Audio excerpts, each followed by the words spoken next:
Okay, we finna go live in a few minutes.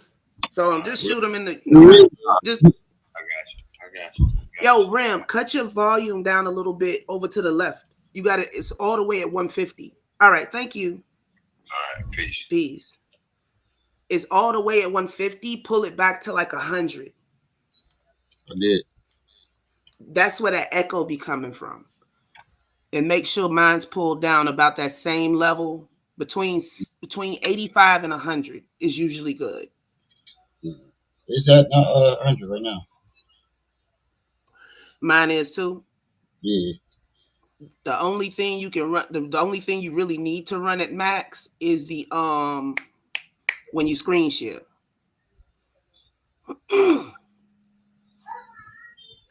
Hold on, Alani calling me.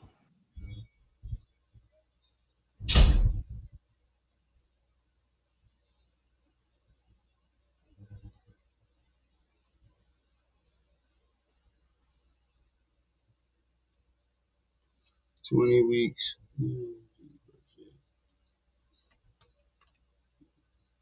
What?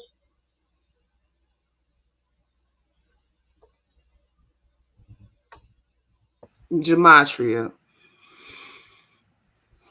He talking about what time now?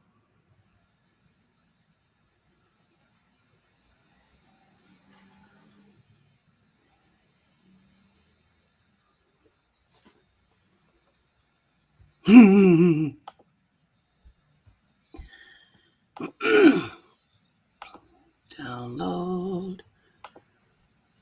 Hi, everybody. We got 3 channels going right now. Well, 3 different content creators going right now. So y'all just have to give us a minute to get everything straightened out.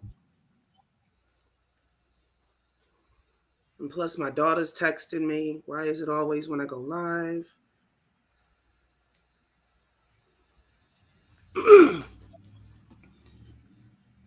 I saw some of it, Breezer, but I've been busy. Redemption. Audio. Niqua, my boo. Patrick, Darnell. So y'all should see everybody because it's rolling on the screen.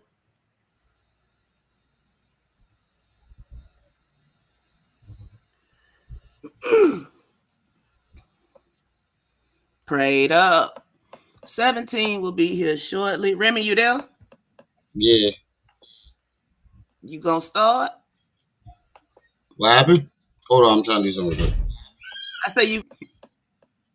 The live been started.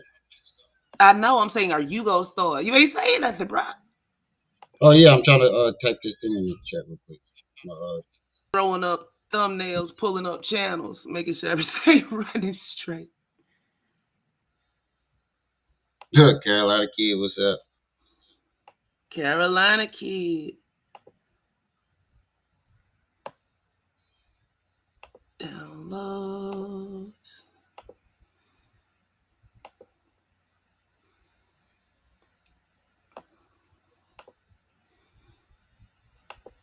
Okay, got that done. 45 got a secret stash all over his property. Yeah, Redemption did it pretty much done. Seems like.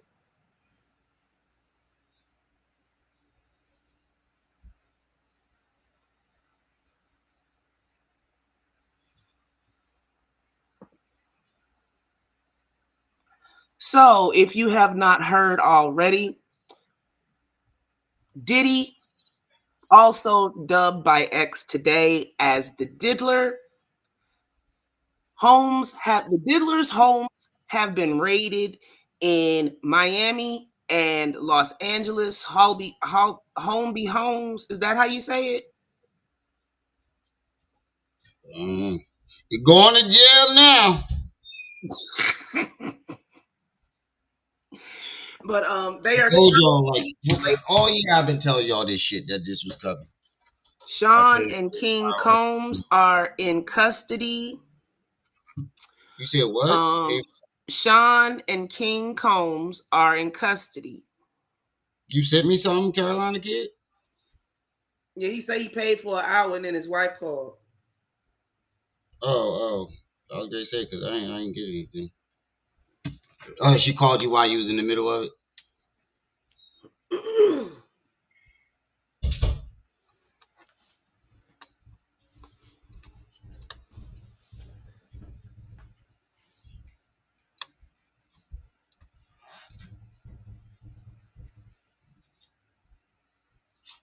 I kind of sprung this on 17. So for those of y'all over there, y'all just bear with us. 17 coming though.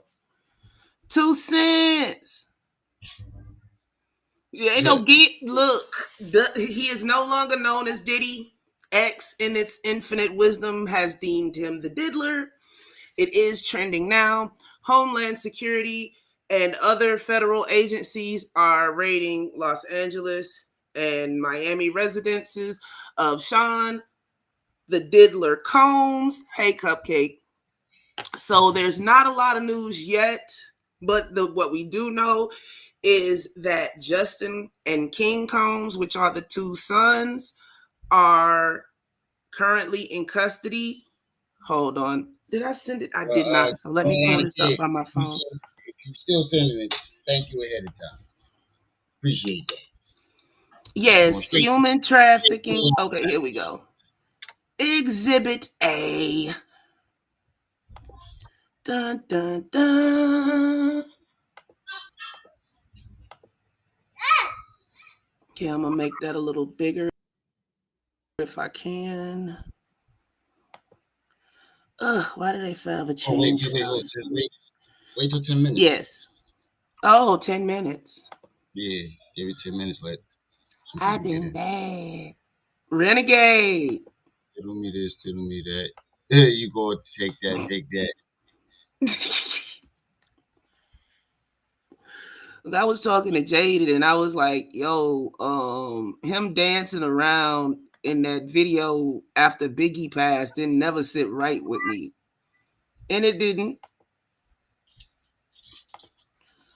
While we wait for this 10-minute intermission to be up, y'all go ahead and hit that like, share it out, because I know everybody want to know what's going on right now. And we're going to do our best to find out together.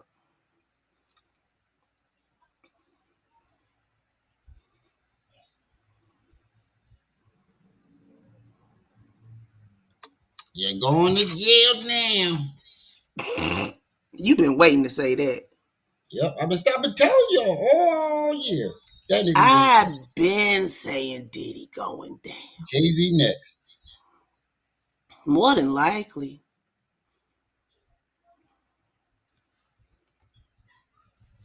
Telling you, them niggas all going to jail. Did Jade send me a thumbnail too? Well, I just used the one you using.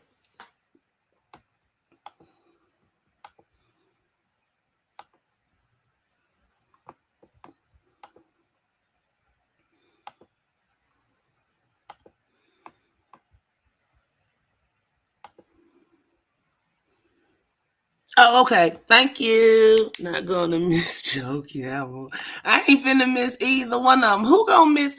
Put a one in the chat if you gonna miss Diddy spinning around in people videos, because that's the only dance move he know. When he stick his arms out and spin around in a circle.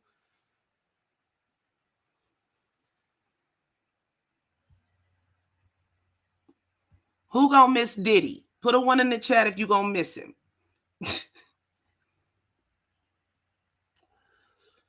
Right, Kevin. Cupcake.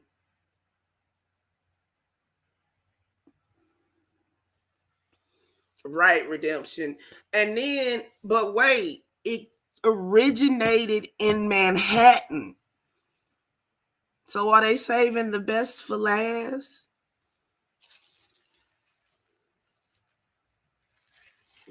Because didn't somebody say earlier that's where he flew in from? Mm-hmm.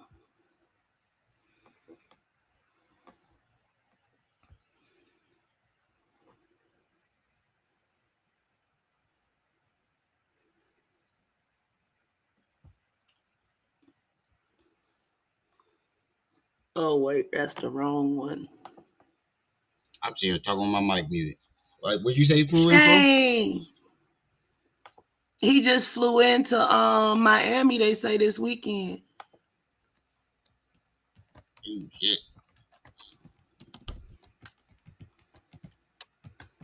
Well, we starting off with an extra hour when Carolina kids still getting it.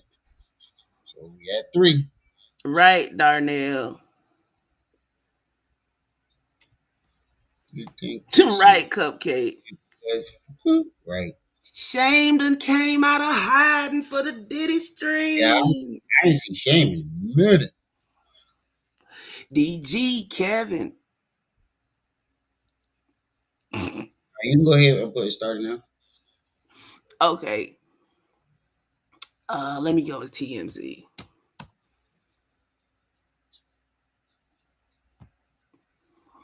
Oh, Google is so helpful these days.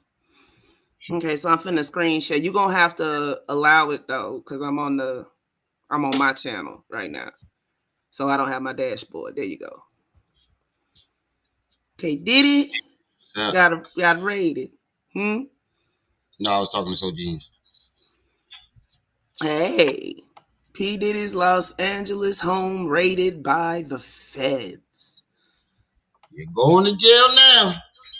So we have Oh, and you echo. see that says, hmm? What do you have the volumes at?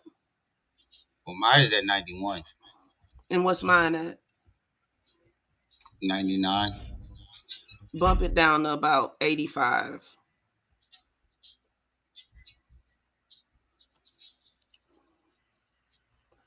If I knew exactly where on my laptop this freaking mic was, we might not have these problems.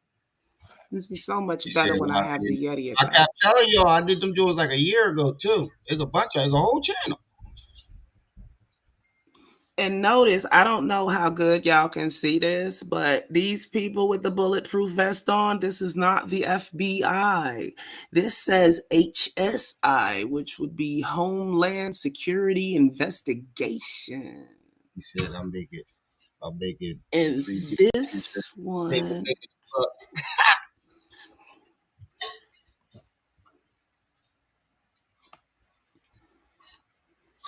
Ego, Is that his son?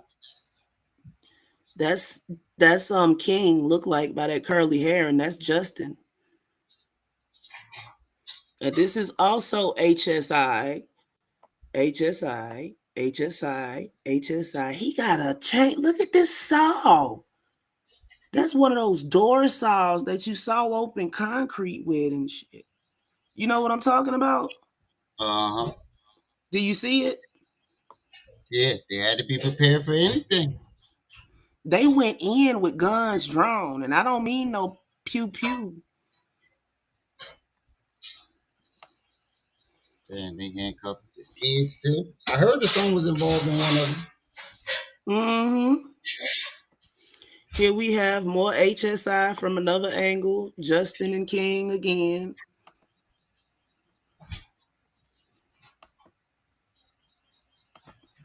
But where is the article? Down below. Okay, so let's start because this is the photo gallery.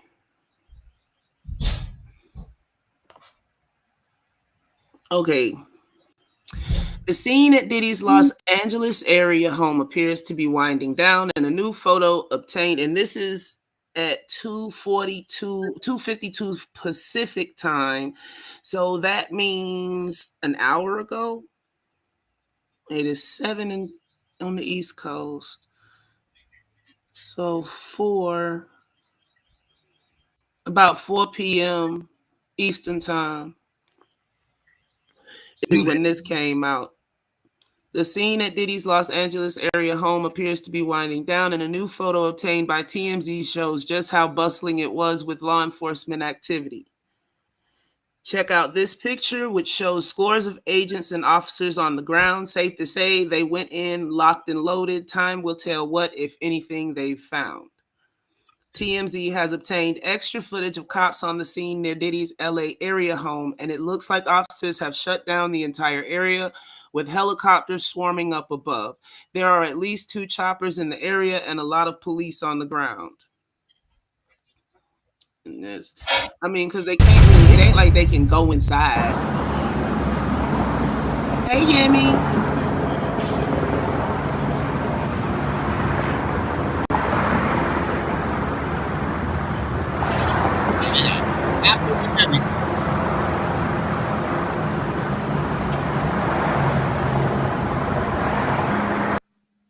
TMZ and them gonna be sitting out there all night waiting to see if they carry anything out their house. Did they A even rep find for, it yet? Did they even find it yet? We don't know what they found. They could still be tagging and bagging stuff in the house. A rep for Homeland Security Investigations earlier today, Homeland Security Investigations, New York executed law enforcement actions as part of an ongoing investigation with assistance from HSI Los Angeles, HSI Miami, and our local law enforcement partners. We will provide further information as it becomes available. So they raided his New York home as well? Sound like it to me. Asking for a friend, asking for us, shit.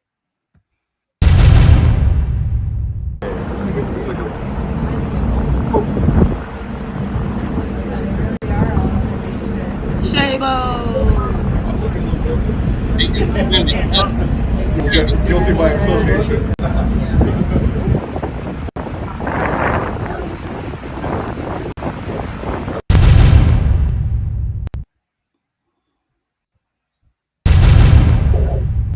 Breaking news right now, we're following the Department of Homeland Security conducting a raid at a house in Holmby Field Hills, believed to be connected to Sean Combs, the rapper and music executive, perhaps being linked to a sex trafficking investigation. He got some shots of a few people coming out of the home.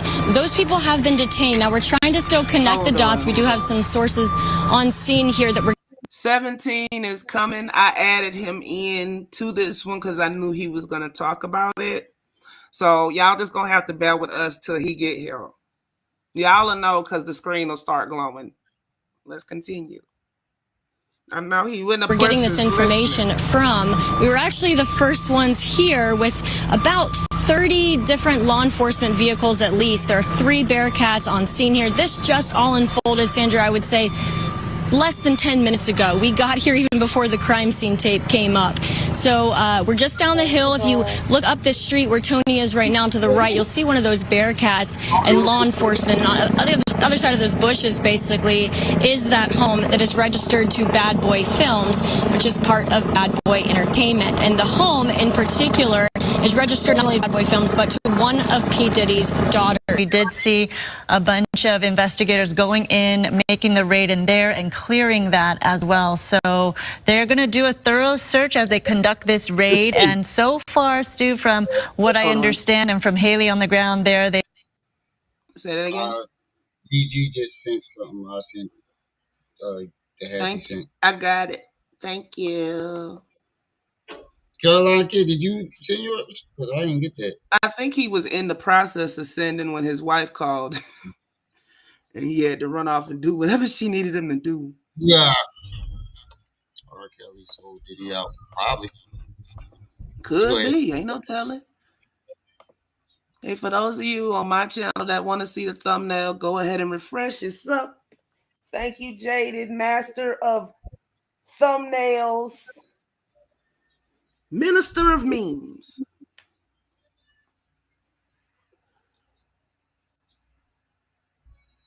I ain't got my teeth in. You know what? I ain't with y'all.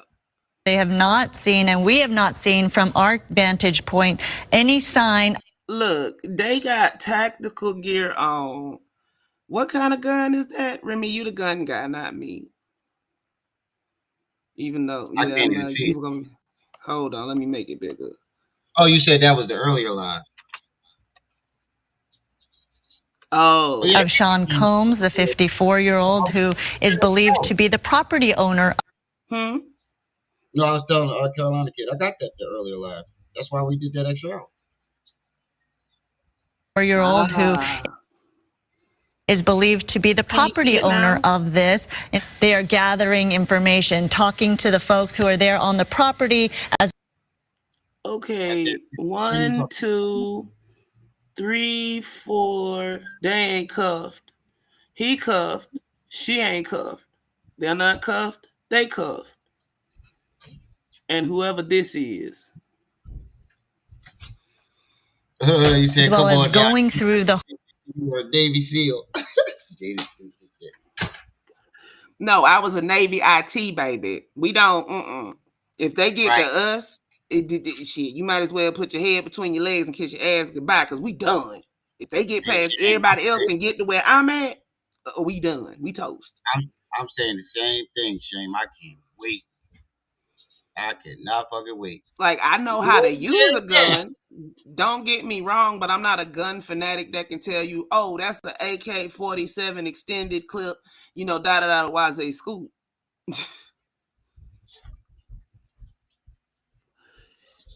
But we wasn't allowed to carry around pieces where we worked at. Fuck around and the piece go off and we be done fuck some shit up. But let's continue. home, it wasn't as heightened as we saw just 10 minutes ago when they actually got onto the property. Well, definitely a little bit more relaxed as far as the investigators that you see right there. And now we're getting more of a count. You can see that there's 4, maybe 5 people down there, 6 Besides, Jaded, I thought you knew me better than that. I'm a knife kind of girl. total that they have removed from the home. A couple of them still in cuffs. We don't know what exactly they're looking for, who they're looking for, but again, this could possibly be linked to a sex trafficking investigation involving rapper Sean Combs, the music executive. But as you heard from Haley right there, she believes and she's been hearing that we do not think that Sean. Yes, That's that bullshit the news be doing. You said we don't know what it is, and then you insinuate something. You know, people Well, take that listen money. to her again. Yeah, because they don't know, but these are the things that are out there that it could possibly be. Let me reword it for her. Yeah, but let's say you Out you of you the suspect. out of his You open already making people lawsuits. make a judgment before they even know what's going on. Well, what they did, because this is the video part of it. It's the article that goes with it. They tap somebody from Homeland Security. They can only tell you so much right now without getting in trouble. So they can't tell you specifics, but they can say, well, it could be this. And of course, the people don't want to wait for information, so they'll take this. But listen to what she said again. Right there. She believes and she's been hearing that we do not think that Sean Combs is on that property at home right now. He may be in New York as this raid is being conducted. But we do know from our reporting that over the course of the year already, just as early as March this year, there have been several lawsuits filed against Sean Combs. It is Hold on, pause it real March. quick. Prince Williams. I've been talking about Umar for the past like 3 days. So I look. This is what happens when you don't actually watch the lives. You Yeah, just saw I mean, he was live and was hard. like, oh, he's not talking about Pharaoh. That's your quickest way to troll heaven. We gonna have to make that a song. Sending you to troll heaven. Shame, shame, shame. So clearly this could be part of it. We are not sure at this point.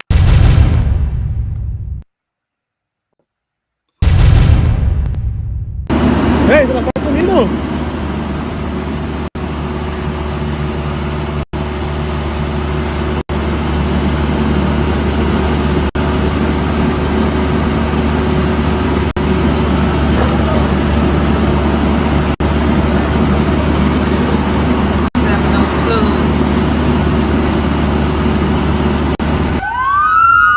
Oh wait, this ain't Diddy. Is it? No, this ain't Diddy. California man arrested after carrying around. What? Do you see that title, bro? Right here.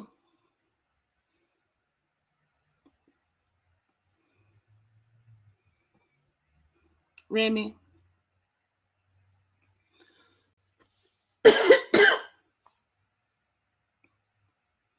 He must have had to step away.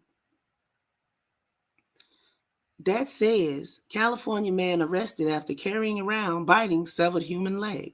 But back to Diddy. 1:38 p.m. Pacific Time, a rep for Homeland Security Investigations. Earlier today, Homeland Security Investigations New York executed law Oh, enforcement my bad, my actions bad. as part. I'm using the mic. I thought you had walked out.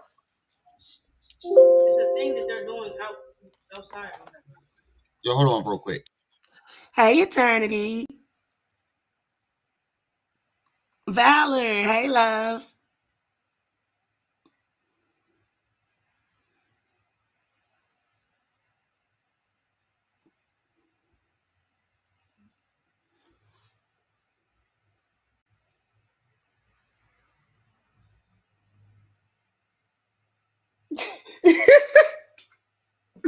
Jaded.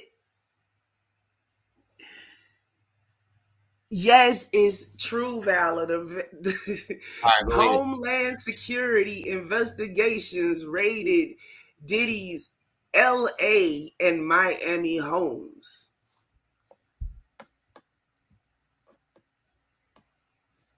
Okay. We will provide further information as it becomes available. 129. Law enforcement sources tell TMZ this case is being handled out of the South District of New York. Report says this appears to be tied to sex trafficking allegations, which have been levied against Diddy in the recent months from different plaintiffs. And of course, they had to point out which one was king and which Oh, he one was was trying to Justin. leave the U.S.? No, look at it again. Look at the picture. No, I'm reading what the comment says. They said they grounded his plane trying to leave the U.S. Oh, Diddy. I thought you was talking about what Jaded put in the chat.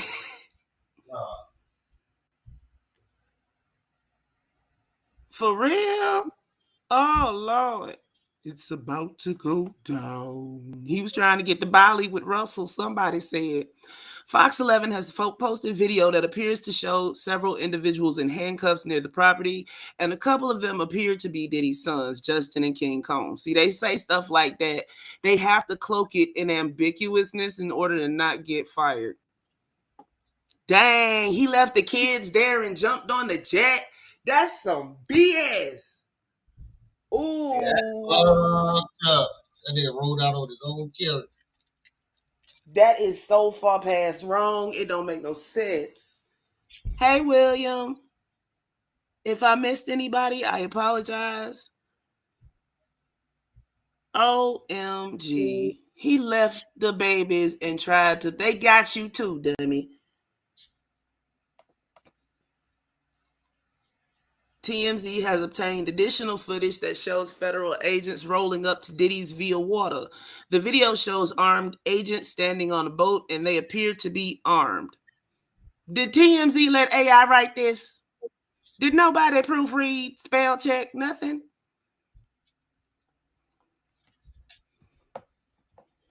Did he go and tell on everybody? He probably is. He probably is. Diddy is in the crosshairs He's of law dating at the enforcement top of the list. on both coasts of America as federal agents have descended on his Beverly Hills home. And there they go, raiding the mansion. Breaking news right now. We're following the Department of Homeland Security conducting a raid at a house. We already watched that one. Law enforcement sources tell TMZ that agents for Homeland Security are in the middle of raiding his properties. There are helicopters overhead, and local law enforcement is also present, although we're told Homeland Security is the lead agency. Now, hold on a second while I go to my history. And I got to go further than that. Right. Say what now? No, I was reading Carolina Kid. What'd he say? He said, Diddley been diddling over the years since he got caught. I would have took my million. Okay, here we go. CNBC. Hold on, I'm finna. Bloop. Bloop.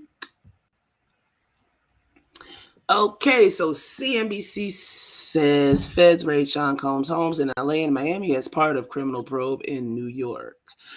Okay, so that's always the bullet points, and some people just read those and keep it kicking. But federal agents raided homes owned by hip hop mogul Sean Combs in Los Angeles and Miami as part of a criminal probe based in New York, NBC News reported, citing sources.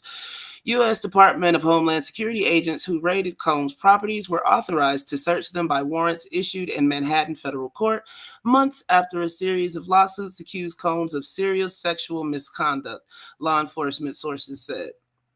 Phones were seized from the 54-year-old Combs in Miami before he was scheduled to leave for a trip to the Bahamas, according to NBC. Oh, they took his phones. A source familiar with the situation told NBC that 3 women and 1 man have been interviewed in New York by federal authorities in connection to a probe involving possible sex trafficking, sexual assault, the solicitation and distribution of illegals, and firearms related to Combs, who is also known as Diddy, Puff Daddy, and P. Diddy, and can I also add the Diddler. Interviews with 3 more women identified as Jane Does are scheduled.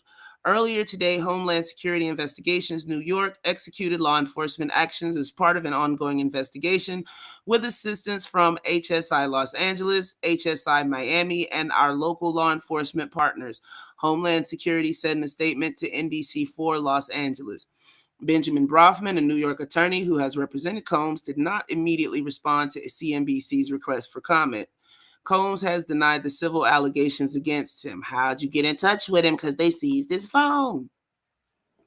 The raids come a month after a music producer named Rodney Lee Rod Jones filed a lawsuit in Manhattan federal court claiming that Combs sexually harassed, drugged, and threatened him while he was living and traveling with Combs. Tyrone Blackburn, a lawyer for Jones, and 2 women who have sued Combs, in a statement to NBC News said, "We can appreciate today's raids by the federal government. However, today's events are not going to prevent nor delay my client's pending and forthcoming actions for justice and resolution from the Combs RICO enterprise."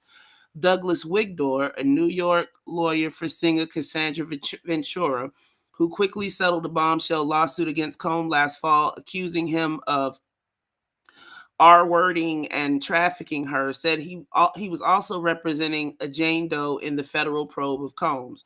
"We will always support law enforcement when it seeks to prosecute those that have violated the law," Wigdor said in a statement.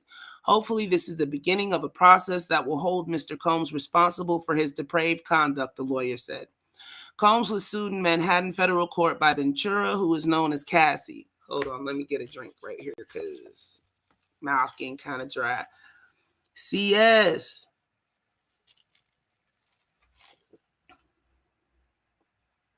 Oh, Kim Porter. Yeah, somebody said that there was a mysterious laptop. Once again, there's always a mysterious laptop when somebody passes under mysterious circumstances. And this mysterious laptop is supposedly in somebody's possession, and they turned it over to a lawyer. How true that is, I don't know. Going to jail now. Okay, there it goes. Yeah. And when that Cassie shit happened, I was like, watch, that's the floodgates. Cassie's suit said that in 2005, when she was 19 years old, Combs lured her into a professional relationship by signing her to his label, Bad Boy Records, and within several years induced her into an intimate relationship and introduced her to a lifestyle of excessive drinky and abuse, and require her to procure illicit prescriptions to satisfy his own addiction. Say what? Diddy steal another laptop.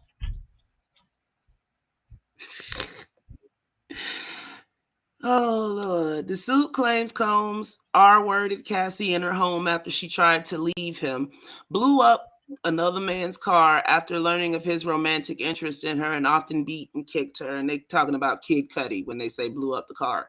Cassie and Combs agreed to settle her complaint for undisclosed terms just a day after she filed the suit. But after that settlement, two other women, Lisa Gardner and Joey Dickerson Neal, in lawsuits of their own, accused Combs of assaulting them. A fourth woman, identified in court filings as Jane Doe, sued Combs in December, accusing him of ganging up on her with Aaron Hall 2 decades ago when she was 17 years old. With the former president of his record label and another Did person. Aaron Hall say something like that though? Oh, that didn't age me. Mm-hmm. Blackburn, the attorney, represents Gardner and Jane Doe. A lawyer for Dickerson, Neal, declined to comment to NBC News about the raids on Combs' homes.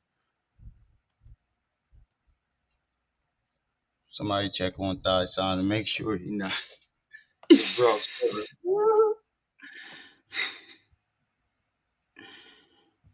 Let's see what's going on. Is anything going on?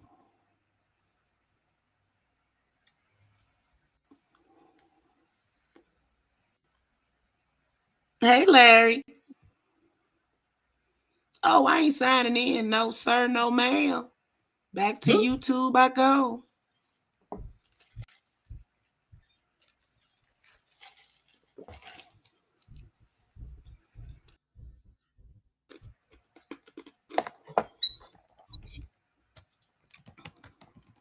Hold on, I got some breaking news. Diddy rated. Okay, so Cheeto on right now. Oh wait, took you 6 years. Mm-hmm. Shadow. Mm-hmm.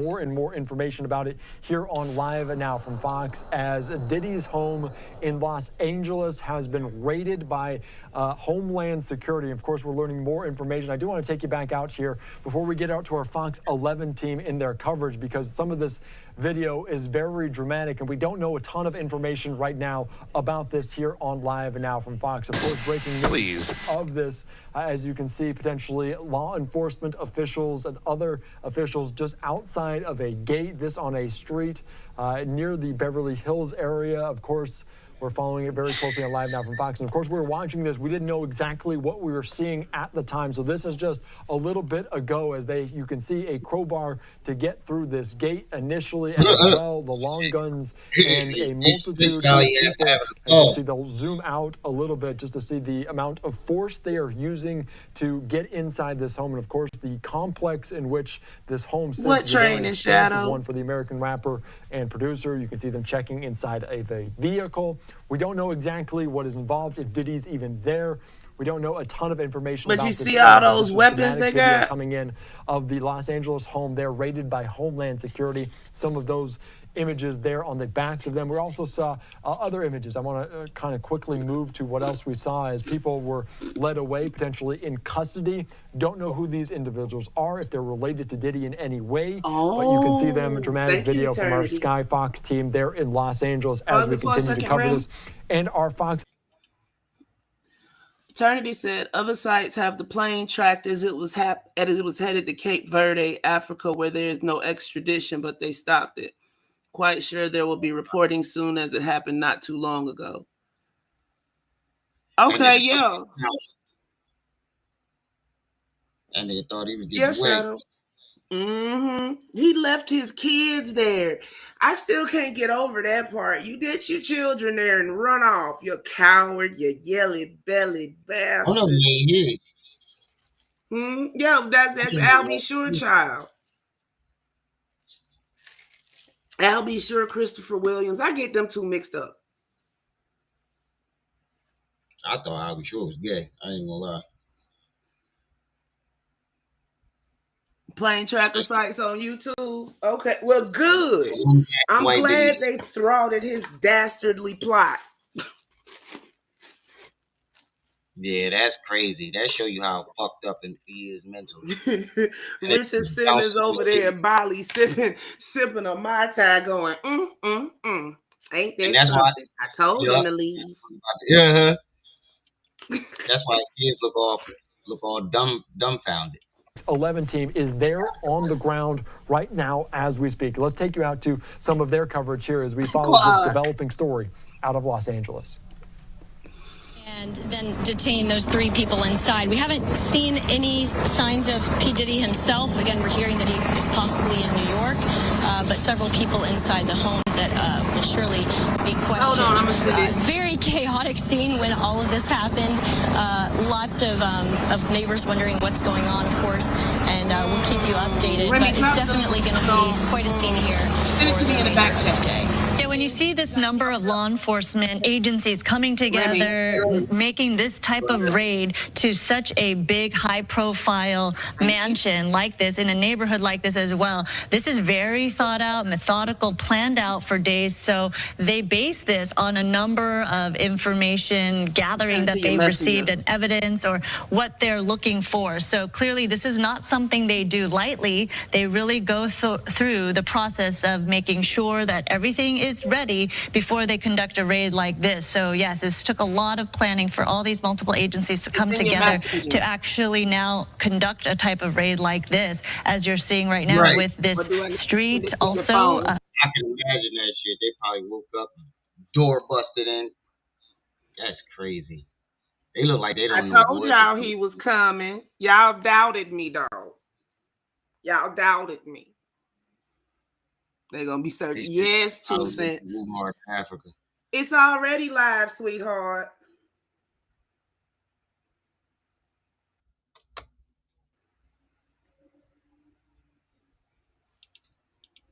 Shut down for the time being, because Haley, you could see the perimeter has been set up in that neighborhood to keep just the public back from the work that's being done. And there you have the shot from Skyfox. Again, these heavily armed vehicles right next to all those luxury cars. You already see a Porsche, a G-Wagon, so many luxury cars right there on that property. So it is a very differing juxtaposition there of what you're seeing. But look at this mansion here in Holmby Hills where the raid is taking place. Again, we don't know what exactly they're looking for, who they're looking for, but again, this could possibly be linked to a sex trafficking investigation involving rapper Sean Combs, the music executive. But as you heard from Haley right there, she believes, and she's been hearing, that we do not think that Sean Combs is on that property at home right now. He may be in New York as this raid is being conducted. But we do know from our reporting that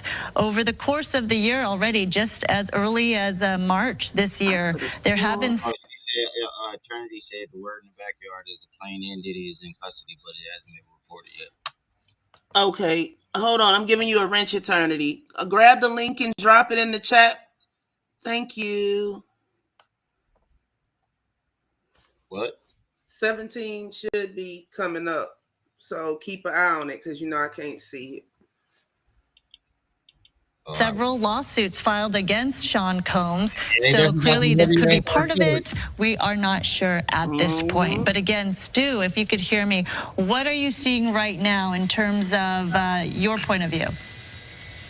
Well, again, we saw some of those officers right there at that one of the back houses. They did bring a ladder in. They actually went out and brought that ladder into that property. You see it right there, and then they brought another ladder. So there's probably something inside this building right here that they are very curious about, or they were, like you said, it was very well planned. They knew they were going to need that ladder to make access. So there is something inside this piece of property in the back as one of the back houses that they have been very interested in getting at. We haven't seen them bring anything out. At one point, there's Homeland Security brought a ladder with them. They serious. And I can tell by your name, Hope, that you think you woke. We are just here reporting the news. Don't start that, please. I'm not in the mood today. Thank you very much and have a wonderful day. What's going on? My bad. I stepped off from my news. Ain't nothing going on. But I'm just saying, they bought a ladder with them. I can say, and when I keep saying that we didn't see them bring anything out, we did see them bring out what looked like a big plastic bin, but I don't know if that was something that they had brought in with 17. them as far as possible tools that they needed. But that was the only thing that seemed to be out of the ordinary, and that did come out of that back house that we just showed you. This is that front area that you were just talking about moments ago. We watched as those Bearcats made their way up Mapleton to actually do this raid. And then we watched as officers were getting through one of the pedestrian gates over here on this side of the property. Once they had breached that, well, then they opened those gates up right there, and those armored vehicles rolled in. They were very quick in whatever they needed to do to seize that home. That garage door went up very quickly, and it doesn't seem to be actually a garage inside there. We've been trying to peek in with the camera every now and then. It looks like there's a large table inside there, so that might have been an office area or some sort of staging area, and that's where we believe that most of the people that we see in custody came from. At least that's where we watched them exit this building with the officers. That's 17? Yeah. Okay. Yeah. Just making sure it was you and I wasn't tripping. Yeah, I can't. Early on when Say that again. You can't see nothing. You on your phone though. Yeah.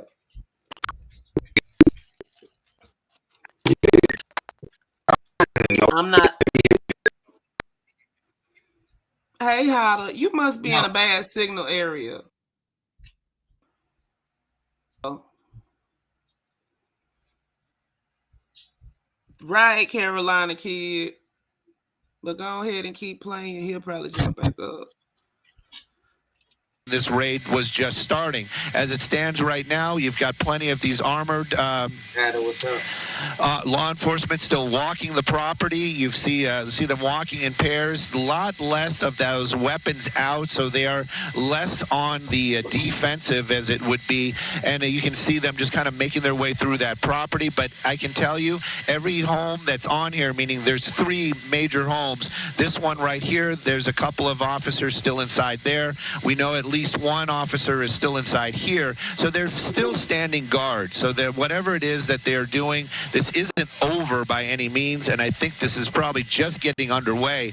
They just want to make sure that all these buildings are secure, and if there is anybody on this property, that they are in custody before they actually start whatever it is that they're looking for. But again, as you mentioned, very well planned, very quickly executed, and of course a number of officers out here. I couldn't even venture to say how many of these armored officers that are on the property. You can see them right there, and this is just a small group. That was also one of the things. As soon as they made their way into that pedestrian gate, the first thing they did was open up all those doors on that Range Rover, and then made their way into this portion of the home, and that's that garage that we've been talking about.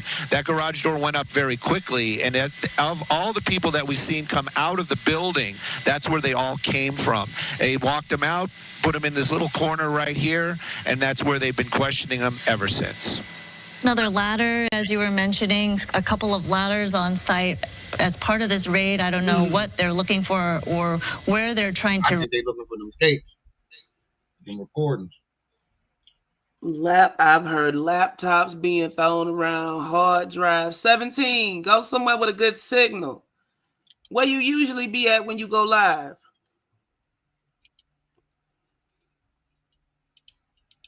Reach, but yeah, we did see somebody carrying a ladder, the second one on the property right now. It does seem like there are 3 different buildings on this property, the main mansion, and then 2 guest houses, for lack of better knowledge in terms of what they are exactly used for. But yes, 2 smaller type houses on the lot as well, and of course the pool right there in the middle with the grass lawn. So clearly, yeah, this is going to take time, and that is why probably there are so many personnel on site to go through everything and do the search that they are conducting. We, again, don't know a lot of information in terms of what evidence they're trying to collect, who they're looking for, or why they made the raid to begin with. But again, this could possibly be involving the sex trafficking investigation. And again, when we get more details, of course, we'll bring it to you. But this is going to be a while. You see the Department of Homeland Security officers right there in that Bearcat. You know, this could be phase 2 of what to do now, what they're searching for, and making sure they have all their information they need when they... I was thinking that too. Cassie probably told them what. That's the TMZ link eternity. And like they looking for a server. Yeah, Carolina kid probably. Yeah, and the dude, the producer dude. I'm pretty sure they probably questioning Gene Deal now too.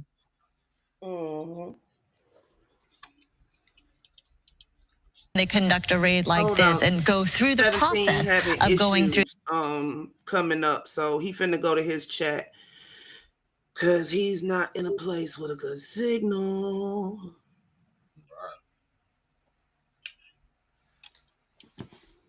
That property, it is a big mansion indeed, owned by Bad Boy Films and one of Sean Combs's children. So again, this happening just about 20 minutes ago at this point. We do have video from earlier, if we could show you that, and we have been showing some of that to you in a bigger box. Right, Carolina kid.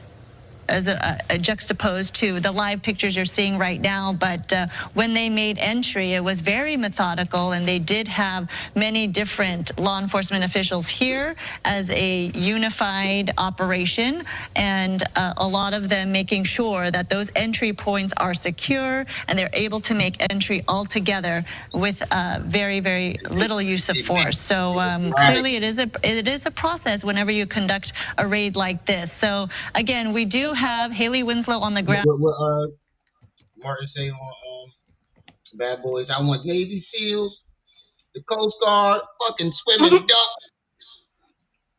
As well. She is pushed back to a certain perimeter, though, so they're very differing vantage points that we can see. But if we do look at the ground shot there, you see law enforcement on the ground there as well. Haley, anything changing where you're at right now?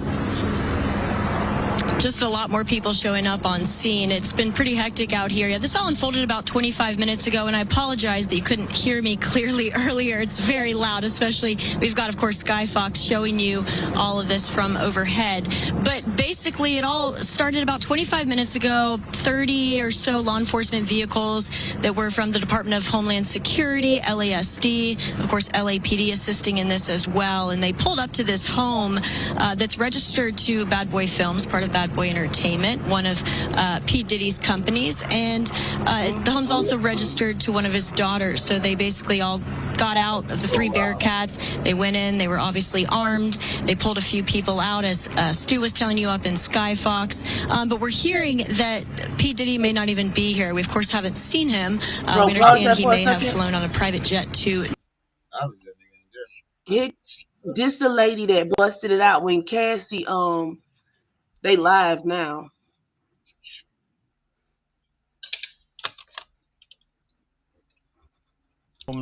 Coerced him to solicit prostitutes and pressured him to have sex with them. That's the most recent, but there have been several others. Can we go into those? It went and I just straight want to to the stipulate, photo we gallery don't know eternity. if that's all tied to what happened today, but it's important for the context.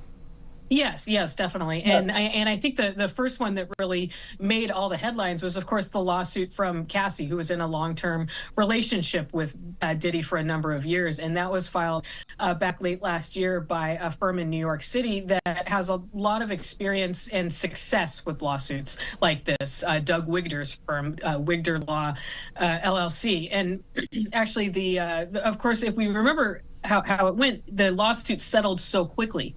But soon after that lawsuit settled, Doug Wigder's firm filed a new lawsuit that is currently ongoing on behalf of an anonymous plaintiff.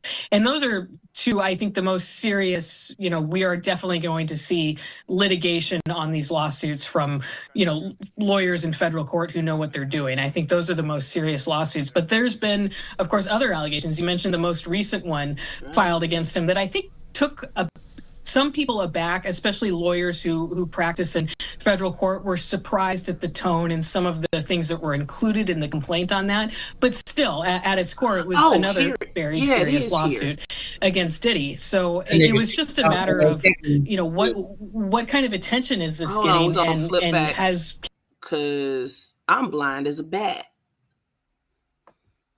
It was right here. Black excellence. All black everything. All black crew. The greatest pilots in the world. You recorded it though? Yes, sir. And we going south. He's a fucking idiot. You recorded it? He's a goddamn dummy. This nigga recorded in New York saying, yes, there is reason. I just want to say, you a big dummy, diddler. Right. I got money. And we could just go down to the county courthouse and ask to see the search warrants. It doesn't work like that in federal court, but they must have some pretty lengthy affidavit that they've written for a judge supporting this search. And of course, that's where all the details on what's going on here. I mean, who prompted this? What are they looking at? And then really who are the individuals here? Who are the possible victims that we're looking at here? Yeah, Megan, all along, Diddy has maintained his innocence and denied all of these allegations. He said in a statement in December, "I did not do any of the awful things being alleged." Now, Cassie accused him in her lawsuit. She alleged years of sexual abuse, including rape. She said he forced her to have sex with male prostitutes while he filmed them. Another of his accusers was a woman who said the rap producer raped her 2 decades ago when she was 17. So these are very serious allegations. Diddy has maintained he did none of this. And so hopefully we'll be hearing from...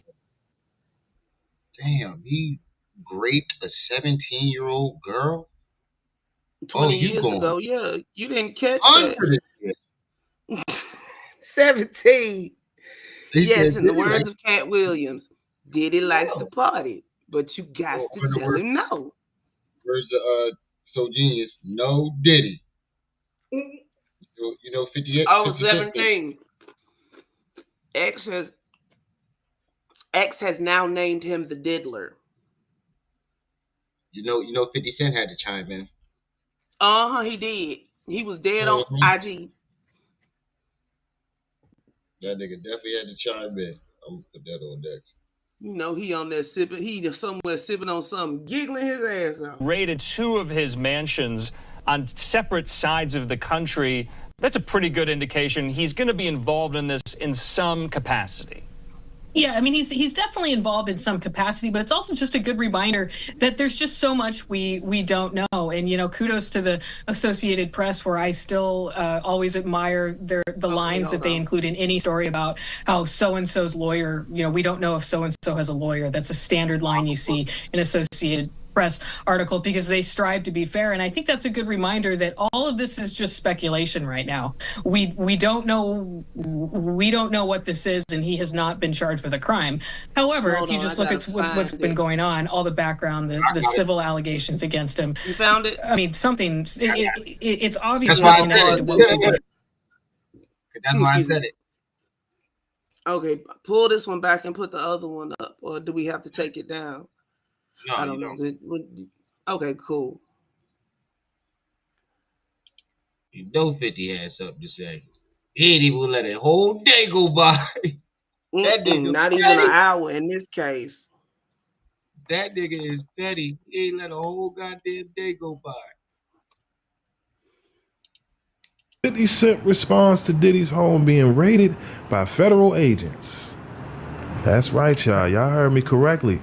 Just when you thought things couldn't get any worse for Diddy, ladies and gentlemen, according to TMZ, moments ago, federal agents were seen outside of Diddy's home rounding everybody up. I mean, his kids and all, man. Not only did they raid the Miami crib, they also raided the one in the East Coast as well, man. Like I said, things just got even worse for Diddy. I mean, of course, everybody assumed Diddy would lay low until the talks calmed down, but listen, man, life comes at you fast, man. Like I said, this stuff done got so serious, you know. That nigga should have hopped on that fucking jet the moment that second lawsuit came in. He should have known. Your kids is in cuffs, man. Russell As Simmons, we all man, fuck know, that. things went left for Diddy the moment Cassie came forward with her lawsuit, accusing Diddy of all types of things, and got to the point where federal agents now have stepped in looking for Diddy, man. An investigation is still happening. And like I said, it's not looking hold good. on. Moments I got ago, Diddy IG. 50 Cent responded on 50 is petty. You is petty. You is the petty king. Hold on, let's hear what he said first. Hold on. Where he said ran off and left the kids in the whole shit. He doing the race. Said fuck it. Yeah, that's probably what he talking about in this video. So just go straight to it. It's another one on here too. Yeah, because that's probably what he talking about. Now it's not Diddy do it, it's Diddy done. They don't come like that unless they got a case. Right. The FBI don't take cases that they don't know that they're not shit just got real. The feds and all the cribs, damn, they got the kids in cuffs. This nigga's a dickhead. Oh, that's the thing he posted right before that. But dang, that's all 50 done said though. Yeah, he's a dickhead. Yeah, he the greatest troll of all fucking time. He is undefeated. Carolina kid HSI came in like Batman to catch the diddler.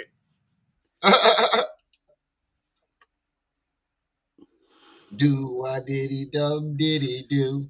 Man, what's up with you? Diddy done. Right. Shame.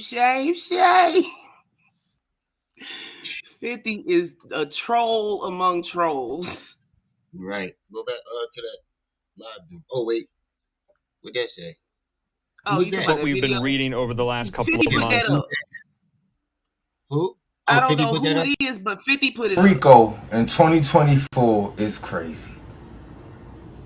Getting hit with a Frico in 2024 is crazy. 9 times out of 10, I don't wish jail on nobody. I swear to God, I really don't. I don't have nothing against Diddy, his kids, nothing. I just gotta say it though. A Frico is wow. I never seen a Frico indictment. A Frico.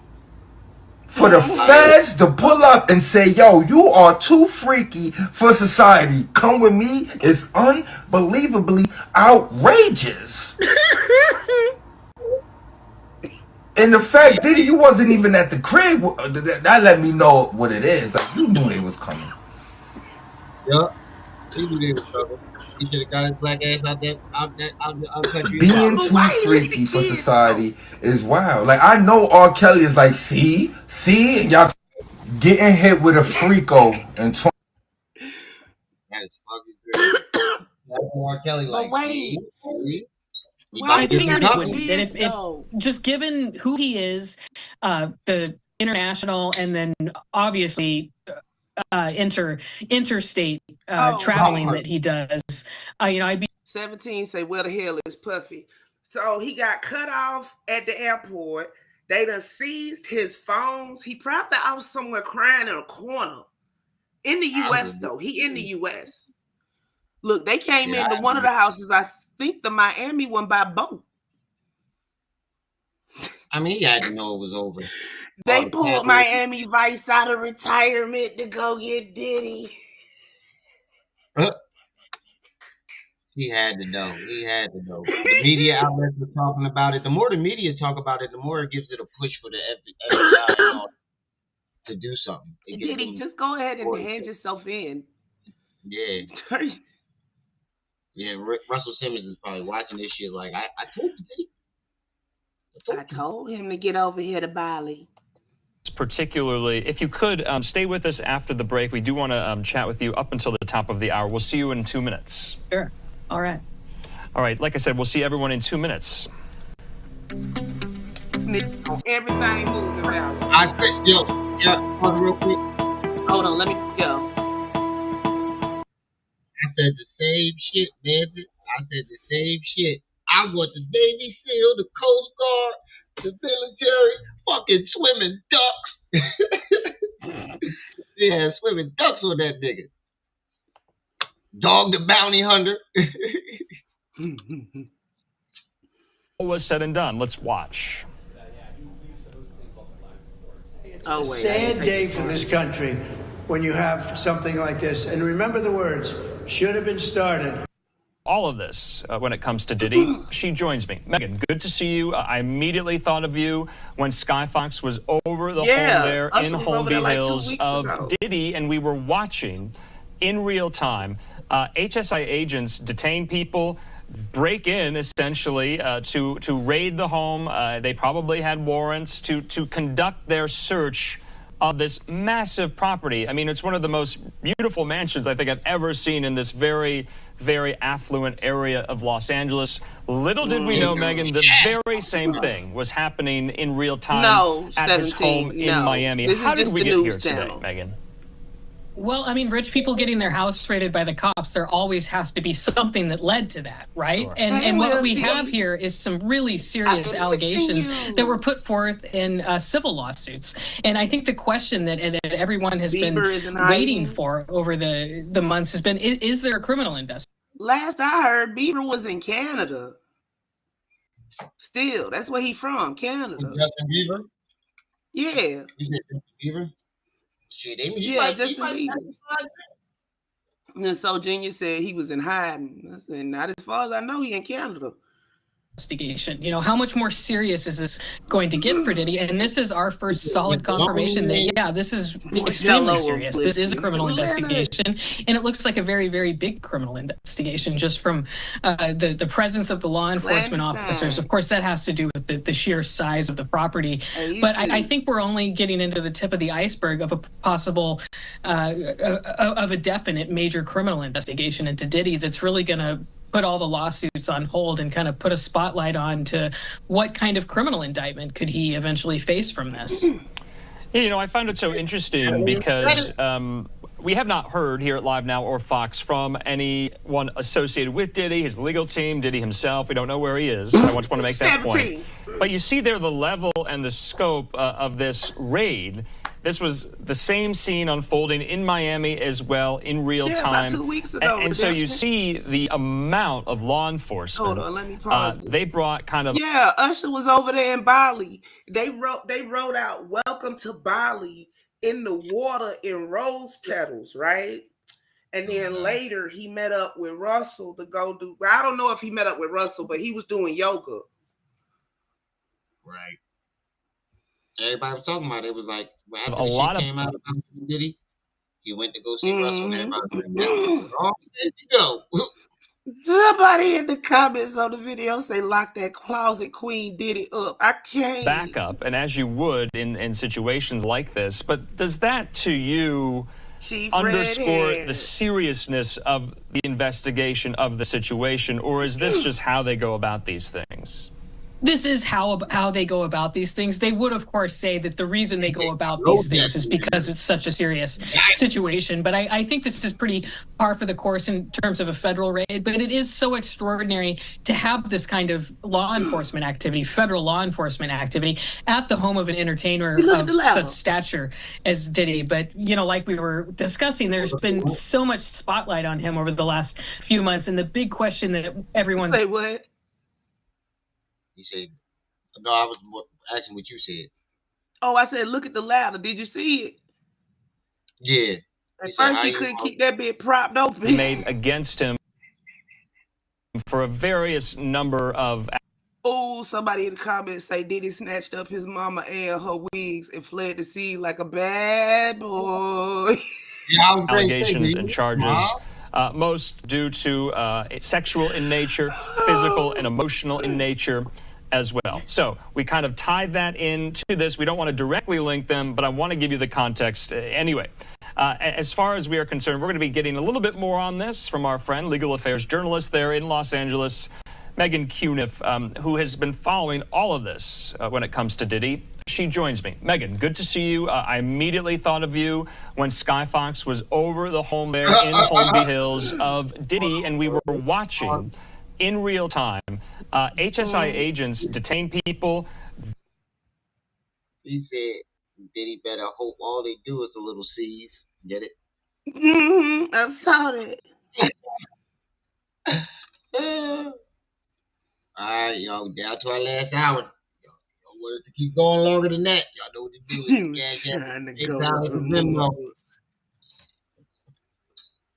Go ahead, sister. Break in essentially to raid the home. They probably had warrants to conduct their search of this massive property. I mean, it's one of the most beautiful mansions I think I've ever seen in this very, very affluent area of Los Angeles. Little did we know, Megan, the very same thing was happening in real time at his home in Miami. How did we get here today, Megan? I ate with y'all. Well, I mean, rich people getting their house. Diddy was trying to get to Cambodia for that breast milk.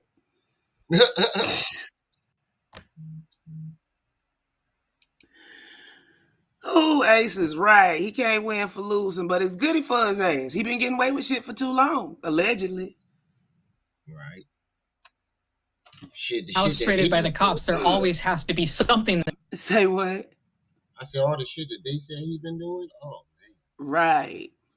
Been in jail. It led to that, right? Sure. And what we have here is some really serious allegations that were put forth in civil lawsuits. And I think the question that everyone has been waiting for over the months has been, is there a criminal investigation? You know, how much more serious is this going to get for Diddy? And this is our first solid confirmation that, yeah, this is extremely serious. This is a criminal investigation.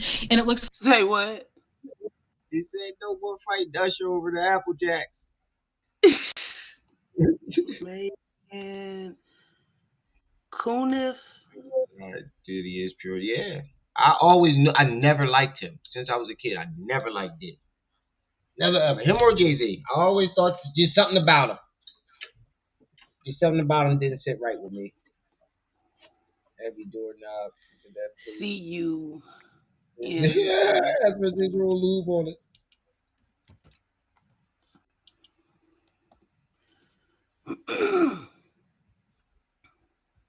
Waiting for over the months has been, is there a criminal investigation? You know, how much more serious is this going to get for Diddy? And this is our first solid confirmation that, yeah, this is extremely serious. This is a criminal investigation. And it looks like a very, very big criminal investigation just from the presence of the law enforcement officers. Of course, that has to do with the sheer size of the property.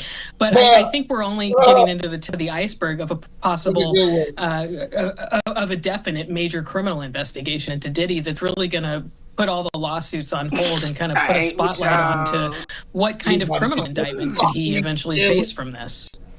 You know, I found it so interesting because we have not heard here at Live Now or Fox from anyone associated with Diddy, his legal team, Diddy himself. We don't know where he is. I just want to make that point. But you see there the level and the scope of this raid. This was the same scene unfolding in Miami as well in real time. And so you see the amount of law enforcement. They brought kind of a lot of backup, and as you would in situations like this. But does that, to you, underscore the seriousness of the investigation of the situation, or is this just how they go about these things? This is how they go about these things. They would, of course, say that the reason they go about these things is because it's such a serious situation. He said, Carolina kid said, his kids tried to call, but didn't get an answer.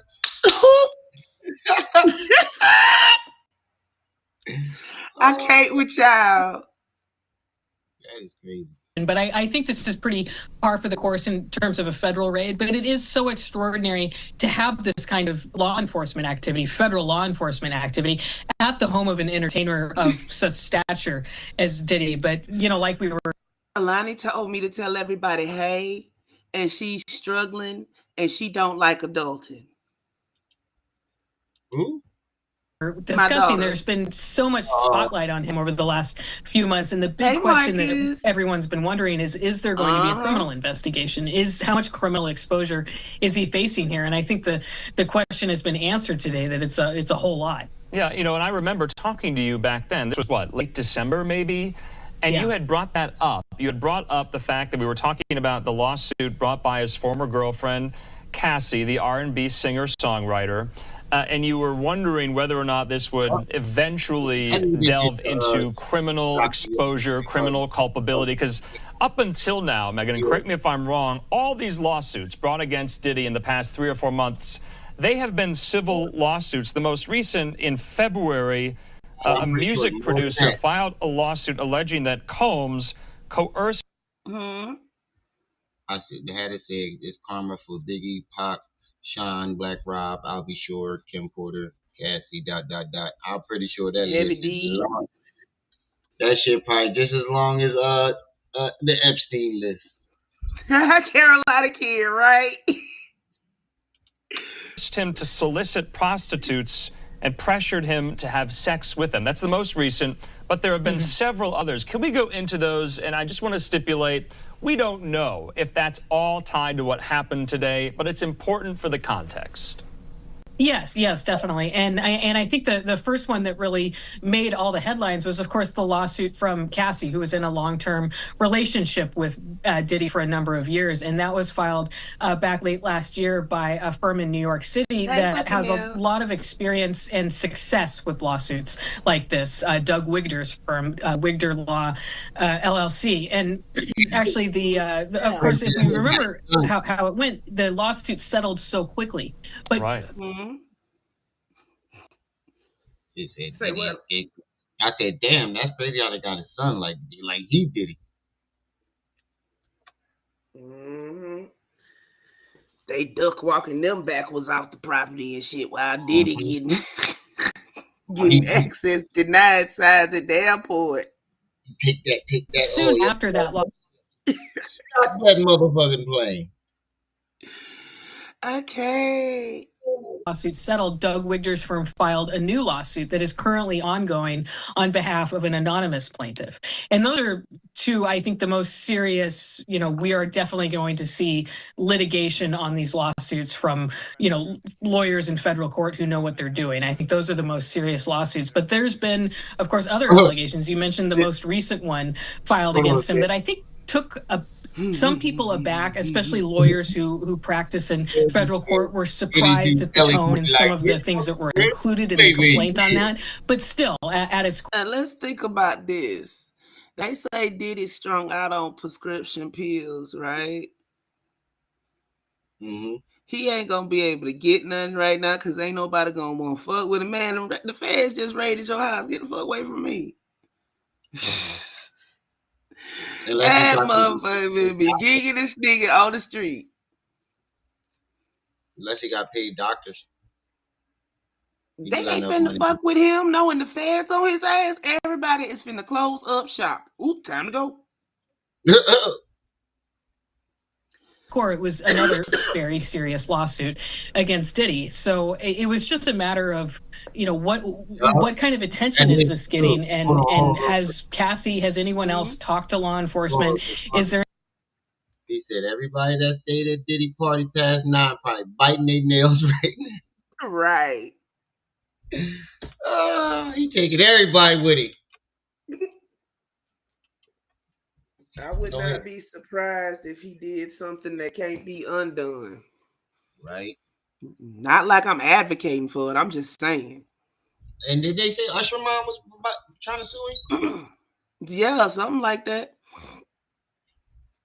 Whoop, shit, time to go. Any kind of cooperation with law enforcement going on. And I think what we're seeing right now today indicates that there had to have been some major investigation going on, because I think, as we all know, they did not just show up at Diddy's house and say, hey, would you mind if we searched the place? They had legal authority to go in there. And to get that, especially in federal court, the standard is very high for them to get a search warrant signed by a magistrate judge in the Southern District of New York saying, yes, there is lawful reason for you to go onto these private properties and seize these materials. Of course, it being a federal process, we don't have access to that search warrant. I was thinking back to when I worked in Spokane, Washington, and we could just go down to the county courthouse and ask to see the search warrants. It doesn't work like that in federal court. But the trafficking charges are for underage individuals.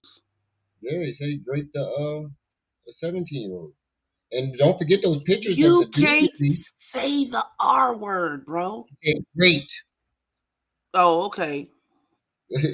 Don't forget those pictures that the dude released of him with those underage girls. Mm-hmm. You're going to jail now. Mm-hmm. But they must have some pretty lengthy affidavit that they've written for. I know a whole shit in his drawers right now. Mm-hmm. Oh, he is. A judge supporting this search. And of course, that's where all the details on what's going on here. I mean, who prompted this? What are they looking at? And then really who are the individuals here? Who are the possible victims that we're looking at here? Yeah, Megan, all along, Diddy has maintained his innocence and denied all of these allegations. He said in a statement in December, I did not do any of the awful things being alleged. Now, Cassie accused him in her lawsuit. She alleged years of sexual abuse, including rape. She said he forced her to have sex with male prostitutes while he filmed them. Another of his accusers was a woman who said the rap producer raped her 2 decades ago when she was 17. So these are very serious allegations. Diddy has maintained your conversation up to the top of this hour here.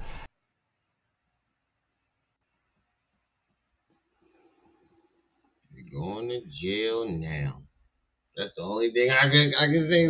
Right. Of this massive property. I mean, it's one of the most beautiful mansions I think I've ever seen in this. Mm-hmm. Mary was the man. She drunkenly two-stepping her ass out the scene. Yep. Ooh. He told the kids he was gonna get gas real quick. Very affluent area of Los Angeles. Little did we know, Megan, the very same thing was happening in real time at his home in Miami. How did we get here today, Megan? Well, I mean, rich people getting their house raided by the cops, there always has to be something that led to that, right? Sure. And what we have here is some really serious allegations that were put forth in civil trials. So I think everything that's been going on with this latest lawsuit that was filed against him by Little Rod, and Diddy had hired Sean Hawley, who's a well-known criminal defense attorney in L.A., and he'd hired an attorney in New York, Bobby. She actually used to defend Jalanke Maxwell. So he'd definitely been hiring some people with criminal defense experience, but I think he was really gearing up for, a big fight and also a big publicity fight. But I do think that this would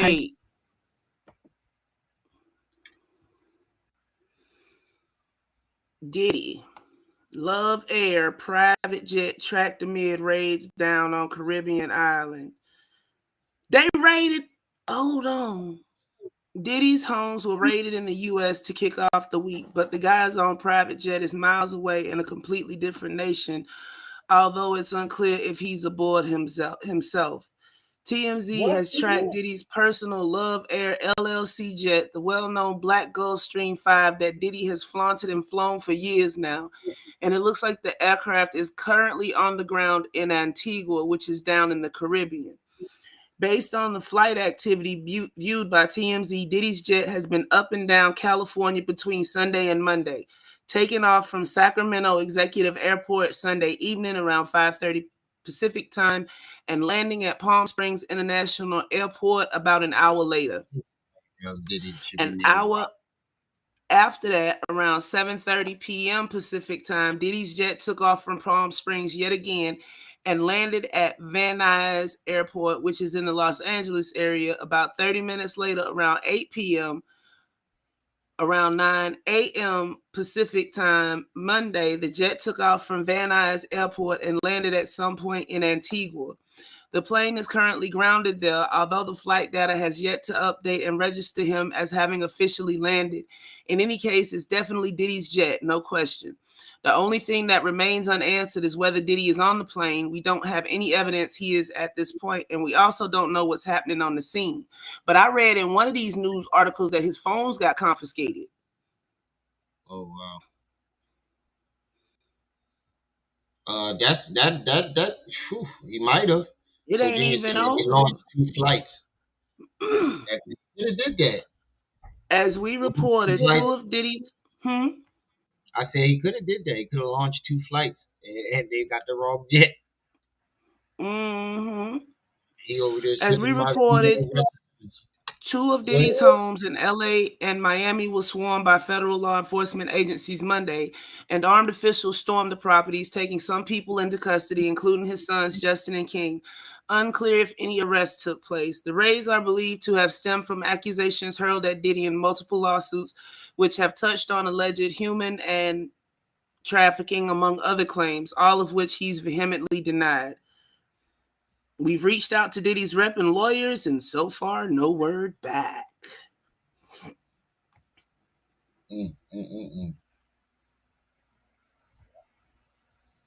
It's a damn shame, man. Ain't it though? I saw this shit coming a mile away. The second Cassie filed that lawsuit. I don't think they let him fly out to Antigua. But if the pilot is from out there, then they gotta go back at some point. How else he gonna get home? Right? Right. I don't know.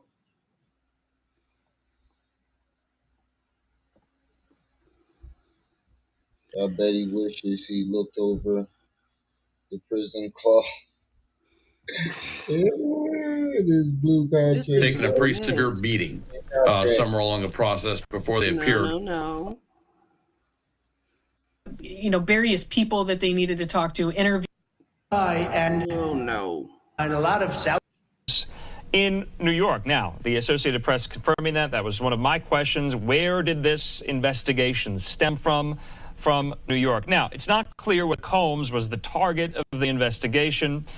In a statement, HSI investigators said it, quote, executed law enforcement actions as part of an ongoing investigation with assistance from HSI Los Angeles, HSI Miami, and our local law enforcement partners. Now, as we have been reporting throughout the course of late last year, Diddy himself has been in hot water for various reasons.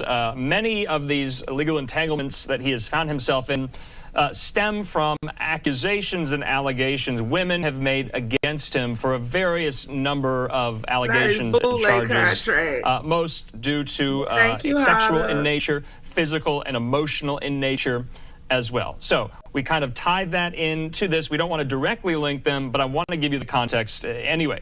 As far as we are concerned, we're going to be getting a little bit more on this from our friend, legal affairs journalist there in Los Angeles, Megan Cuniff, who has been following all of this when it comes to Diddy. She joins me. Megan, good to see you. I immediately thought of you when Sky Fox was over the home there in Holmby Hills of Diddy, and we were watching in real time HSI agents detain people, break in essentially to raid the home. They probably had warrants to conduct their search of this massive property. I mean, it's one of the most beautiful mansions I think I've ever seen in this very, very affluent area of Los Angeles. Little did we know, Megan, the very same thing was happening in real time at his home in Miami. How did we get here today, Megan? He is redemption. Well, I mean, rich people getting their house raided by the cops, there always has to be something that led to that, right? Sure. And what we have here is some really serious allegations that were put forth in civil lawsuits. And I think the question that everyone has been... Say what? Excuse me. The word on the streets of Diddy is a superpower bottle. Oh yeah. The last half hour. Y'all want us to keep pushing it longer. Cash App, PayPal, the Venmo. Go ahead. Neither is the one in the wig man's it. waiting for over the months has been, is there a criminal investigation? You know, how much more serious is this going to get for Diddy? And this is our first solid confirmation that, yeah, this is extremely serious. This is a criminal investigation, and it looks like a very, very big criminal investigation just from the presence of the law enforcement officers. Of course, that has to do with the sheer size of the property.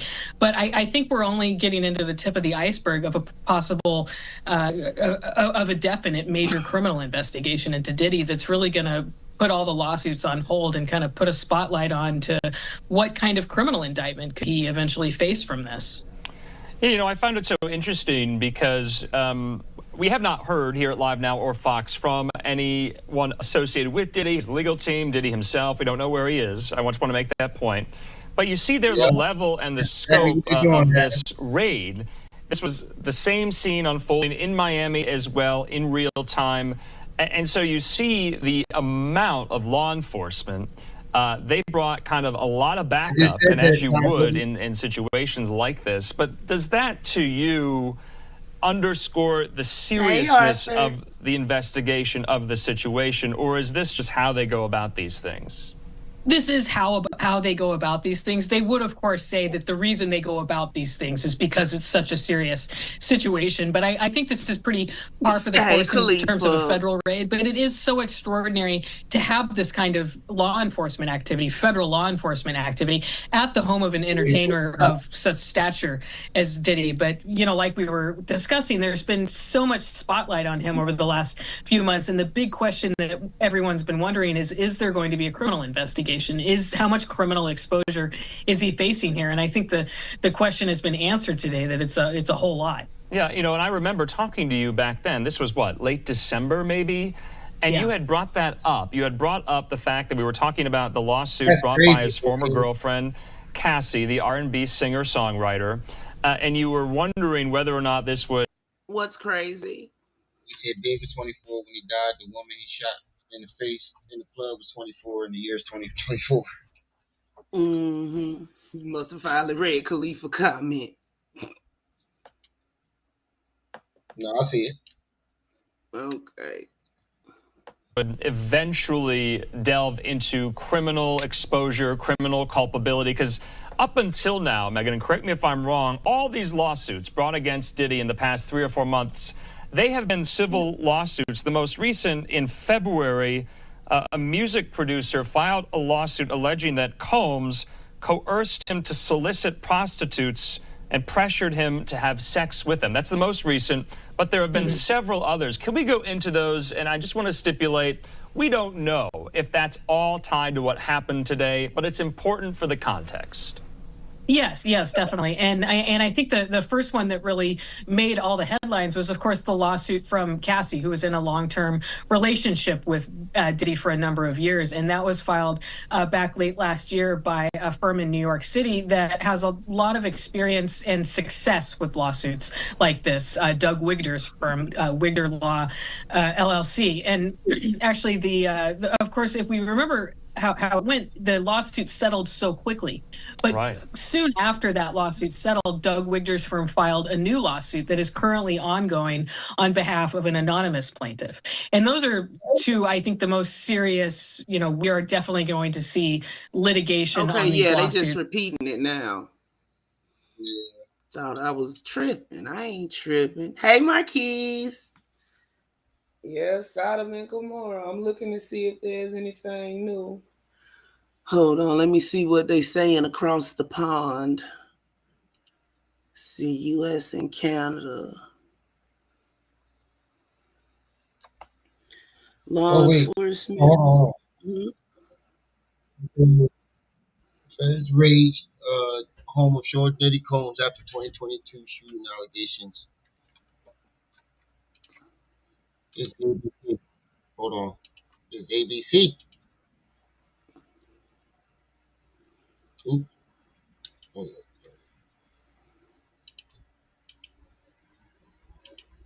Dramatic situation happening as we speak in both LA and Miami Beach at the homes of Sean Diddy Combs. You know him as Diddy, formerly Puff Daddy, big-time rapper, big-time producer, big-time superstar, and now the feds at his houses in both locations. This is a live look right now. On the left, that's West Coast, that's LA. On the right, that's Miami Beach you're looking at. I want to show you in just the last couple of minutes in LA, agents holding what look to be guns as they walk into the home, as they enter the home, and you can see some of the apparatus there that they've brought.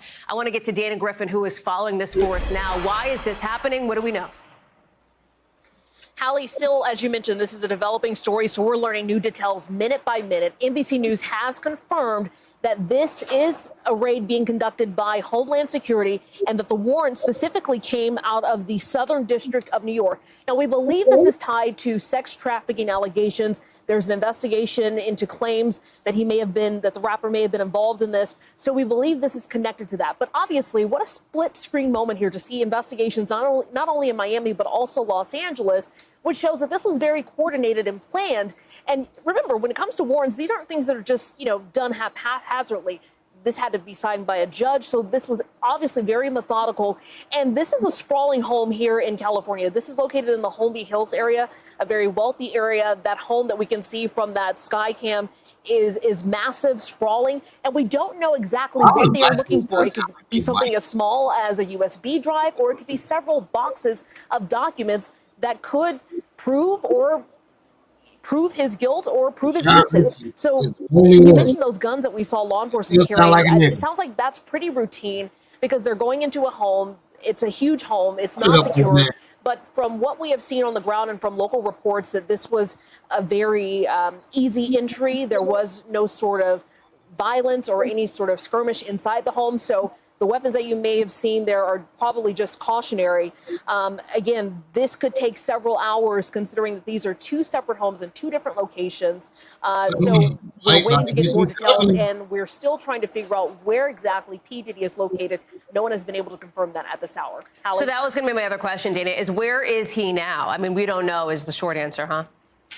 He could be anywhere, assuming that he's not here in Los Angeles, because we saw from that chopper video several people that were taken.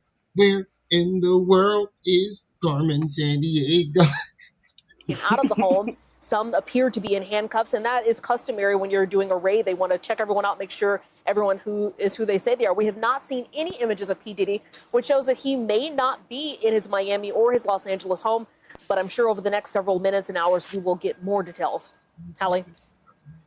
Dana, in just the last maybe 2 minutes as you were speaking, I want to say even 60 seconds. And again, this is breaking news. I'm going to give you a beat to look at your phone because we are getting in now a statement attributable to Homeland Security Investigations, HSI in New York. And in this statement, and I'm putting it up on screen because this is the first bit of sort of on-the-record information here, that HSI New York executed law enforcement actions as part of an ongoing investigation with assistance from HSI Los Angeles, HSI Miami, and our local law enforcement partners. We will provide further information as it becomes available. And that's key, Dana, as you know, because as we've been talking about, information is not something we have a lot of at this moment. Do we know if there's any news conference set, any kind of opportunity that we might get for our teams on the ground there to question some of these investigators, or is that still TBD? That's still TBD. We've got a lot of our teams working to try to get that information. But as you can see, they put out a statement, but there was not a lot of details issued in that statement. So that tells us a lot of information of what they are keeping kind of closed-lipped at this point. So, again, we have no idea what they're bringing out. We may get a hint as we start seeing bags or boxes brought out as far as how much stuff they could be looking for. But when it comes to these sort of raids, they have to look for something very specific. They don't just go into a home and just take out any and everything that looks interesting. So there's telling you, they looking for that security room. Obviously something specific that they are looking for in both of these homes, and we may find out what that is. They're looking for the door to the security room. So obviously we'll be following this very closely. Okay, Hallie? Dana, I'm going to let you back to the reporting that I know you and the teams out west are doing. That's what Thank you so much. TMZ say, Valor. TMZ say they don't know if Diddy's on the plane or not, but it landed in Antigua. But then I saw earlier that he stopped in New York. For the videos. What are you talking about, Marquise? Following this, obviously, over the course of the next couple of hours here. Thanks for watching. Stay You might have updated seen about a breaking donation. news and top stories on Thank the you. NBC News app or follow us on social media. Goddamn. SimilarWeb is a platform that helps you grow your website. Hmm? Oh, shit. I'm trying to check on Reddit and see if there's anything, but so far, nothing.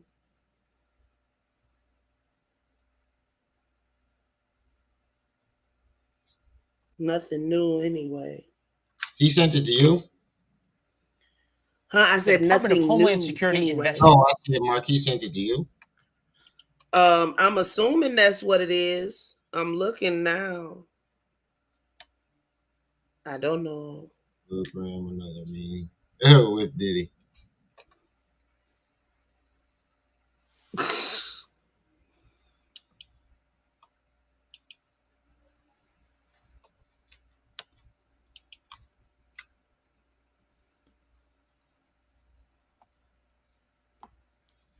Investigations group. Combs has faced lawsuits on a number of issues. But according to court documents, he's been accused of rape, sex trafficking, and more. He has denied all the charges. Law enforcement sources confirm the raids are connected to investigations over sex trafficking. You can see what appears to be Diddy's two sons in handcuffs in the yards. This is from Los Angeles, from one of our helicopters there. That's Justin and King Combs. NewsNation national security contributor, former Los Angeles FBI agent Tracy Walders here. First, NewsNation entertainment reporter Sam Rubin with what we know right now. Sam, a scale of 1 to 10 in Los Angeles of the surprise meter, where does this rank?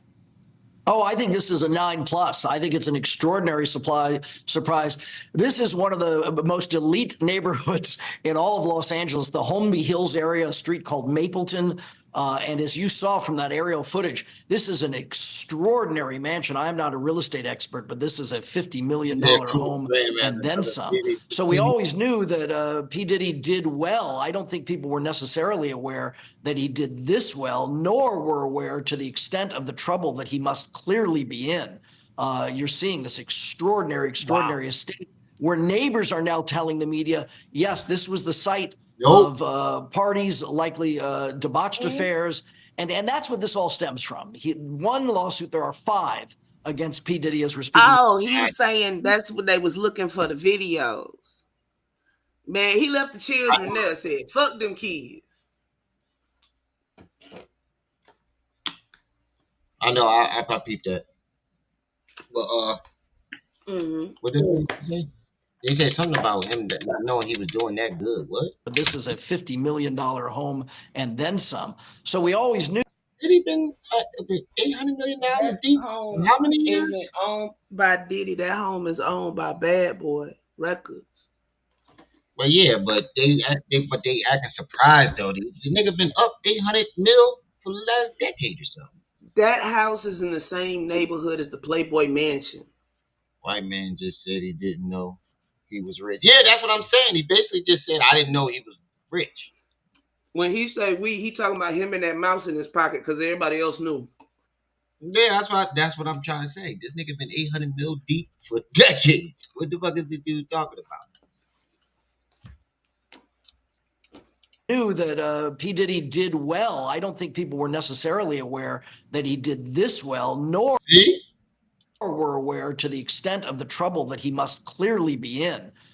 You're seeing this extraordinary estate where neighbors are now telling the media, yes, this was the site of parties, likely debauched affairs. And that's what this all stems from. One lawsuit, there are 5 against P. Diddy as we're speaking right now. Again, he has denied these. This is the most cowardly shit I have ever seen in my goddamn life. Left the kids and tried to flee the country. Yeah, that's crazy. Now I can see if he gave him a heads up and they volunteered. Even if they volunteered, I still would. What the fuck, bro? They still young. He 50 something. Go sit in jail by your damn self, yo, nasty bastard. Making a point to let us know how much money you have, right? Yeah, this is fucking crazy. All right, we down to our last 15 minutes, y'all. Y'all want to keep pushing this, John? Get the Cash App, the PayPal, the Venmo. All the information at the top of the screen. Well, in the top of my chat and at the bottom of the video. Right, Valor. Playing. Hold on, I ain't got my goddamn glasses on. That's why I'm whole bitch. Yeah. Oh, bitch. Accusations, but one from a woman who recorded under the name of Cassie, Cassandra Ventura, was extraordinarily detailed and damning in her accusations of a 10-year relationship where she described effectively being terrorized in a variety of ways. And that may just be the tip of the debauched behavior iceberg. It seems pretty extraordinary to me that HSI would come in effect with military equipment and to simultaneously raid this extraordinary estate here in Los Angeles and another one in Miami that they apparently approached with both boats and vehicles. I mean, it looks like a scene out of a movie, except P. Diddy cast very probably reluctantly as the bad guy in what's certainly, at the very least, is extraordinarily damaging to his reputation. Yeah, that would probably be the understatement. Sam, thank you very much. Okay, so CNN just dropped the article 6 minutes ago, and it's related. The raid is related to an ongoing trafficking investigation. They just won't say who the target is right now, due to the sensitivity of the investigation or whatnot. He said KBD had his hands in this one. Right? KBD trying anything to get out of jail. All right, we got 2 hours. So genius. Tracy Walder with us now. Tracy, I think what struck everybody was the fact. Pause. Fake. This is the part right here. There had to be enough evidence for these federal agencies to move. This isn't just hearsay. They got some, and they're looking for some more. Right. But don't this lady face look fake? No, she just looks shiny. Yeah, I talked. Hollywood use a lot of Botox shit. Goddamn it, Mr. Niles, I've been saying this all goddamn night. Jay-Z, you better hop on the next fucking flight because they coming, nigga. Bali gonna stop a lineman entrance if they all try to flee over there. Find your own island. That's why I don't get why don't these niggas got private islands and shit? Them things, you can't live on those indefinitely. You have to get everything shipped into you. And then what happens if they cut off the electricity and the plumbing and shit to the island, bruh? True. Appreciate it, man. Secure. That the agents who were raiding these homes were wearing the HSI tags on the back of their bulletproof vests, that the SWAT team was there. How high up does it have to go? How far along in the investigation does it have to be to send SWAT teams to the home of a major celebrity on both coasts? The short answer to that, Leland, is pretty high, although I'm not surprised that it was HSI who was there. Their prominent role is really to investigate transnational issues, particularly sex crimes and sex trafficking crimes. So it's not surprising at all that this raid was conducted by them. And it's not surprising at all also that this was simultaneous. Typically, if you have someone that has multiple residences, we even did this at the FBI, you have different teams stationed at different properties to go after them and raid them at the exact same time. So that way evidence can be preserved. So I really think by this point, and again, he is innocent until proven guilty, but there is a mountain probably of evidence against him. Yeah, this is the end rather than the beginning of the investigation, I guess, as things would go. Sean Diddy, Puff Daddy, P. Diddy, net worth over $1 billion, Bad Boy Records. Somehow this white man knew, though. Net worth over $1 billion, but the other white dude at the same goddamn station talking about, I didn't know he was this rich. Because he don't pay attention. Nah, only the way he wants to. I think it's because it's an old white dude and he was mad.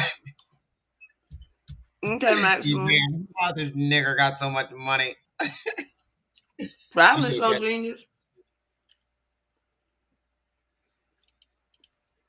500 million records sold. Why is he always caught up with fucked up people? This dude right here.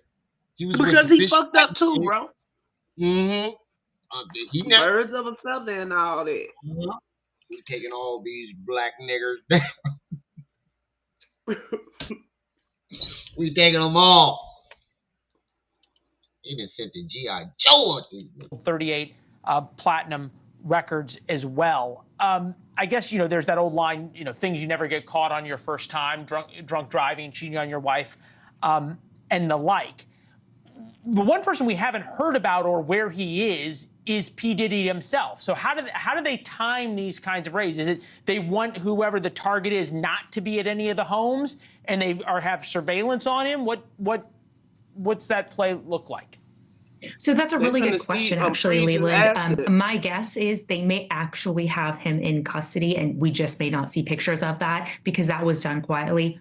Or he could be out of the country. It's hard to know. I don't know the various properties that he has, as you mentioned. He's worth $1 billion, so he may not physically be here.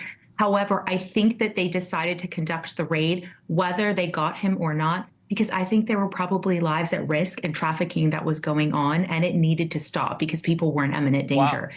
That's why I think it doesn't necessarily matter. It will matter, obviously, in the end that he's caught, but I don't know that it matters right now, and I think that's probably why they decided to do it, sadly. Thanks for watching. Go to joinnn.com to find News Nation on... Well, everybody seemed to forget he got a lawsuit in the works with that liquor company. And Macy's dropped his Sean John line. Who's So True Crime Network? 10 horrifying new allegations against P. Diddy. Yeah, they pretty legit. They did they started up with the Chad and Lori Daybell investigation. Oh, they got me right in front of that motherfucker. Damn, me. It's another one that I saw though. News Nation shorting to visuals. I want to hear something new. Let's hear the allegations. Fuck it. Wait, can I? So Cake just rolled out the Is that Law and Crime? Yeah. It should be fine. Law and Crime. They usually don't strike nobody. I know I played one of theirs a couple of months ago. We didn't do nothing. How about we just speed it up a little bit just in case? Just make sure you keep the commentary. And they fine with it. Speed up a little bit and shit. Grateful and blessed. We are breaking down all of the recent allegations. Look at that face. It just I want to punch it. It's evil. Evil. He looked like Sid off of Ice Age. Good.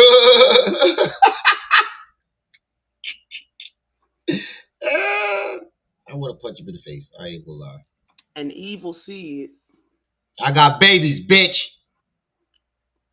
And my mom was a victim. I want to fight. Fuck you, Diddy.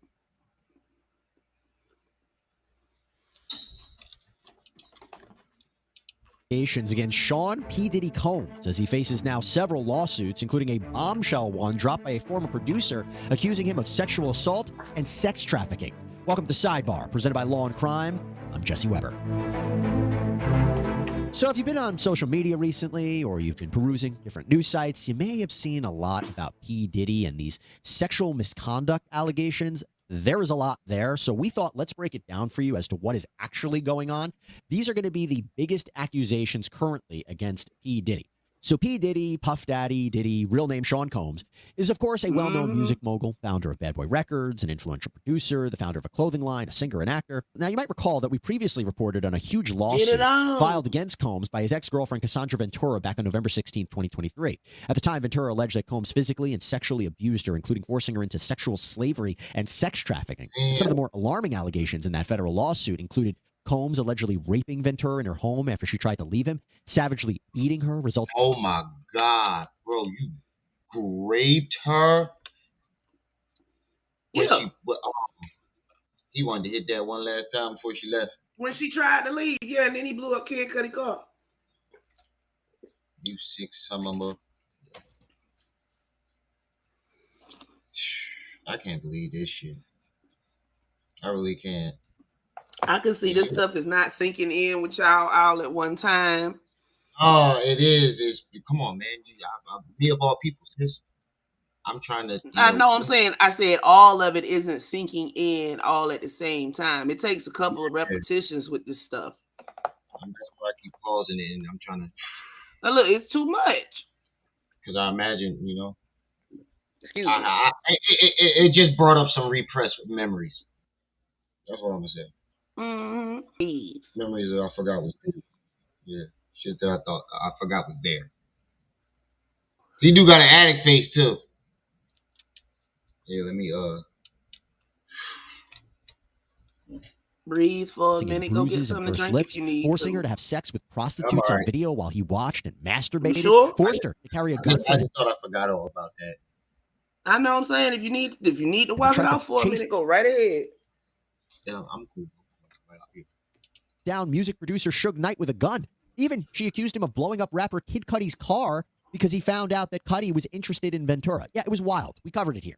And she sued him under New York's Adult Survivors Act. That was a law that gave survivors of sexual assault a 1-year window to file lawsuits if their claims were otherwise time barred under the statute of limitations.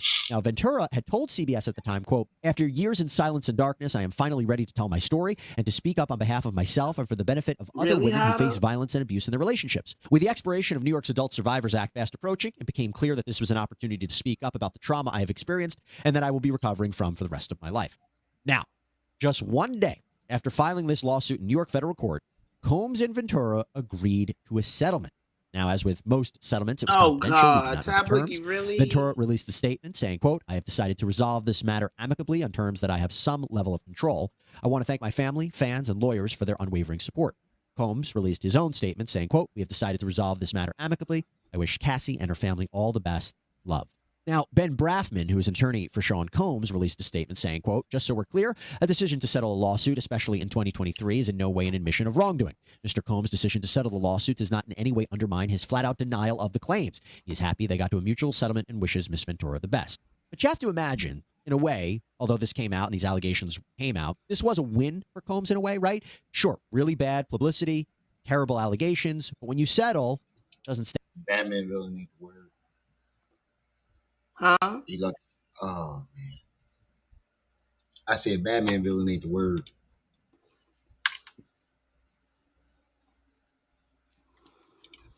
In the news, you don't go to trial. These details aren't revealed at a trial or even in pretrial discovery. Oh my God, Diddy, if I ever get my hands on This isn't like Johnny Depp, Amber Heard, where arguably one of the motivations for Johnny Depp to sue his ex-wife to take it to trial was to make sure all the evidence did come out because he wanted to prove that he did not abuse her and he wanted to rehabilitate his image. This after Heard had alluded. This was the funniest fucking trial. I'm glad this came up because it's definitely just put my. This was the funniest fucking trial I ever seen in my life. Yo, Johnny Depp versus Amber Heard. Johnny sitting up there bringing his fans pancakes in the morning, or what's it, waffles? Yeah. That she was a victim of domestic violence at his hands. This with Combs is very different. Definitely want to keep it quiet. But then what happens? I didn't know whose side he was on. He just trolling. Combs is hit with another lawsuit filed in New York. A woman named Joy Dickerson Neal claimed that Combs drugged and sexually assaulted her when she was in college back in 1991. She alleged Combs filmed the rape, shared the video with others as a form of revenge porn. Dickerson Neal claimed this severely affected her mental health and resulted in her leaving college. And like with Ventura, this lawsuit was filed pursuant to New York's Adult Survivors Act. But actually, this was filed in the Manhattan Supreme Court just one day before the window to sue closed. That is a Hollywood tactic. What? They get something on you. They get something on you and yeah, they get something on you or they get you drunk and drug you and film you. And if you don't comply with what they want,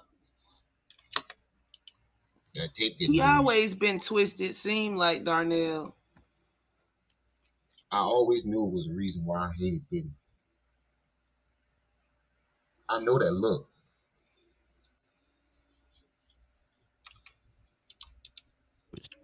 Are you sick of having issues with your webinars? I know that face. denied the allegations. In a statement from his spokesperson released to People, it said, quote, "This last-minute lawsuit is an example of how a well-intentioned law can be turned on its head. Ms. Dickerson's 32-year-old story is made up and not credible. Mr. Combs never assaulted her, and she implicates companies that did not exist. This is purely a money grab and nothing more." As far as we see, that lawsuit is still pending. But there is something to think about. Could these allegations be true? Yes, absolutely. Could the allegations against Ventura be true? Yes, absolutely.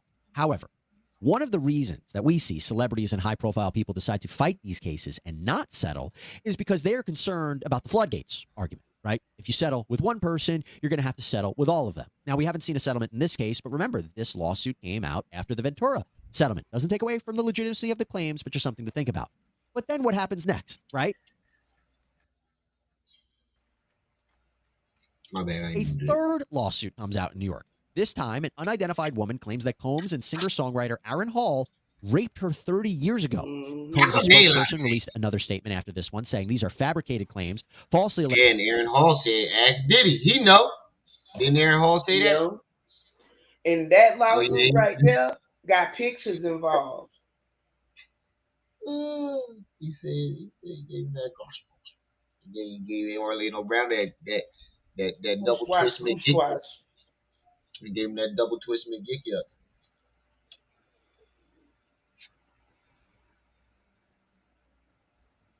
Oh yeah, shit. I'm playing.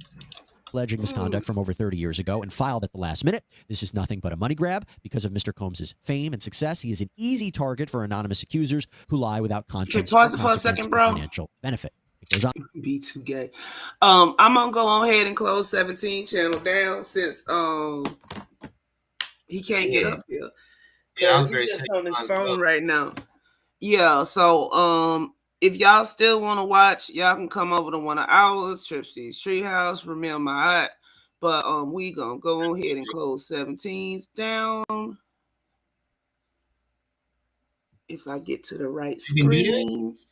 Yeah, I got control of his, just like hey Tony, I'm finna close it down. 17 should be in the chat. It just pisses me off because everybody's getting their justice.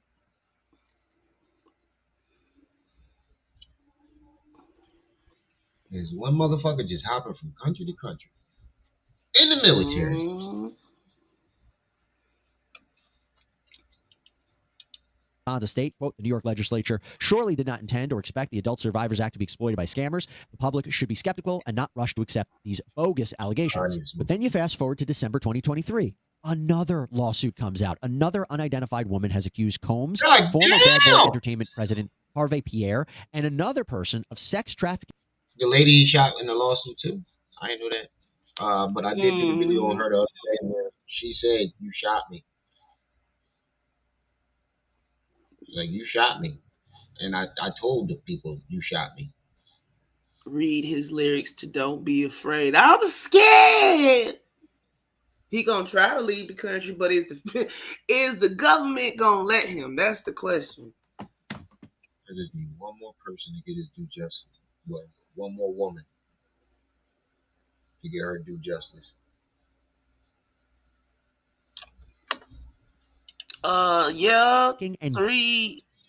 Three civil lawsuits. Harvey Pierre is well known.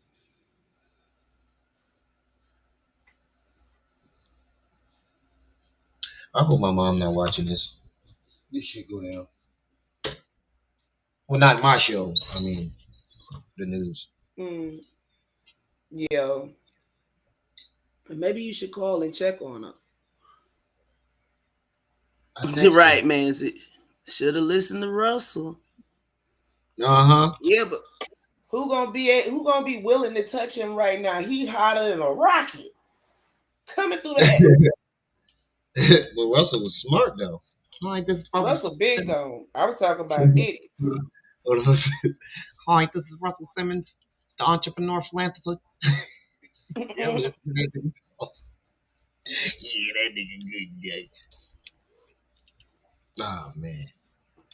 Gang raping her when she was just 17 years old. She said that she was flown from Michigan to New York City, supplied with drugs and alcohol, and then assaulted at Combs' recording studio. Why didn't you just call Beach Stinger up? Beach Stinger said he'd have touched his toes. Right. You ain't hear him when I asked him? I was like, what did you mean? He said, for Diddy? Oh, so they did carry bags and boxes of evidence to a van. You said, Darren Hall, don't be afraid, lyric. Oh, wait a minute.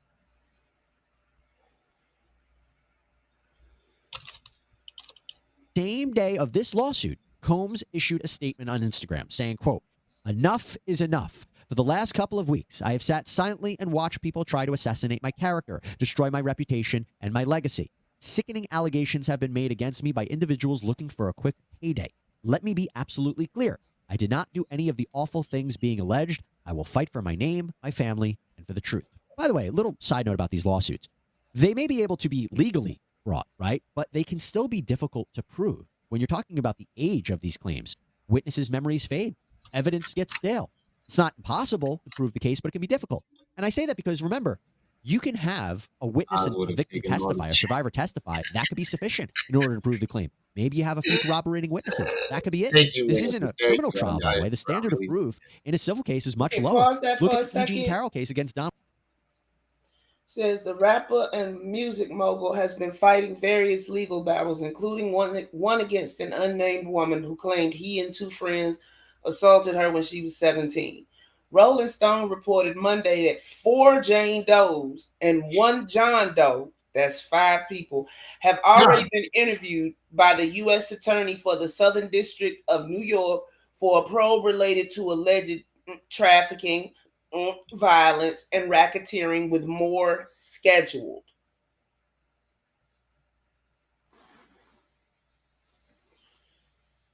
Wait, what? Oh, wait, hold on. Mm-hmm. Look at these lyrics.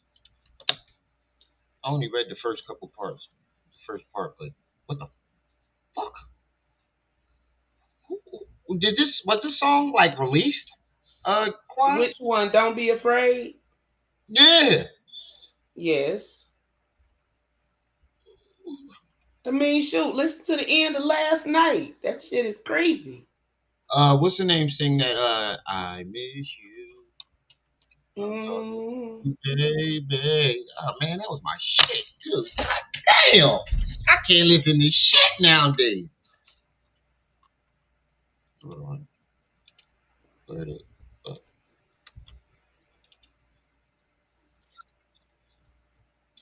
My voice sounds so fucking weird to me. All right, let's look at these lyrics. This shit is crazy. How the fuck nobody noticed this shit in the first place? I'm talking. Now the shit's stuck in my head. Don't get it stuck in mine. Nah, I just thought of another song that's I'm not gonna be able to get out for another fucking 4 days. She took my drawers. Now lay me down to sleep. Said she gonna put it on TikTok. If I should die before I wake up, take. You'll be saying daddy to me. Please don't hurt me. That's my first experience, baby. Make it feel all right. Don't worry, baby. Don't be afraid. Don't be. Oh my God, this is some creepy shit, man. I don't even want to read the rest. I wonder what Gene Deal got to say about this. I told y'all that's the only thing he probably got to say. I told you, motherfuckers, they gonna be calling me soon as you testify. I think Gene might have inside information. Mm-hmm. And if he don't, Stream. You going to jail with it? There you go. Yeah, that's sick. I didn't even think about I didn't even think how this would affect me. All right. I didn't think about it at all. I said, if you need to take a minute, take a minute. He said, play Young Pharaoh Pound Town. Yo, thank y'all so much, for real. Seriously.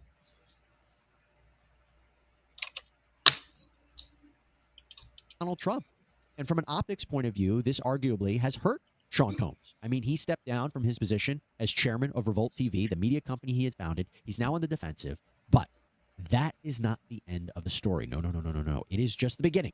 because now producer Rodney Little Rod Jones has filed a massive, reportedly $30 million federal lawsuit against Combs and others, alleging sexual assault, harassment, and an illicit criminal enterprise. This lawsuit by Jones is 75 pages. It lists out 15 separate causes of action, and we're going to go through them. But this lawsuit is against Combs, his son Justin Combs, various associates, and entities like Chalice Recording Studios. Yeah, that's another sick thing, man. You taught this shit to your son? Mm-hmm. Not even his sons. The one ain't anyway. Mm-hmm. But wait, that's Quincy, and Quincy wasn't a king. Yeah, people like see this as entertainment, but they don't really know what the victim's going through, you know? Mm-hmm. Some of those victims have offsprings. Records, Motown Records, Combs Global Enterprises, and Universal Music Group.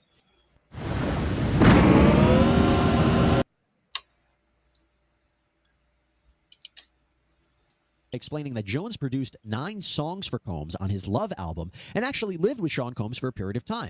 And how, quote, throughout his time with Mr. Combs, Mr. Jones witnessed, experienced, and endured many things that went far beyond his role as a producer on the Love album. Mr. Combs required Mr. Jones to record him constantly. On several occasions, Mr. Combs took Mr. Jones' cell phone and began recording himself. As a result, Mr. Jones has secured hundreds of hours of footage and audio recordings of Mr. Combs, his staff, and his guests engaging in serious illegal activity. Yeah, he did. Jones says that those videos showed 400 hours. The displaying of unregistered firearms, Combs spiking drinks. 400. Look, there they go right there. These all 400 hours. All these girls are underage. Some sick Hold people on. out. Yeah.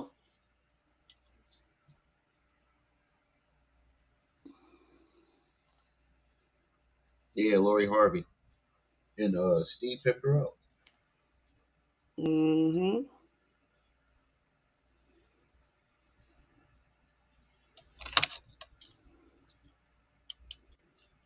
Oh, you ready? Mm-hmm. You said hold on. No. For minors and sex well, I did, but no. I was just trying to Christian see the picture. Is that hold on, I'll go back. Firearms, is that his son? Combs, right there. That's him.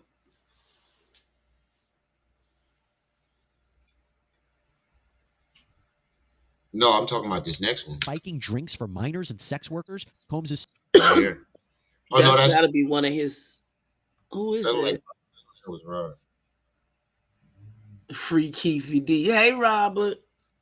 I think Keefy D the one who, you know, I think that's what really started that shit. And I think we're gonna find out who really killed Tupac and Biggie soon too. Cause Diddy telling it all, I'm telling you. Jay-Z, all that shit you did. Who else? All you motherfuckers. Son Christian drugging and sexually assaulting a woman, and even a famous actor sexually harassing and assaulting Jones. Now, Jones alleged numerous events in these papers. For example, Jones, who identifies as a heterosexual Christian man, claims that Combs repeatedly and intentionally groped his private parts without his consent, that this happened in L.A., New York, Florida, the Virgin Islands, and that Combs... I barely like touching my own meat. What the fuck is wrong with you niggas? Mm-hmm. I barely like working with my monster. What can't wait to say? Working with a monster. Also continually forced that fucking face Jones to be in his presence while he was naked and showered. So with that, Jones is suing Combs for a claim of sexual assault and harassment. Jones says that this resulted in severe emotional distress and anxiety. And as we go through some of these claims, keep in mind what he alleged that he suffered as a result of Combs' action. This is the injury or harm element that you need. Did I tell you that nigga tried to holler at one of my girlfriends and I didn't realize he was... No, you didn't tell me that.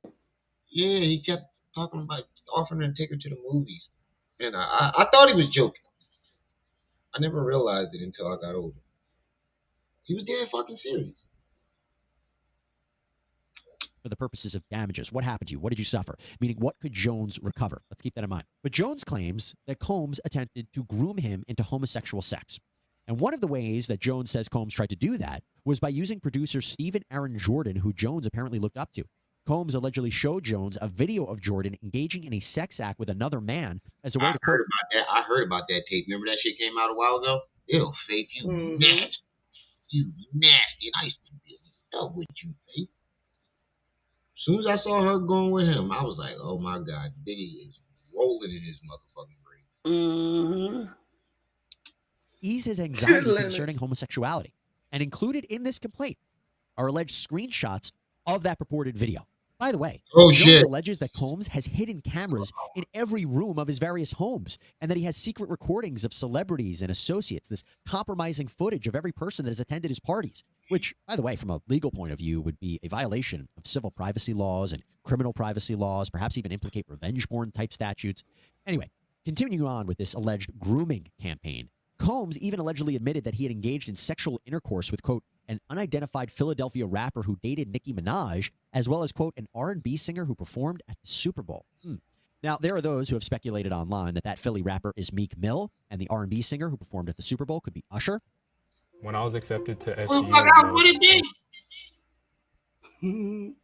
but they said that audio recording, I ain't listened to it yet.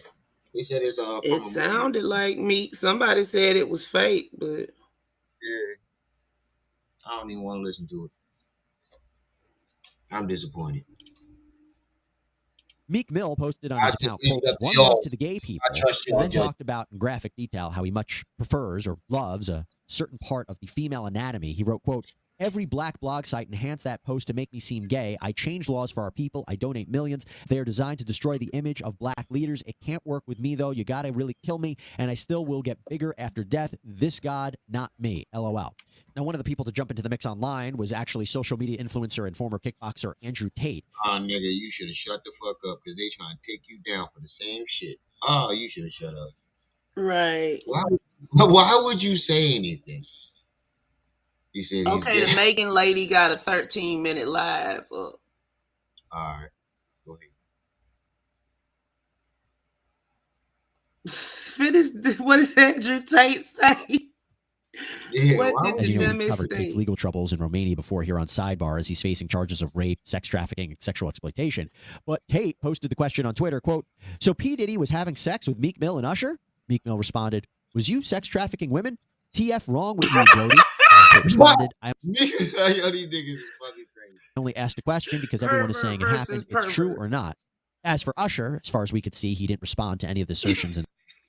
I'm thinking he gonna say something like, Diddy didn't do it or something. Yeah. This nigga said, wait, did it for Usher and Meek Mill?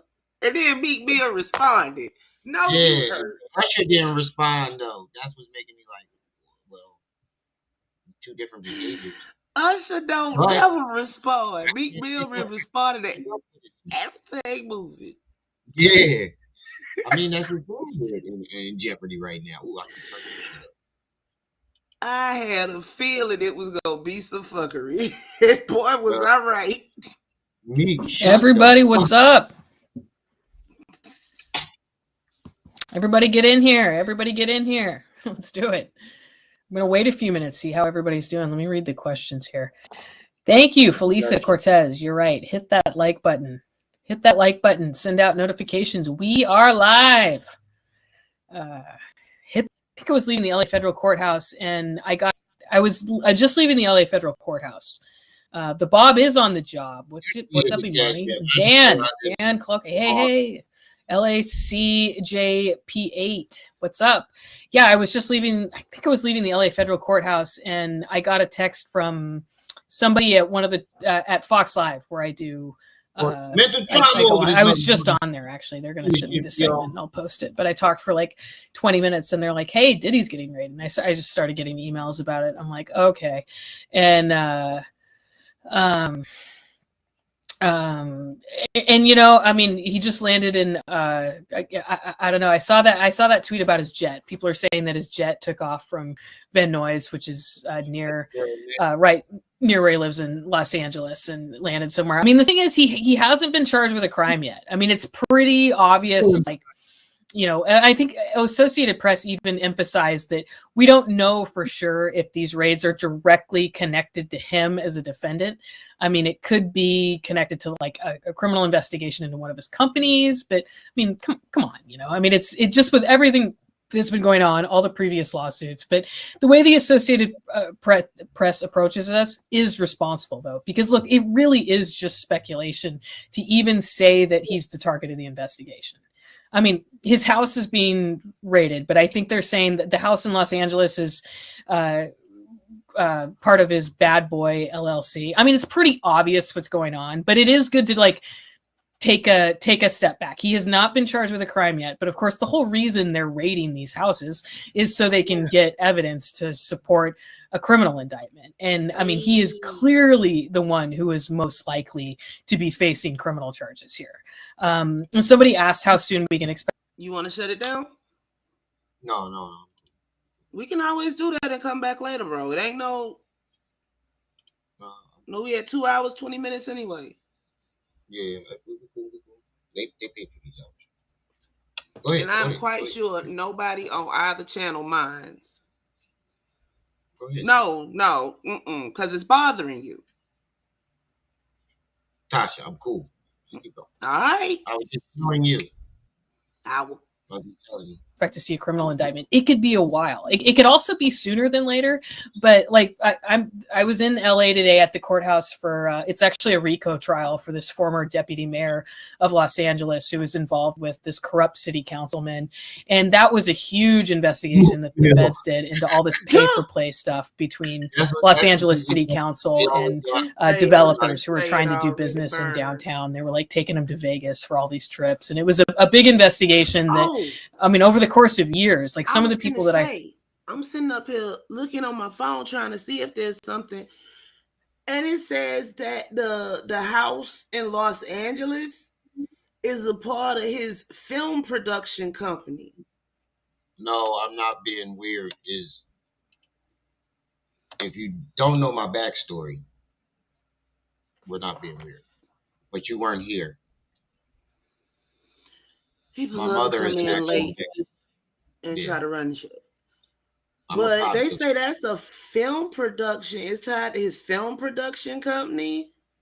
Neighbors say they frequently see parties at the property lasting all night, but they weren't aware of any illegal activities. He said these devils getting what they deserve. You're right. I heard testify just the other day. This guy, it was like a year and a half that he worked with the feds before Death Chef. They call him indicting anyone. So Weezar's house, Weezar is the city councilman who was super corrupt on this, and his house got raided, and he wasn't charged for another like year or two. I think he was he raided in 2018? But sometimes the raids happen way before the criminal indictment. But especially with a case like this, criminal sex trafficking is totally different than like a public corruption case involving pay for play stuff. Like they might have a little bit more urgency for somebody like Diddy to try to. Oh, there is an open case against him in civil court about payola. But the thing about that case is it seems like that guy is hella litigious.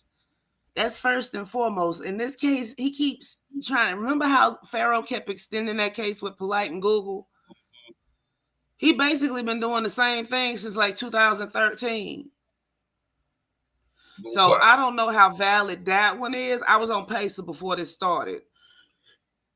But yeah. Accelerate the investigation. It's hard to say, but it's definitely just the fact that they were able to go and raid those properties today shows that they've been working on something for a long time, because the standard to get authorization from a magistrate judge to go search someone's property like that is pretty high. Like they had to have submit an affidavit with all this stuff supporting probable cause for, why they should be able to go into the house and look for these specific items, like things about this. And the search warrant fortunately, the federal search warrants aren't just easily available. Like if this was Spokane County, I tweeted that I'd just be able to go walk over to the courthouse and ask to see this. No, so man just check his text. Ah. Go ahead. Mm-hmm. Search warrants. That's what I used to do all the time in Spokane. I would go over there every single day and see the search warrants and look at all the new ones, so you know everything that the cops are doing in Spokane. But that's the county courthouse in Davis Spokane, like, Washington. It's not a federal investigation involving the Southern District of New York. So while the Southern District of New York guys like Homeland Security definitely have to have like detailed affidavits supporting all these search warrants, the idea that we're going to see them anytime soon, probably not. I mean, the big break in some kind of story like this, Could be. especially because it's Homeland Security, is going to come from. There are a couple people at like the national reporters who have really good like Homeland Security contacts or something like that. Like they could get like a leak or something like that. If this was like a political case or something involving Trump or something, I think it would be more likely that we could see a leak like that. But because it's Diddy, I mean, I saw Washington Post labeled it an entertainment story or something, because you just might not have the like, balls to the wall grit reporters who are like trying to hunt down their sources to figure out what this is all about. But 702 in the news cycle, there is that shooting, that terrorist attack over in Russia. Cheetos, his restitution got dropped to 100 and something million instead of 400 and something million. And I don't think there was anything else shocking today. But also, if you just look at all the lawsuits that have happened, I mean, the second that Cassie lawsuit was really freaking serious. I mean, you just the law firm involved, all the stuff that we. Enlightened majority. Didn't I say that in the beginning of the Illuminated? Illuminated. Yeah. Yeah. Diddy the Black Epstein. Mm-hmm. Diddy I'm gonna step away for a second. I'll be right back, but I'm gonna play the video. It was in that complaint. I mean, it just begged the question right there of whether. And there's a cannibal gang leader in Haiti called Barbecue that's trying to take over. Barbecue. They're looking out. I forgot him. Yes, his name is Barbecue. Okay. Yeah. They've been fighting over there for a good week and a half, 2 weeks. Whether there was a criminal investigation then. Right so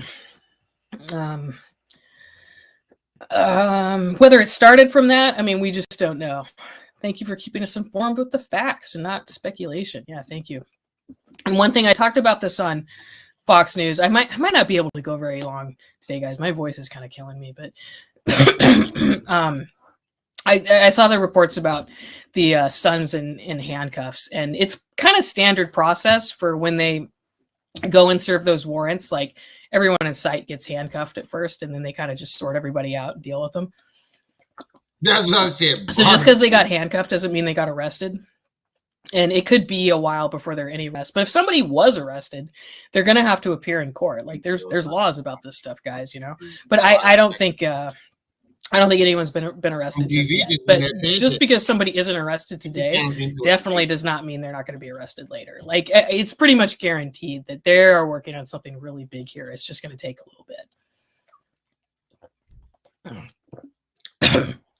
Oh, sorry, guys. I don't want to lose my voice here, but the first thing I would expect, I mean, one thing we can guarantee is there's going to be a stay on these civil cases. Nothing was really happening with them much. I mean, the civil process just kind of takes a while, but none of those cases are going to go through or have any kind of like discovery process while there's a criminal investigation. Like that's just his that's his Fifth Amendment right there. Like he has a Fifth Amendment right against self. Hey, yo, I'm just repeating what the news said, and they said it's a whole cannibal gang, and the leader is named Barbecue. Oh my God! I can see if he's a cannibal now. That's understandable. Oh wait, I did not mean to make that rhyme. But if he is, I understand now. He probably just throwing niggas on the barbecue, open grill cookout, literally. incriminating himself. So he isn't going to participate in any of the civil cases as long as there's this criminal investigation going on. Hopefully, Fox will send me the segment I did earlier, because we were talking about, like, is Diddy going to release a statement? I mean, I was kind of expecting some kind of statement from Sean Hawley by now, but because they had to have seen this coming. Like, definitely they had to have known of a grand jury probe, or that the cops were up to something, but chances are they were pretty shocked to have, like, their shit raided right now. Hold on, you know what? I gotta go do running there. I'll be right back. Hold on. How can you fuck with? Yeah, like, it's literally they calling for international help right now. You know how America do. Yeah, I'm saying Haiti calling for international help. I don't think they really care who helped them at this point, because they are A, starving, and B, being chased around by a nigga named Barbecue. What's your name? Oh, Lord, you know what? You can be the last king in troll heaven.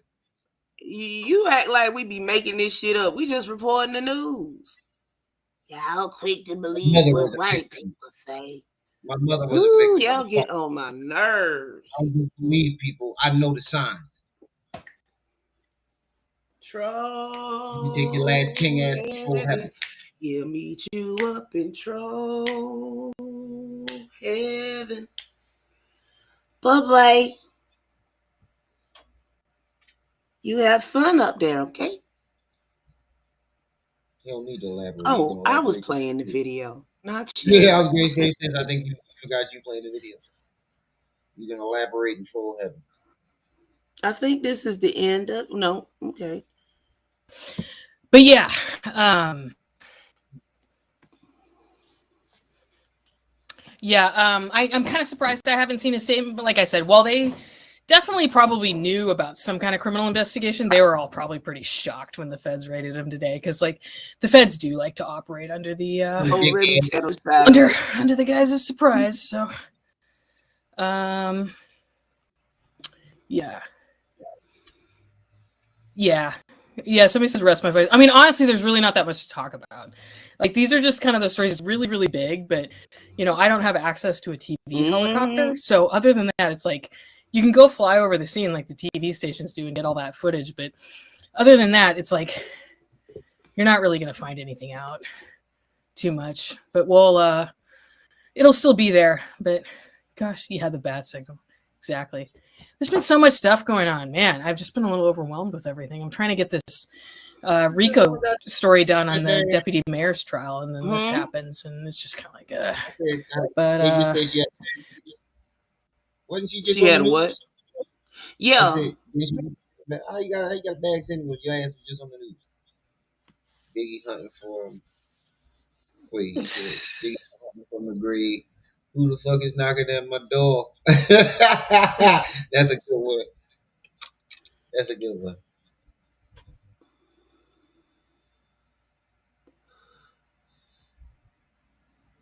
But yeah, if you guys have any more questions or anything, or I mean, everybody's always kind of clamoring on me to go live, and I don't like going live. I mean, this is all right, but I don't really get that much out of it, and I'd rather just, like, put together stories and do that. So anyway, if you guys have anything else, I'll oh gosh, Leah Alspa, somebody, yeah, that whole thing was freaking sad. Somebody always got a motherfucking problem. He, like, tortured. Mm-hmm. I said it don't matter who we talk about. Somebody always got a motherfucking problem. Right. Because remember, Black people do no wrong. We're the most innocent people on the planet. We cannot be involved in criminal activity, which is such a load of shit. I ain't trying to downplay Black people, but think about who's done the worst to you. Right. Don't worry, I'll wait. Think about the person that did you the dirtiest. What color was it? Through that mentally ill woman for like 18 months. It was really messed up.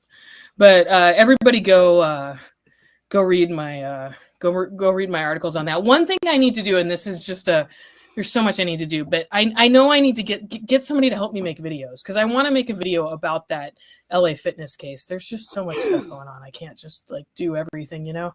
Yeah, But yeah, check out legalaffairsandtrials.com for a story about this. Say, huh? Man just says we're too scared to point out the buffoonery. That's pretty much it. Mm-hmm. I mean, I don't like being around people that ain't doing good and ain't doing good for nobody else neither. I mean, what's the point in letting these people come up off of everybody while everybody else still struggling? That's stupid. Right. Mentally ill woman who was like harassing LA Fitness for years and years, and I heard the feds landed his plane. See, I don't want to repeat stuff like that because it's just like, well, if that's freaking true, that's crazy and a huge story. But I just read it off a comment on YouTube, so I'm not sure. But yeah, if the feds landed his plane, that's freaking nuts. But yeah, Stephanie, thank you. I'll hit you up or email me at my email. You can find my email easily. I don't want to just read it out on the live, but it's not hard to find my email. But the one thing I need is like a video producer. I would love it if I could just talk about that LA Fitness case for like 8 minutes, 10 minutes, just me talking straight. And then I just send the video to somebody who helps put B-roll together and everything, you know, things like that. But yeah, Stephanie, hit me up later. We'll talk. I got to get up early tomorrow and go back up to LA for closings in this trial, and I got to do this story, but okay, I'm definitely going to keep following the Diddy stuff. Actually, Los Angeles just dropped something update. It was published 5 hours ago, but it was updated an hour ago. And it says federal investigators seized the phones of Combs, who was in the Miami area at the time of the raids. Authorities were conducting a raid inside a multi-million-dollar home belonging to rapper and record producer Sean Diddy Combs in the Homie Homes neighborhood of West LA Monday afternoon. HSI executed search warrants at the LA mansion as well as a Miami property belonging to Combs. The raid may be linked, and the sources also said another 3 Jane Does have been scheduled to be interviewed. So 5 and 3 makes 8.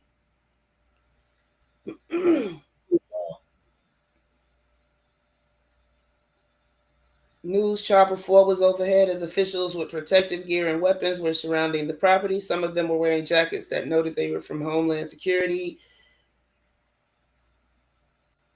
Video from Miami, Los Angeles also showed federal authorities were present at the Florida property at the same time.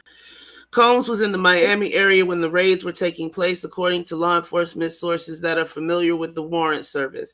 Investigators also seized the phones of Combs, according to sources, as the rapper was scheduled to depart for a trip to the Bahamas. It was not immediately clear how many devices or phones were seized. Put it up. The thing up. Oh, I was reading it from my phone. Hold on. Oh, no, if you reading from your phone, that's cool. I thought you was reading from your computer and forgot that you.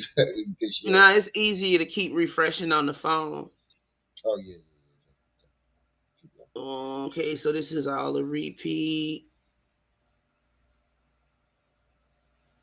about Pierre Combs and Hall. Pierre Combs, what is that? One of his sons? Pierre, the other dude that's in the lawsuit, the former executive of Bad Boy. Was that one of his relatives? No, the 3 it's 3 people named in the lawsuit from one of the Jane Does. Diddy, Harv Pierre, he was the president of Bad Boy Entertainment. The Jane Doe lawsuit. Oh yeah. So he was in Miami. Do the math. They seized his phones he was in a Miami area. Marcus Bryan L. Wait, when did they seize his phone? They didn't catch him. They didn't seize him. They seized his devices from him. So I guess he is down there in Antigua. So that nigga they ain't ready to arrest him yet. They just gonna keep an eye on him. Antigua is an extraditable place.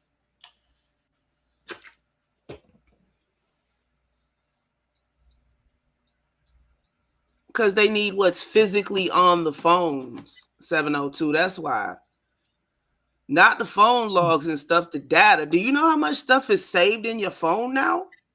Why these dumb motherfuckers keep their fucking shit in their phone? Huh? He must have really thought he was untouchable. I don't understand why these motherfuckers be just keeping shit in their fucking phone.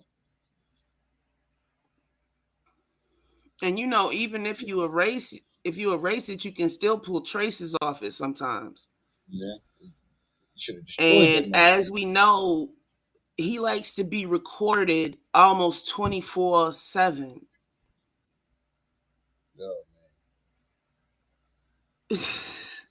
Yeah, he really thought he was untouchable. Basically, narcissist, megalomaniac. He had his white zaddy, Clyde D. Mm-hmm. Not even Clive, that dude, that other dude. Who? Ain't giving that I forget his name. It's some rich guy from overseas. But let's finish Megan off. Day show in Australia wants me to go on and talk about it, so I'll let you guys know if I do that. But anyway, thank you guys so much. Sorry this is such a short live, but like I said, I kind of realized I don't even like doing lives. But anyway, see ya. What the hell you do a live for them, lady? Because they kept pestering her to go live about it. She's a court reporter. Oh, okay. She the one that broke the news about the Cassie lawsuit. Oh shit. Yeah.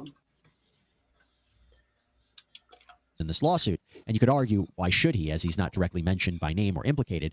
But something that has created a bit of buzz online is an interview that Usher did years back on the Howard Stern show, where he talked about living with Sean Combs as a teenager as part of P. Diddy's, it's called Puffy's Flavor Camp.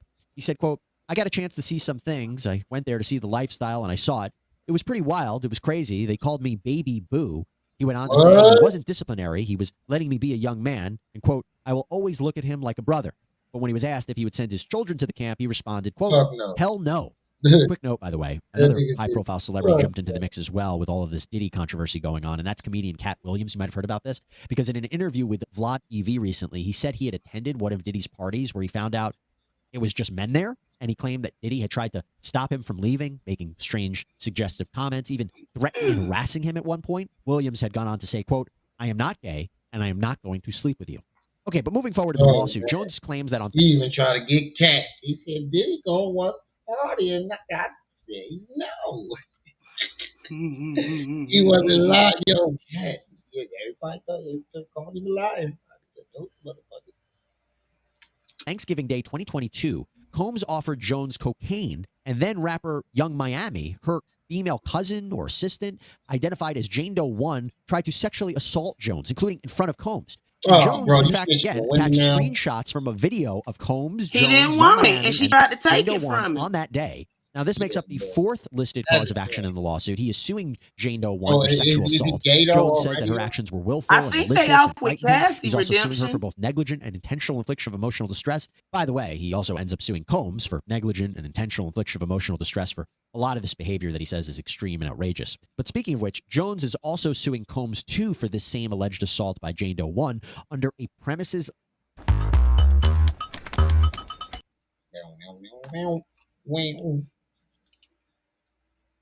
Jones is arguing that Combs is responsible because this alleged assault happened on Combs' property. He saw this happen, that he had a duty as the owner of the property to protect Jones from harm. That's actually a common theme we see in personal injury cases. If something happens to your guests on your property, your business, your home, you could be legally responsible.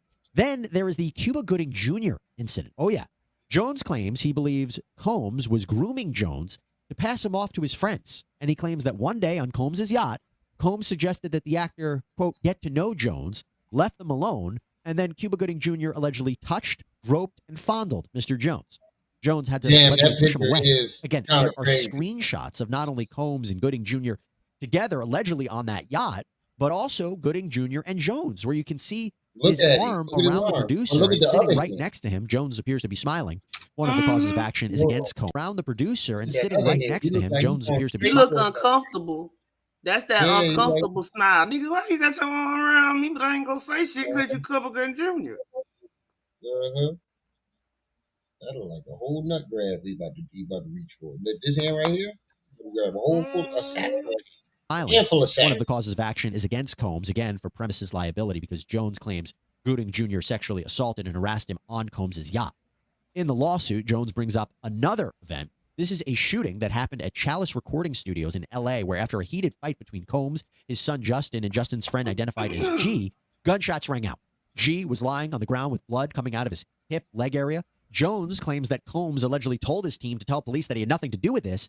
And then Jones, in the lawsuit, provided screenshots of the blood-stained bathroom where he claims G was shot by either Combs or his son. And he claims he still has the clothing that you could test for DNA. Now, one of the claims or causes of action in this lawsuit is against Combs and his son Justin under California's bystander negligent infliction of emotional distress. This is the idea here is that this shooting of G traumatized Jones and that has caused him to suffer PTSD and depression. And then there is another cause of action against the various entities like Universal Music Group and Motown Records for this shooting, again, under a premises liability theory that they failed in their duty to provide adequate security at Chalice Studios. This shooting could have been prevented. Talking complicated lawsuits, let me just take a minute to thank a team that really knows about the law. Attorney Tom and Associates. They're a great sponsor of this episode of Sidebar. Look, if you find yourself in a position where you need a lawyer, finding the right one can be tricky at times. Well, that is where Attorney Tom comes in. So Tom and his team, they have this blend of deep legal knowledge and skills, but they also care. They have genuine empathy for their clients. Not to mention a very impressive track record. So whether you were injured in a car accident,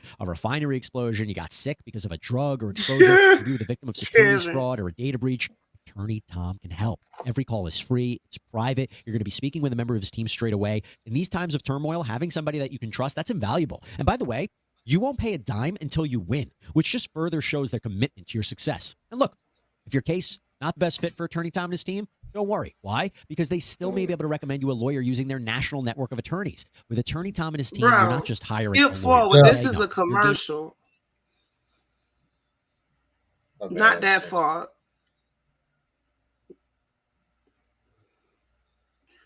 I was wondering. I said, what the hell is he talking about? And then I thought about, we're not finna sit here and do this. Tom wins. But moving on, Jones also talks about an event from this past summer, July 2nd, 2023, out in California. He claims that Combs had a party with underage girls and sex workers at his home, and his son and an unidentified R&B artist were there. Now, again, embedded in this lawsuit, in this complaint, are screenshots of a video taken of this party where it allegedly shows Combs either kissing or dancing almost face-to-face with a purported underage girl. And the thing about the screenshots from these videos, too, let me just talk about it. Jones usually claims in the suit that the writer is in possession of the video and this could be provided to court. We don't know exactly at this point what the videos do or do not show or the context or what they can prove, but the screenshots in and of themselves are important to establish what we call in the law a prima facie case, meaning at first sight or first impression, the evidence is sufficient to support the claims. Now, moving forward, Jones argues that he was working for Sean Combs under an implied work-for-hire agreement. Work for hire is when you're paid to create something for somebody else. You don't own the rights to what you create. In this case, Combs would own the rights to the songs that were produced by Jones. But Jones says he wasn't paid for the songs he produced, even though he says Combs and the defendants benefited from his work product. He says he was only offered $29,000 for all of his work over the course of 13 months. And talking about his job duties during this time that Jones good black men. Hold on, pause, he states bro. that he was, quote, forced to solicit.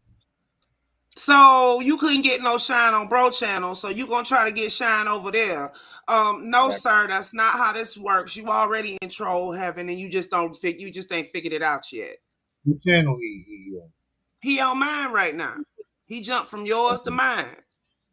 Dr. Who's some real content. Talking about we don't do nothing but break good black But men down and more named dick out your mouth, nigga. Oh, and wait, you forgot polite. How about you get Omar dick out your mouth? How about that? Yeah. I'm tired of being nice to you fuck niggas.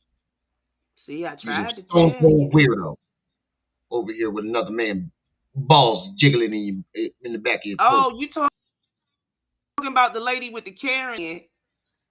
I know who you talk about. Yeah, that lady. She said they was coming to get him. What this nigga talking about? I am that I sex am. workers and perform sex acts to the pleasure I of am Mr. that I am. Combs. What's that? On or about February 2nd, 2023, Mr. Jones Yeah, believes Mr. 702. Combs drugged him. Mr. Jones recalls waking up naked, dizzy, confused. He was in bed with 2 sex workers and Mr. Combs. He also recalls aimlessly wandering around the house with no clothes on. Quote, as part of Mr. Jones' sex worker recruitment tools, Mr. Combs provided Mr. Jones with an exclusive bad boy baseball cap and required him to wear it to Booby Trap on the River, that's a strip club, as a signal to any sex worker he approached that Mr. Combs was in town and had sent Mr. Jones to recruit them. And you might be saying, well, what happens if Jones refused to do any of this? Well, Jones claims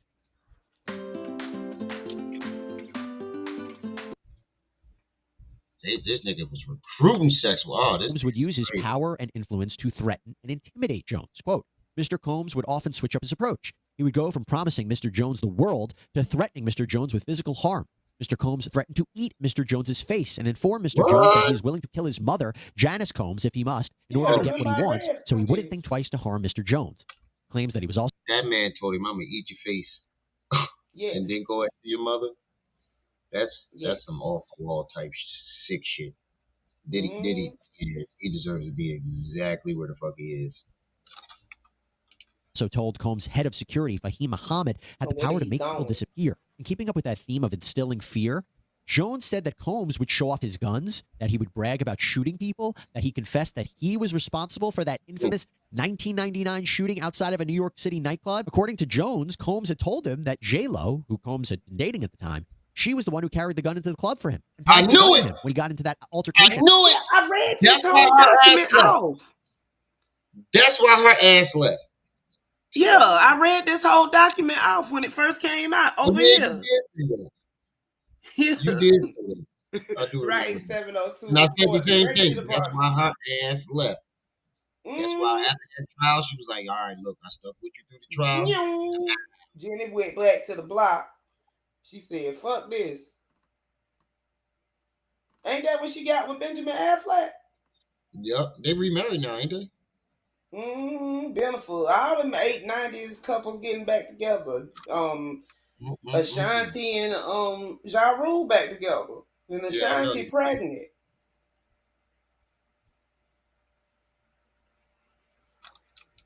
Outside the club when shots were fired and 3 people were injured. Jones claims that Combs admitted he forced his artist at the time, Shine, to be the fall guy, to take the blame for the shooting. He was sentenced for 10 years in prison, by the way. Now, Jones claims that with all of this, he was terrified. He was terrified, and we're going to get into why that is important in just a bit. But Jones makes a comparison in this lawsuit to, of all people, Jeffrey Epstein. Yeah, he claims that defendant Christina Coram, Combs' chief of staff, is like Ghislaine Maxwell, the former associate or madam of Epstein, who was convicted of her own sex trafficking-related charges, serving a 20-year prison sentence. For instance, when Jones went to Coram to report Combs, she allegedly said, quote, you know, Sean will be Sean.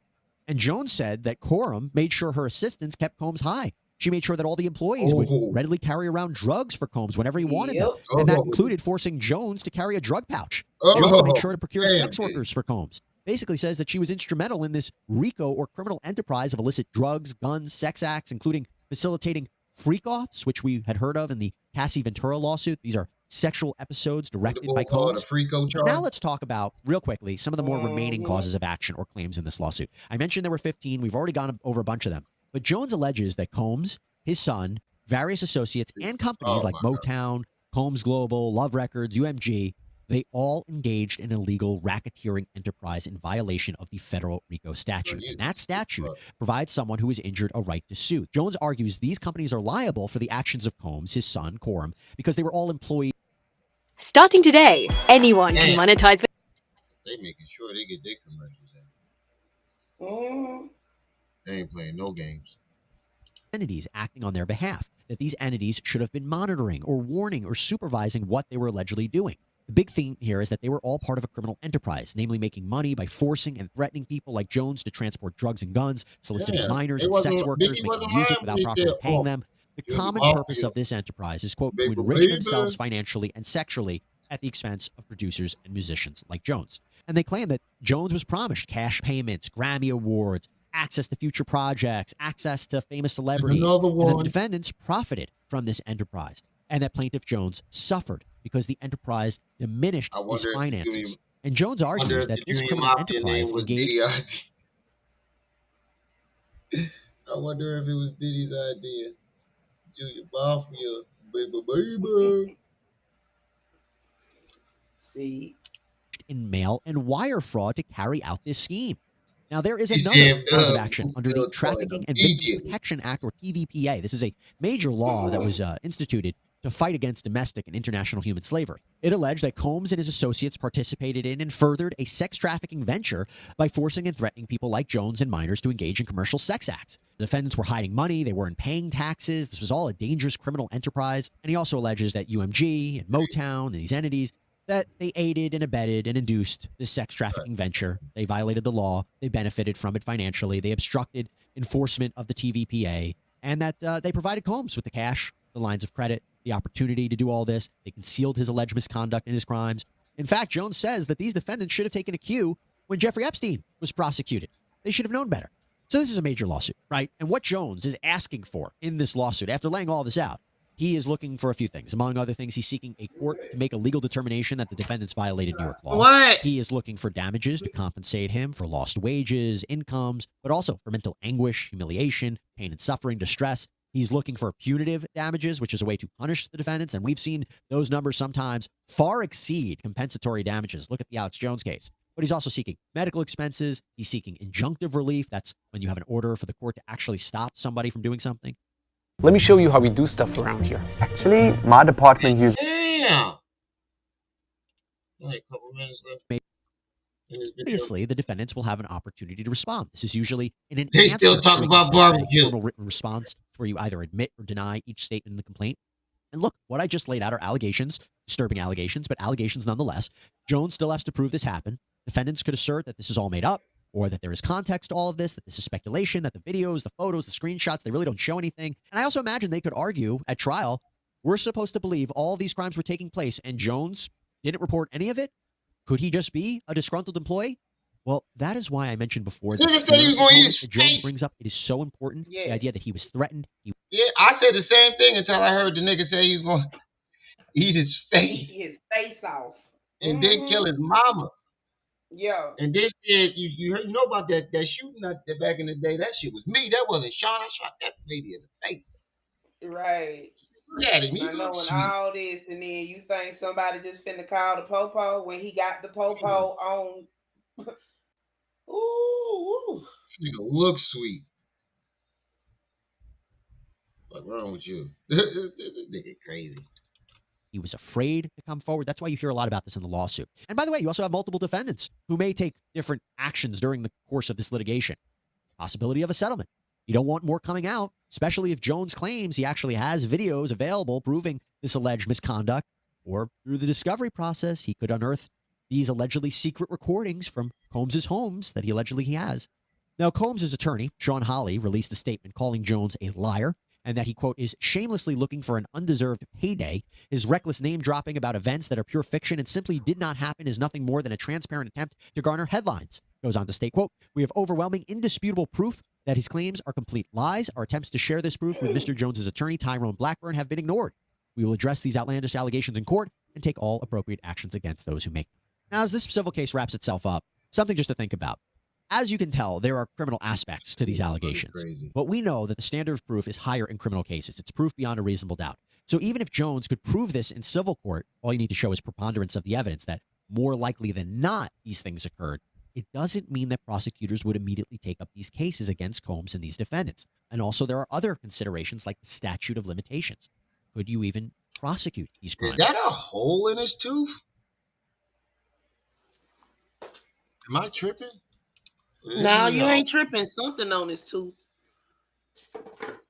Move this other way. Yeah, that's a hole in his tooth. He got a diamond in his tooth. Yeah. Yeah, that's what that is. Oh, that nigga crazy. Oh, God. Diddy. Diddler. Shame. You're going to jail now. See? Are they too old? Okay, that was a lot to get through. But thank you so much for joining us here on this episode of Sidebar. Please subscribe on Apple Podcasts. The end. Diddy exposed. This is a daggone shame that it went Surviving on Diddy. this long. All the murders.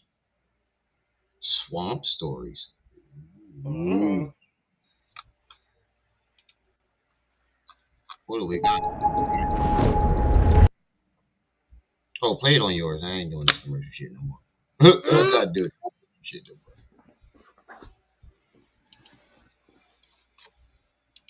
Yeah, Uzi had a diamond in his forehead and that shit got infected, didn't it?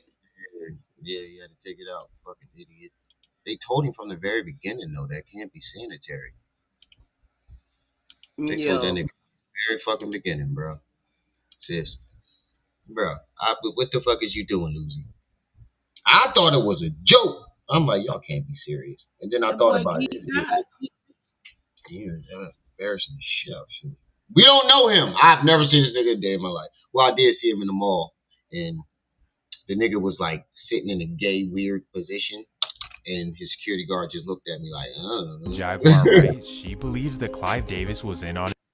Flakes, you know what I'm saying? Before pause was invented. But it's my brother for real. We used to actually wrestle off of the frosted flakes because he used to always get up early.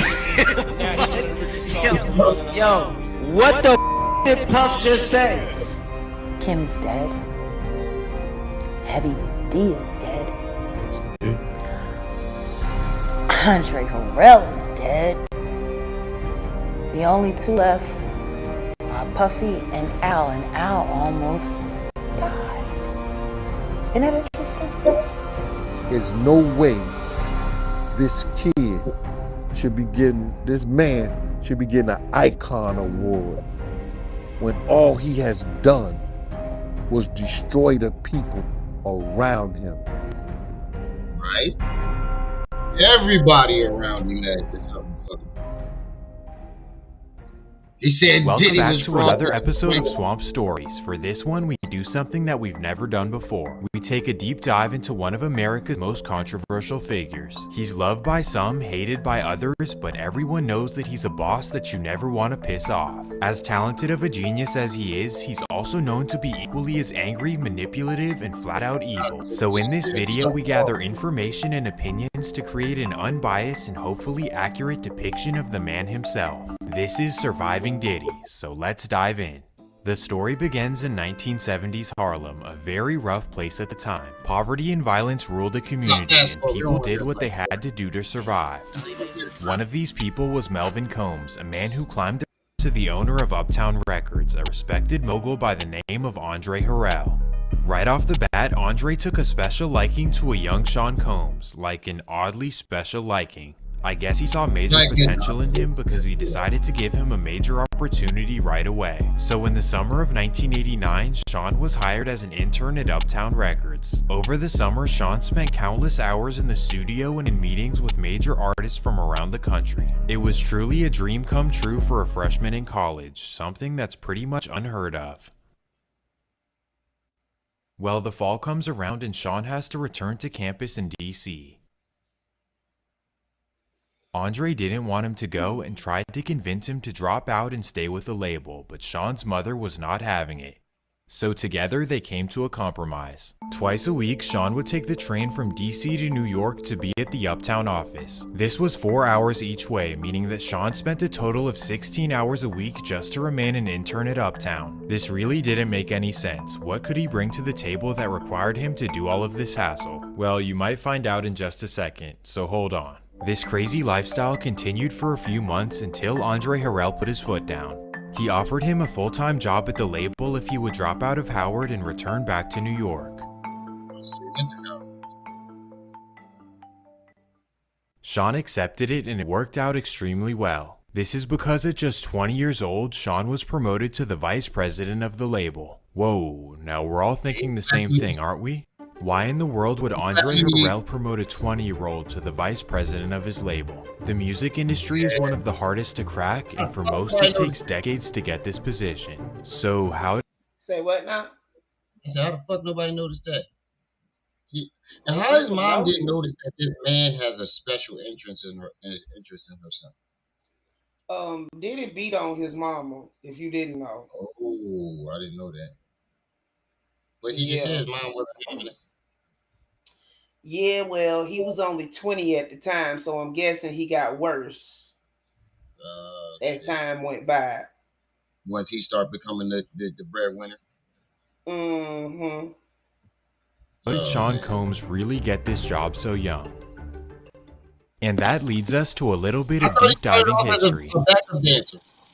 Back in the day, Andre Harrell I never seen him in the music video. He was doing that while he was interning, I believe. Yeah, I remember that. A very similar story to Sean Combs. He was another college student in the Bronx hoping to one day work in the music industry. And while in college, he was discovered by a legendary music mogul by the name of Clive Davis. For those who don't know, Clive is famous for founding Arista Records and for being one of the first moguls to come out of the closet. Yeah, he's bugging. Well, Clive took a special liking to Andre and took him under his wing in the music industry. Long story short, in 1985, Andre was given funding to start his own music label, one called Uptown Records. So just like Puff, Andre went out and discovered underground rappers, one of which being Heavy D. So again, this begs the same question: how did Andre get this position at such a young age? Well, according to Sean's former assistant, it's all a power dynamic with Clive Davis at the top. The insinuation is that the boss takes advantage of a young intern and will pay them back later on. He loves the ability to manipulate and control people. Why? Most likely because he was victimized by his mentor, who loved to control people. And his mentor was Andre Harrell. Tell us how who was mentored by Clive Davis. Don't tell me that Andre Harrell got by Clive Davis too. Don't tell me that Andre Harrell got by Clive Davis too. Regardless of the truth, stories like these have always been rumored in entertainment. Essentially, you get taken advantage of by those in power, and that's how you make it in your industry. Then the idea is that over time, the former victims become the perpetrators. Now, of course, these are all just rumors, but Jaguar does get more specific. When Sean was hired at Uptown, Andre Harrell had a personal assistant named Kim Porter, and the rumor states that she caught Sean doing special favors for Andre. But I told you wasn't lying. But then again, you know, like I said, it's better sources of information out there than her. And, you know, you have to take everything she say with a grain of salt because she's crazier than a rat in a tin shit house. Added in for Andre.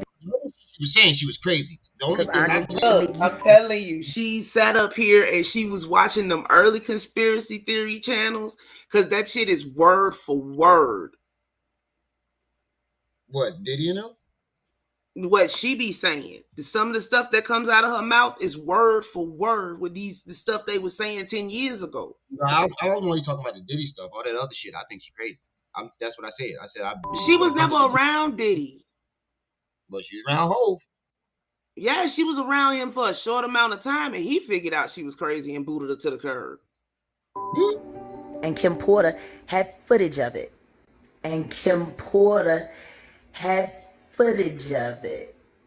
The rumors have never proven to be true, but they will be important later on. Well, make of all that what you want, but the fact is that Sean's career took off from here. After becoming the vice president of Uptown, Sean truly put his head down and grinded for success. He scouted the local underground scene in order to find his first diamond in the rough. This is how he discovered his first artist in 1991, an MC out of Long Island by the name of Craig Mack. Craig was an instant success, but Sean wasn't satisfied with just him. While scrolling through the Source magazine, Sean was intrigued by a rapper in the unsigned hype section. This would be a young rapper out of Brooklyn by the name of Notorious Big. So in March of 1992, Sean got in contact with Big and brought him to the studio.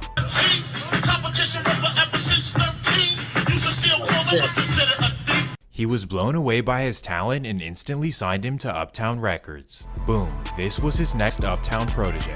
Now I know what you're thinking, but Biggie was a certified street dude and he was not going for that. It was strictly a business relationship, and here is where things get interesting.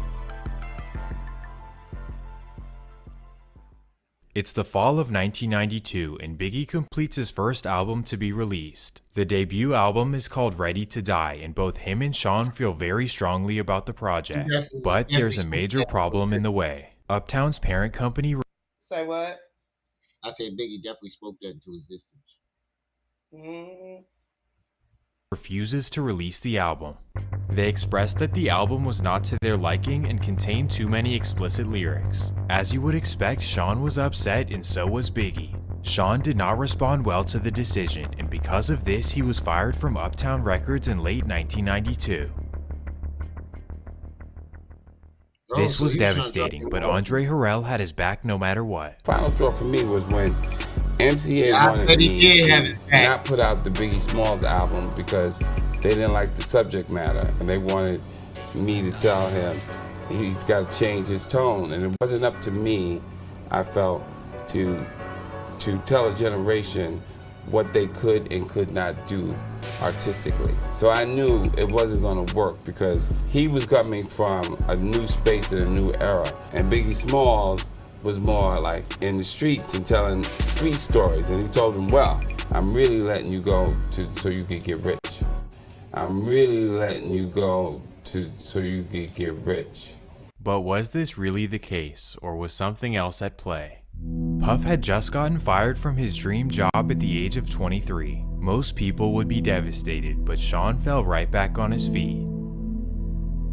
Just a month after being fired, Sean started his own label called Bad Boy Records. Obviously, the 23-year-old didn't have the pockets to fund it himself, so it was initially a partnership with Arista Records. Wait, let's get this straight. So Sean was fired by Uptown and then given his own label by Uptown's bosses. How does that make sense? Well, it's possible that Jaguar Wright was correct. He stepped around Andre Harrell and gave you the keys to the kingdom. Andre was in line. So again, here's the idea. Andre Harrell had to do special favors for Clive Davis in order to be hired and then get his own label. And once Andre established his label, he repeated the same cycle on Sean Combs. Huh? I said he stepped up to the boss and was like, look, he know he like him younger. Andre was getting too old.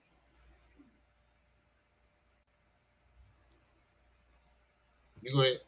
But for former Uptown singer and assistant Jaguar Wright, she believes that Clive Davis was in on it as well. I guess her idea is that Sean did things for Andre in order to be hired, and then he did things for Clive in order to climb the ranks. And being that Clive is above both of them, he had the authority to give Sean his own label. Andre got passed over. Like, how do you go from being the president of Uptown and losing your entire company to your intern?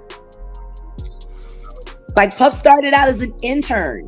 And that's because you know Clive Davis, and we all know he has lots of secrets. Clearly, he trusts you. He stepped around Andre Harrell and gave you the keys to the kingdom. Andre was in line. If the rumored power dynamic is true, then Clive Davis did replace Andre Harrell with Sean Combs. Meaning that now, instead of Andre, it was Sean doing special favors for Clive. And as a reward, Clive made Andre drop him from Uptown and gave him his own label. Of course though, this is all silly speculation. But what's not speculation is that Uptown's artists were released from their contracts and were able to sign with Bad Boy Records. This way, Sean now had full control over Biggie and Craig Mack. Well, after starting Bad Boy, Sean started going by the alias Puff Daddy. This is a name given to him by his mom because when he was a kid, he used to huff and puff whenever he was mad. So now we enter the era of Puff Daddy and Bad Boy Records. Puff's Bad Boy released their first album in July of 1994, which was Craig Mack's Flavor in Your Ear. The album took off to immediate success, and this is how Bad Boy entered the industry. Then just 2 months later, Biggie's debut album Ready to Die released as well. Both albums did well, and Puff was eager to keep it going. So just 2 weeks after Biggie's album, Bad Boy released Craig Mack's second album, Funk the World. Puffy couldn't miss, and he was eager to recruit more and more new artists. He was becoming so respected in the industry that other moguls were coming to him for advice. I'm gonna step off, take a leak. Okay. And that takes us down to Atlanta, Georgia. In 1992, music mogul L.A. Reid discovered a 12-year-old singer named Usher Raymond. While watching him perform at a local talent show, he saw some Michael Jackson in him. He was so impressed that he signed him to his label LaFace Records at just 13 years old. Interestingly enough, LaFace Records was under the Arista umbrella. Just keep that in mind. Well, the story goes that in order to prep Usher for his music career, he was sent to go live with none other than Puff Daddy. So at 14 years old, Usher was sent to live with Puffy full-time, something known as Puffy's Flavor Camp. I guess the idea was for Puffy to mentor him and send him down the right path. But according to Usher, there was a lot more going on than just that. I moved to New York City. And I lived with Sean Puffy Combs for a year. That's the crazy thing. Now, that was L.A. Reid's idea, right? We're sending you over to something called Puffy Flavor Camp. There you go. To learn Flavor Camp. Yeah, Flavor that's what Camp. it was called. And you're going to go to Puff Daddy's. He's going in the 90s. Do you understand what that's like? Puffy's place was like just filled with chicks and orgying like nonstop, right? No, not really. I mean, but hey, it was curious. I got a chance to see some things. Yeah, but you were 13. What were you seeing? I went there to see the lifestyle. Right. And I saw it. And it was but I don't know if I could indulge and understand what I was even looking at. It was pretty wild. So nobody tried to, some woman didn't come along. I didn't say that. Okay. I didn't say that. What I did say is that there were very curious things taking place. And I didn't necessarily understand it. Biggie Smalls was there. Biggie Smalls was there. Lil' Kim, Craig Mack. All these people are hanging around. Yeah, man. Faith Evans, Jodeci, Mary J. Blige. They didn't know nothing about this shit. Oh. I was having a good time. You know what I mean? Does he have you doing any chores? Are you doing dishes at all? I mean, to keep you humble somewhat? Or are you just like, can you stay up till 4 a.m. with them and party? I mean, I could. I actually stayed up longer than them. And do you have money? What's going on? I mean, I had like per diem. I had like, what like a living. life. Yeah, it's pretty crazy. 14 years old. You're a dad now. Would you ever send your kid to Puffy Camp? Hell no. See? Many people out there believe that Usher was Puffy's first victim of the power ritual. There's no proof to show that, but these clips may convince you that something strange was going on. I mean, back in the days when he was like 10 and I was a little bit older, his older brother, we used to fight over the Frosted Flakes. You know what I'm saying? Before pause was invented. You know what I'm saying? But it's my brother for real. We used to actually wrestle off of the Frosted Flakes because he used to always get up early with me. Now he's one of the richest stars in the world. And What the fuck did Puff just say? Nobody's gonna acknowledge this with me. Puff just said we used to wrestle over the Frosted Flakes, and we're streaming live. That was stupid. So what do you guys think? Is Usher a part of surviving Diddy, or is this just a silly assumption? Well, now we move on to the next chapter. Didn't Gene Deal say he sent him to the hospital? Yeah. Regardless of all the nonsense, Puff was truly a genius at discovering and developing artists. And in the process, he was gaining immense wealth and power in the industry. As you would expect, the success got to his head pretty quickly. By many accounts, Puff grew an obsession with having complete control. He wanted control over everyone around him, even for the silliest things. So here is the first example. The year is 1995 and Craig Mack is eager to continue his success. So he puts together his third studio album, one by the name of Operation Get Down. The story goes that he brings the album to Puff to get it released, but things don't go as planned. Puff allegedly tells Craig Mack that if he wants the album released, he has to fire his manager and then hire a bad boy manager. But Craig's manager is one of his closest friends and has been rocking with him since day one. Because of this, Craig is loyal to him and tells Puffy no. Even though it's a silly request, Puffy is pissed because he doesn't have control over the situation. Puff told Craig Mack if he didn't change management, he wasn't with him no more. Craig wasn't getting rid of his management. Craig said, yo, listen here, man, I'm not changing my manager just because you want to. Puff said, yo, I ain't that kid no more. Not at all. I was right there when he said that. Told Craig Mack, you don't change your management, I ain't fucking with you. Craig stands on his principles and refuses to fire his manager, so Puffy decides to be petty. He completely stops paying him and refuses to release his music. This made things awkward at Bad Boy as Craig no longer had the power to control his career or his narrative. In this 1995 interview, you can see the awkwardness on full display. Like, Craig Mack could not believe that Diddy would really lie on camera like that. I'm sure you got much things in store for my man. Yeah, definitely. We got a new album we're working on him to drop in January. You can see the disbelief in Craig Mack's Craig, face. like, what the no fuck? way he's saying this. Yeah, I told you. What'd you do? From here, frustrations grew further between Bad Boy and Craig as Craig felt betrayed by his boss. I was your first artist. I was the one who took the risk and signed to your label. And more importantly, I've made you a whole lot of money. And now you're willing to throw away my career over a silly manager. What is going on? But not only did Puff want his career to dwindle, it's also rumored that he wanted him killed. Craig knew what Puff was capable of, so everywhere he went, he rolled around with a blicky, something very risky in New York City. He even contemplated getting rid of Puff in order to save his own life. I had a gun in my lap. And I'm sitting there, I'm talking to God, I'm like, Lord, I don't want to do this. Say what? What the hell? How do you go from light skin to dark skin? His skin was always splotchy. And he was sick right before he passed, if I'm not mistaken. Yeah, he said. But if it comes to getting ugly where somebody's going to be trying to kill me, I'm going to have to do something first or do something to prevent that from happening.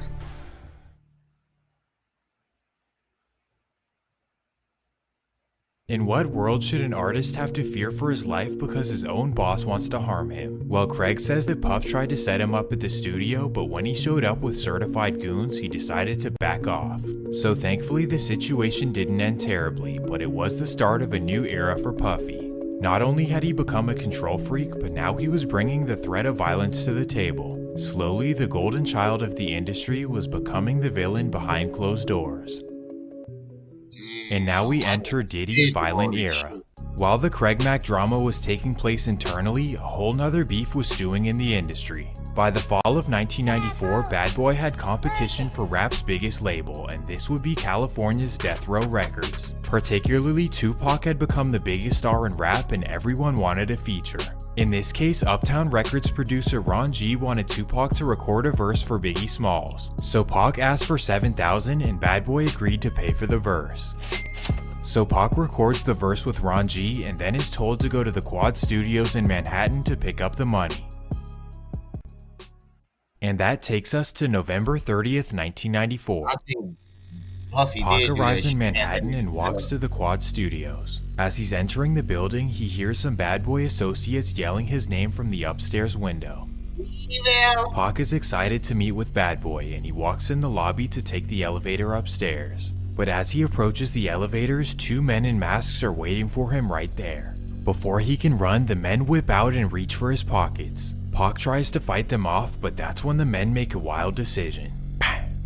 While being carried out of the lobby, Pac flips off Notorious Big and other Bad Boy associates, assuming that they set him up. Thankfully though, Tupac would survive his injuries after a successful surgery. Speaking of injuries, if you were a loved one or ever injured, you deserve the absolute best on your side. That's because your injury could be worth millions. Huh? I think Pac Cheddar Bob's himself. No, somebody else shot him. That's what Funk Flex was screaming and crying about. Pac lied, he Cheddar Bob himself. Y'all remember? Nah, he got shot. No, I'm telling you, that's what. Yeah, I know what you're saying. He said that's what he said, but yo, crying and shit. Ain't no telling, Marcus. Pac wholeheartedly believed that Bad Boy set him up to be killed. At the time, though, he couldn't do anything about it, as he had his hands tied with a legal case involving a woman. TMZ come through again. Diddy on video pacing around airport after 2 federal raids. Where up, put it up. Hold on, let me pull up TMZ. Yeah, I told you he shot himself. He Cheddar Bob himself.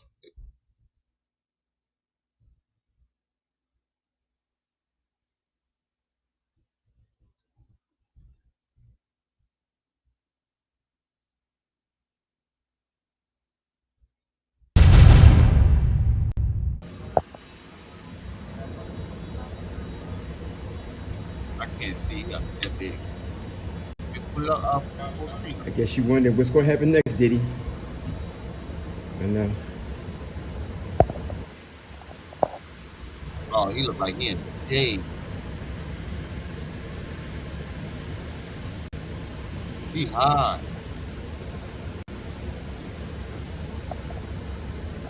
Oh shit! I took you out. My bad. My bad. I took you out. I ain't even know. That nigga I ain't even know high. Yeah, he in a daze. He high. I know that walk. That nigga about to cry. Hold on, look at his face. That nigga about to cry. He's thinking about all the shit he did. No, that's a daze. Make it to the car. I don't think he's in reality right now. No, he walking around the rental car place. That nigga is not in reality.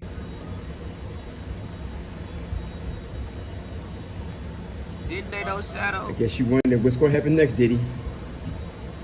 I know. Who the fuck is recording it? Some random. That nigga don't see. Spend that money right, bro. Spend that money right. Like I like $3 grand. Yeah, it's overpacing. He's in a daze. Look at him. That nigga about to cry. Look at his face. I know it, but he's not in reality right now. I don't think a phone in his hand? It seems real to him. It look like it. It don't seem real to him.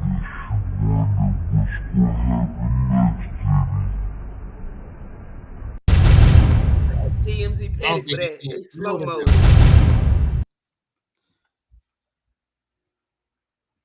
I don't think this is real to him. He's in a daze. He thought he was not gonna get caught. Well, he found out different. We need to that nigga about to cry. If you look at his face was all balled up and shit. He was finna. He's in a daze. That nigga is out of reality right now. Oh shit. You win it all! Just one click. It's literally so easy. To start your clan, go to forthepeople.com/swamp stories. Or just click the link in the description. Well, after the incident, Pac wholeheartedly believed that Bad Boy set him up to be killed. At the time though, he couldn't do anything about it as he had his hands tied with a legal case involving a woman. In fact, the day after his surgery, he appeared in court where he was sentenced to 8 months in Rikers Island. Damn, they couldn't postpone While it? incarcerated, the national story was that Bad Boy set him up to be robbed. On top of this, Pac did an interview while incarcerated where he said that Bad Boy did it overtly. He claimed that when he was on the way to the studios, Puff kept calling him to see where he was. He wanted to know when exactly he would get in, and that was Pac's main reasoning for thinking they set him up. Because of this, Puff was under major scrutiny. Say what? Look who kept calling him. The common denominator. And he let Biggie take the fall for that shit. And he needed to clear it It up. all makes sense. Gene Deal was saying. Diddy accused of dispatching his agents to harass Lil Rod's daughter following lawsuit. Oh, put that up. Put the picture up full mass. What Rashad Richie said. Put the picture up full mass. Jimmy Henchman, the Haitian Jack. Oh, man. Hold on, this ain't the right one. This was at Complex.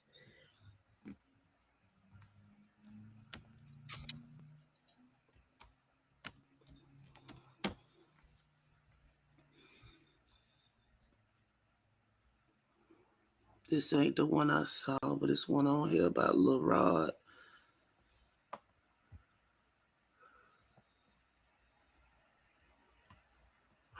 I guess it would be in the life section. I don't know.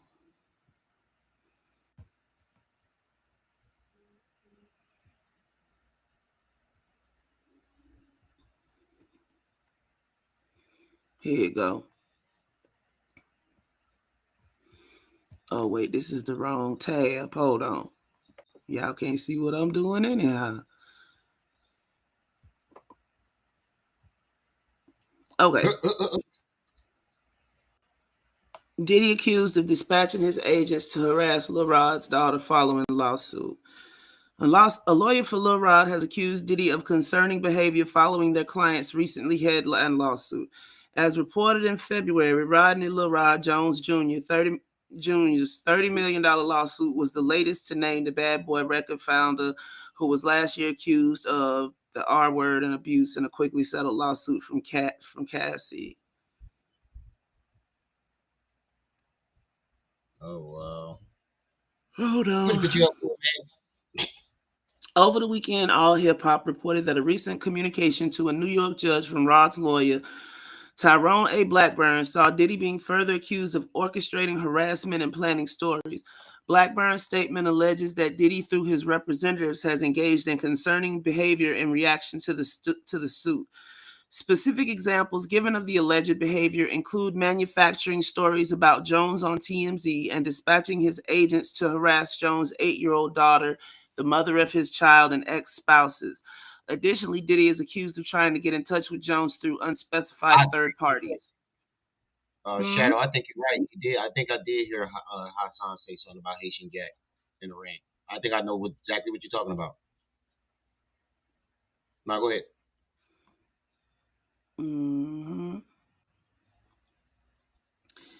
Complex has reached out to Blackburn's office as well as to reps for Diddy for comment. This story may be updated.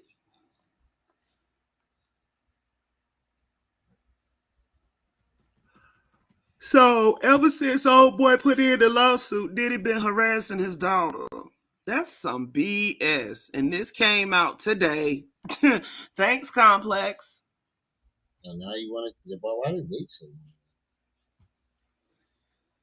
Well, they said over the This weekend, Pac did an interview while incarcerated where he said that Bad Boy did it overtly.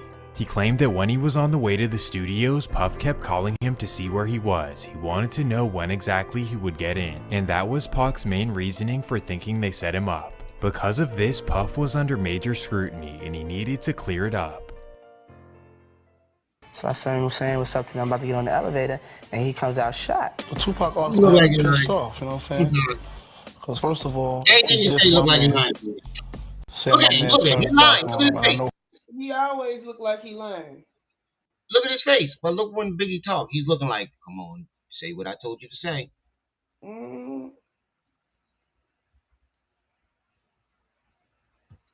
For a fact that didn't happen, you know what I'm saying? And like the rumors that's spreading is on some tip like we set him up, you know what I'm saying? And that's crazy. If there's any psychologists watching, please let me know why Puff's eyes are having a dance battle.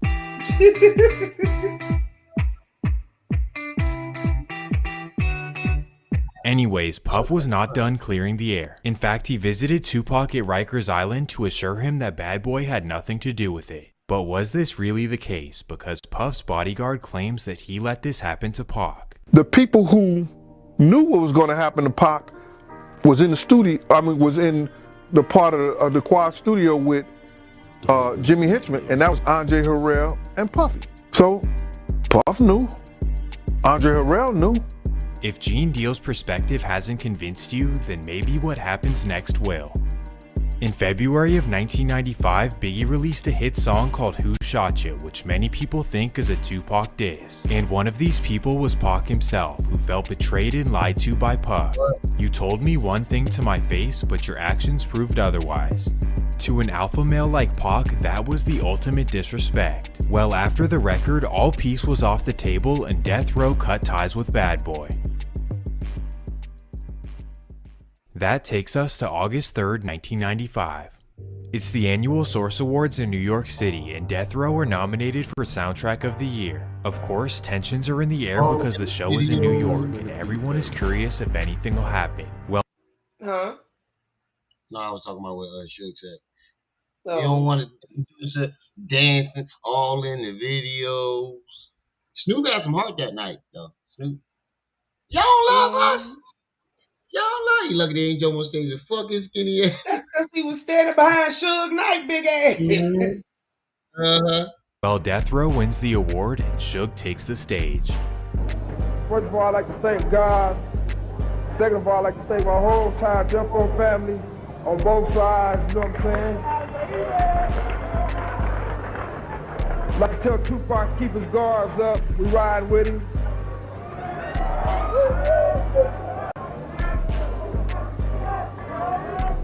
And one other thing I like to say, any artist out there want to be an artist and want to stay a star, don't want to have to worry about the executive producer trying to be all in the video, all on the record, dancing.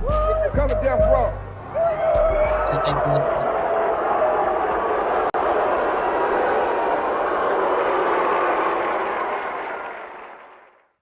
This was obviously a sneak diss at Puff, and the crowd was not feeling it. To make matters worse, Snoop Dogg takes the stage and doubles down. The East Coast don't love Dr. Dre and Snoop Dogg. The East Coast ain't got no love for Dr. Dre and Snoop Dogg and Death Row. Y'all don't love us. Y'all don't love us. Well, let it be known then. We know y'all East Coast. We know we at East Coast and out. This moment here officially kicked off the Bad Boy versus Death Row beef. This meant that Puff's gangster was now being... Huh? I said, you ever see Snoop talk about that? Mm-hmm. That shit is hilarious. Snoop keep it real though. Snoop keep it real. He said they lucky they ain't fucked me up in there. put to the test for real. Being that they exist on opposite ends of the map, interactions would not be often, but being in the same industry, the sides were bound to cross paths. September 23rd, 1995. Here we are in beautiful, well, not at the time, but here we are in Atlanta, Georgia for Jermaine Dupri's birthday celebration at the Platinum House nightclub. Here, much of the rap industry will be in attendance by midnight. Early in the night though, it's just the Bad Boy crew and associates hanging in the club before it opens. This would of course be Puffy, his bodyguard Wolf, Too Short, Dallas Austin, and plenty more. So they're all chilling in the club and a couple of hours go by.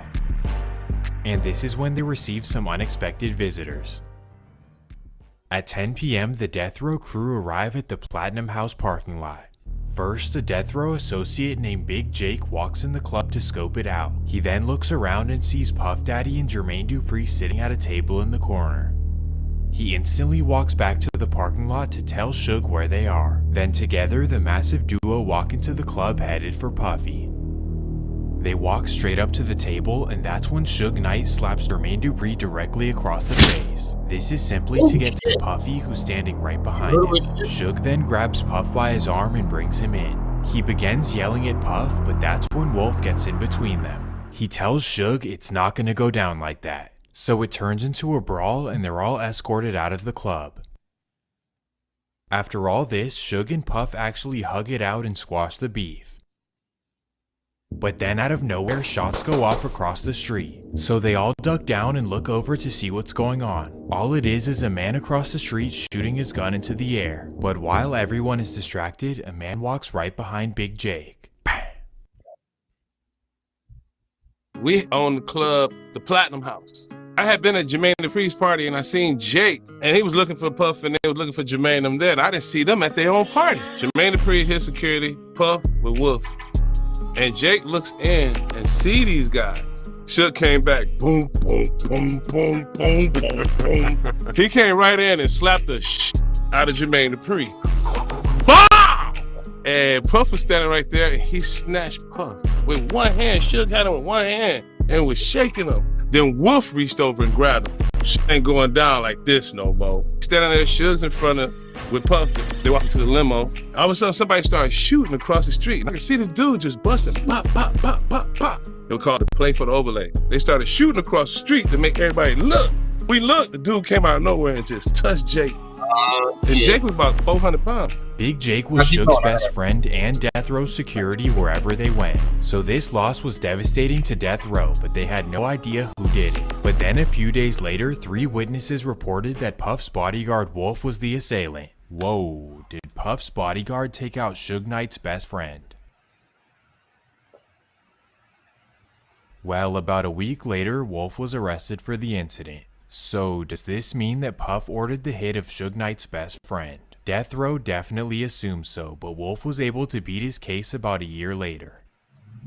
In the meantime though, the beef was up. With Tupac shot and now Big J killed, Death Row was looking at Puffy like an absolute menace. And coincidentally, not too long after the loss of Big Jake, Tupac was released from Rikers Island. As soon as he got back to LA, he hopped in the studio and recorded Hit 'Em Up. One, if not the most disrespectful song in rap history. He dissed Biggie by saying that he smashed his girl and pretty much obliterated the whole bad boy camp. As you would expect, Puffy was pissed. But at this time he felt invincible, so he decided to do the unthinkable. He decided to schedule a bad boy tour on the West Coast from Seattle down to San Diego. However, he knew that the tour was a risk, so he decided to tap in with his best connection in LA. This would be a man named Keefy D, who he met at a hydraulic shop in Compton. Essentially, in 1994, Puff asked Keefy if he could borrow one of his cars for a video, and they locked in from there. He had called up our hydraulics place and asked to use a lowrider. But Keefy wasn't just a car guy, he was also a high-ranking member of Compton's Southside Crips. So naturally, when Puff announced his tour, he hired Keefy and the Southside Crips to protect him. He had a West Coast tour coming up, but Zipper came pick me up. We rolling up Greenleaf in our neighborhood, and his phone ring, boom, and it was Puff. And he like, you think it's cool to come out here and do concerts? I'm like, why wouldn't it be cool? Just let me know the dates and give me some tickets. We had a Crips there, but I see he was trying to play us against each other. Crips, Bloods, you know what I'm saying? Sugar Blood, we the Crips. So behind the scenes, Puff was potentially creating a beef between Compton Crips and LA Bloods. I guess he played it smarter. Dude with the red, I get the blue. Well, thankfully nothing happened and the tour went smoothly. But later that year, they would run into each other at the Soul Train Awards and they would have a standoff backstage. Allegedly, Tupac and Suge pulled up on Puffy. You hear the door go boom, and then you see Tupac with Suge and about 1,000 Bloods and Crips walking down the middle of the auditorium, just screaming because Big them had just went off. So just imagine Tupac coming, walking down the aisle, walking up the steps, and just walking into the back. It wouldn't have been too good if they got hold to him, because they couldn't have handled what they had with them at that time. Like, they were totally outnumbered. Puff felt embarrassed and disrespected, and something needed to be done. So allegedly that next night, he took Keefy D out to dinner on the Sunset Strip. And there, according to Keefy, Puff offered him $1 million to get rid of Pac. He and Puffy are at this place called Greenblatt's Deli on Sunset. And he tells Keefy D, man, I just need you to take care of this situation with Suge and Tupac. Keefy, he's claiming that Puffy offered him $1 million to kill Suge or Tupac? Both of them. Yeah, both their names came out. $1 million in 1995 is equivalent to over $2 million today. And to a Compton Crip who's probably broke, this is life-changing money. If this is actually true, then Puff is a... Say what? I said nothing. The baby pacifier fell out of her mouth. But she is screaming and shit. She might wake up soon. Are you holding that baby? No. Oh, I was finna say that's why she's spoiled now. Old man, because there's no way in the world that any gang... Say what? I said hell no, but she do seem like she about to get up soon. member would ever turn this down, and Puffy knew this. It was only a matter of time. I can't wait till I get over this stage. September 7th, 1996. It's a big day in Las Vegas as Mike Tyson is set to fight at the MGM Grand. Of course, for the big fight, all of the celebrities are in town, including Tupac. Well, it's the afternoon and everyone is having fun before the event. Particularly, Tupac and Suge Knight are walking through the casino lobby. That's when they're approached by a man who's being disrespectful. This would be a young man named Orlando Anderson, the first cousin of Keefy D and fellow Southside Crip. Well, the story goes that he disrespects Pac, and Pac socks him in front of everyone. Say that again. I thought it was his nephew. Keefy D nephew? Orlando is furious, so he goes and gives a statement to police. Tupac punched me. Then he meets up with Keefe D and tells him about what happened at the That casino. you? So Keefe and Orlando sit. No, that wasn't me. That wasn't me. That was the. me. So this in the nigga ran to hotel the room cops. thinking He ran to the cops and then DVD. I guess. I don't know. I don't think this dude got all his facts straight. Because this ain't the Yeah, story I heard last time. Yeah, this story is all twisted. How much time you got left? I think another hour.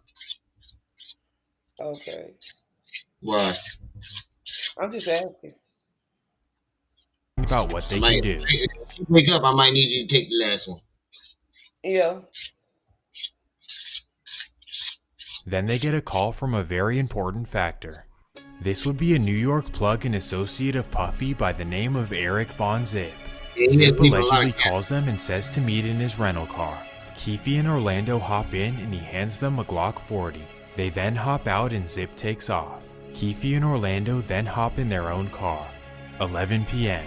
The Tyson fight empties out and Tupac hops in Suge's BMW 7 Series. Suge then pulls off and stops at a red light on Las Vegas Boulevard. Coincidentally, Orlando and Keefe happen to be reaching the same red light. They hear some girls yelling Tupac's name and approaching the BMW. That's when they pull alongside the car. From there, Orlando rolls his window down and the rest is history. The incident shocked the world and shifted all the attention away from the Mike Tyson victory. The world's biggest rapper was now in critical condition and not expected to survive. 5 days later, on September 13th, Tupac was pronounced dead at the hospital. Everyone wanted to know who did this, but no witnesses ever came forward. Well, here is where things get juicy. Damn, that was corny. Right after the news broke, Keefe D recalls getting a call from Puffy. He claims that Puff asked him, "Was that us?" and promised him the $1 million reward. You said that Puffy called and said, "Was that us?" Because Puffy called too, right?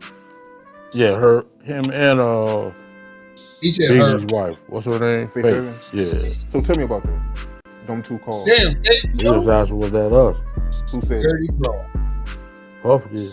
Now it's time for Puff to pay up.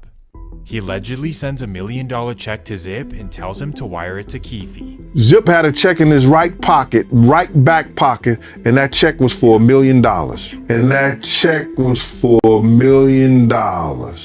Now, all that needs to happen is for Zip to deliver it to Keefe, and his life is changed forever. But did you guys think that that would actually happen? My name? The FBI told you that Zip kept that money as well. He said Zip's a dirty. Everybody cross you. You got. Say what? That's fucked up. He should have killed it. He's never got any money. Never. For anything. Nothing. Not even a pair of Sean John drawers. Man, what was Puff thinking? It's almost like he orchestrated this. But he never gave the money to him. But thank God he never gave him the money, right? Think about it. If he gave the money, Puffy will be in prison now, money for hire. You know, Eric Von Zip keeping the money kind of shielded everyone from the situation in So he's a savior type of way. According to the FBI, because Zip didn't give the money to Keefe, Puffy dodged prison. But here's my question. Is Puff really responsible for what happened to Tupac? Yes, he did offer the $1 million, but it was Tupac jumping Orlando Anderson that really caused the situation, right? Well, Keefe disagrees, as he thinks that Puff is to blame. If I wouldn't have never met him, I wouldn't have never been involved in this shit. You know what I'm saying? Right. Yeah, man. So you feel like Puffy, he's the reason for your empire and Suge empire going down because of the whole situation with Tupac. Exactly. He the only one still balling. Because he pitted us against each other, it seemed like. But what do you guys think? Is Puff responsible for the loss of Tupac, or is Keefe D a grown man not taking responsibility for his actions? Well, if you ask Diddy, he'll tell you that he had nothing to do with it.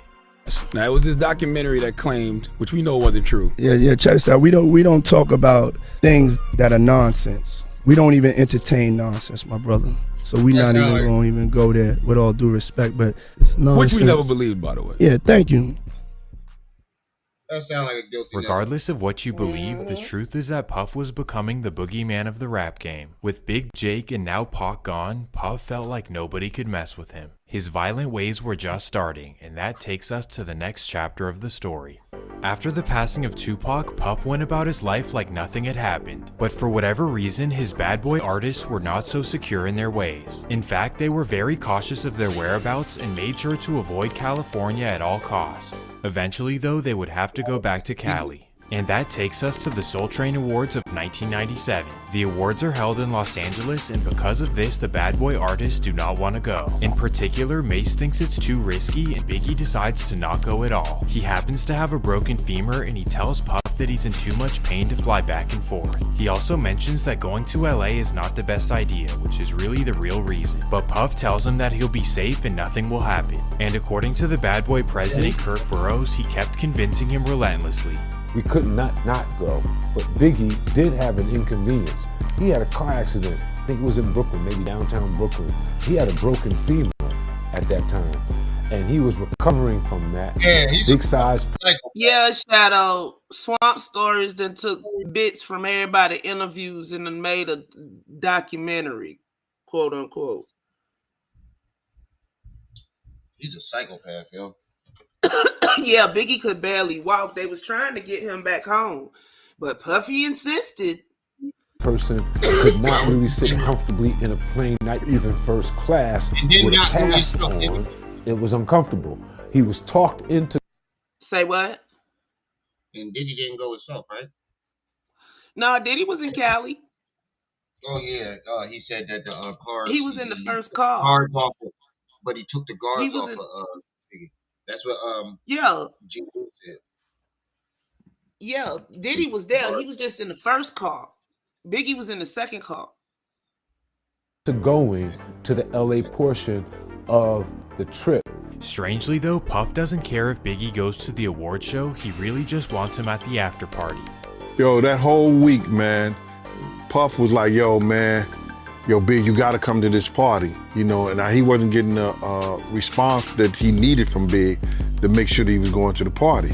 Finally, Biggie caves into Puff and decides to come to LA. But what Puffy doesn't know is that directly after the award show, Biggie will be flying to London. This is because Clive Davis booked him for a major media appearance where he'll be introduced to a worldwide audience. March 7th, 1997. The award show takes place and everything goes smoothly. That's when Biggie tells Puff that he's headed for the airport to fly to London. As you would expect, Puffy is livid and he calls Clive Davis right away. He tells him to cancel Biggie's appearance in London because he wants him at the party in LA. But it was put together so that Biggie could receive an international press junket in London with all press from around the world meeting him that Saturday, Sunday after the Friday award show night. Diddy called late Friday night saying he's not going to London. Call Arista, cancel it. You go. You represent it. You go. He's not going. He wants to stay here in LA. So we knew how big of an event that could be. Strange, right? Wouldn't you want your artist to fulfill this amazing opportunity? Making him skip out on a worldwide appearance just so he could go to some silly party? It doesn't quite make sense. On top of this, earlier in the day, Mace warned him that some guys might be coming after them. They was telling him that they wanted Big and Puff, and he was all right. He was good. Me and Mace spoke, and then he was telling me all the bloods and everything that was out there. If this wasn't enough, Gene Deal informed him as well. I said, Puff, I got some intel. The guys are coming to kill us tonight at the museum party. Here was Puff's response. He said, Gene, I don't want to hear that. He said, you ain't got to go if you don't want to go. So Puff knew there was a threat and brushed it off. Oh my God, he did that shit. Puff, Big, and most of Bad Boy are at Steve Stout's party in the Hollywood Hills. At 12:30 a.m., LAPD show up to shut down the party due to a noise complaint. Because of this, everyone at the party is forced to go their separate ways. For Biggie, he rolls out with his friends D-Rock, Lil Cease, and his driver G Money. At 12:45, they stop at a red light on Fairfax and Wilshire, and that's when a Chevy Impala pulls right beside them. The incident shocked the world again, and everyone assumed that this was... Look, they was finna do for Biggie in London what had never been done before. They was finna introduce a rapper onto an international platform. It was all kind of media set up for that day. Puffy didn't want Biggie to go. And I mean, knowing what we know about the Diddler, he doesn't want anybody to get bigger than him. But and not only that, Biggie was about to leave. He had a $62 million that deal. too, but I'm saying just that simple piece of the math right there. The Diddler wants nobody to be bigger than him. And they was finna release Biggie onto a worldwide platform. Revenge for Tupac. Now, of course, this may be true, but something that happened directly after is very strange. Puff took a flight to San Diego just 2 hours after Biggie's passing. Puff went to San Diego and they put him on a jet about 2 hours after Big died. See, I don't know everything about the world, but what I do know is that when your best friend dies, you don't leave them. It doesn't make a whole lot of sense, and all I can think of is, was Puff involved in the passing of Biggie? Well, his bodyguard Gene Deal seems to think so. You gotta look at what people do, man. You know Pac just got killed. It ain't no kind of business Big was doing. Big couldn't even walk, he couldn't run. Puff ain't want none of that beef. So what I'ma do is, y'all want the sheep? I'ma put him out the pasture. Catch him if you can. If you got that wolf in you, catch him if you can. Why in the hell you would put your man in a situation? There's plenty of places Big could have been. Why the West Coast? Did Puff sacrifice Biggie in order to stop the beef on the West Coast? You guys tell me.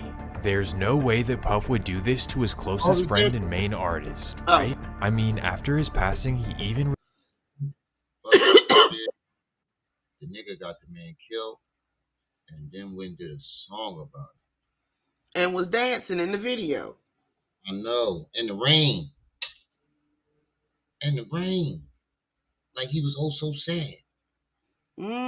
But the nigga was dancing, nevertheless. Released songs to commemorate him, not to mention that he spoke highly of him in interviews as well. And as far as my theory, it would be inadequate for me to speculate. I would just be like everybody else to speculate on who did this or why it was done. I mean, one thing I do know is that it was evil, it was ignorant, and it hurts, you know. No, that's ignorant. What has it been like emotionally for you? I mean, it's a tragedy. Seeing a close friend like that gunned down. What have you been going through? Honestly, Rome champagne. It's been hard. I mean, that's the only way I could describe it, you know. When it wasn't supposed to be like this. Let's talk about that. Tupac's Shakur's death about 6 months ago kind of showed how vulnerable rap artists are. Yes. Did Biggie at all feel that his life was in danger? He never told me. He never told me he felt that his life was in danger. We always, me and him, we always had conversations, and I'm very close with God, and through our relationship, I was trying to show him how God is his friend, and he was taking in God as his friend, you know, and it was a gradual thing. After seeing this interview, are you guys convinced that Puff had nothing to do with it? Who knows, but wow is all I have to say. But I'm not the only one who feels uneasy. In fact, Bad Boy's second biggest artist felt sick to his stomach. In the height of his rap career, Mase decided to leave Bad Boy and to become a pastor. His relationship with Puff had fallen apart and they've been arguing over money ever since. So with Biggie and Mase gone, Bad Boy was falling apart at the helm. But leave it up to the genius of Diddy, he would quickly replace their talent. Yeah. I gotta put the baby to sleep, so I need you to take over. Aye.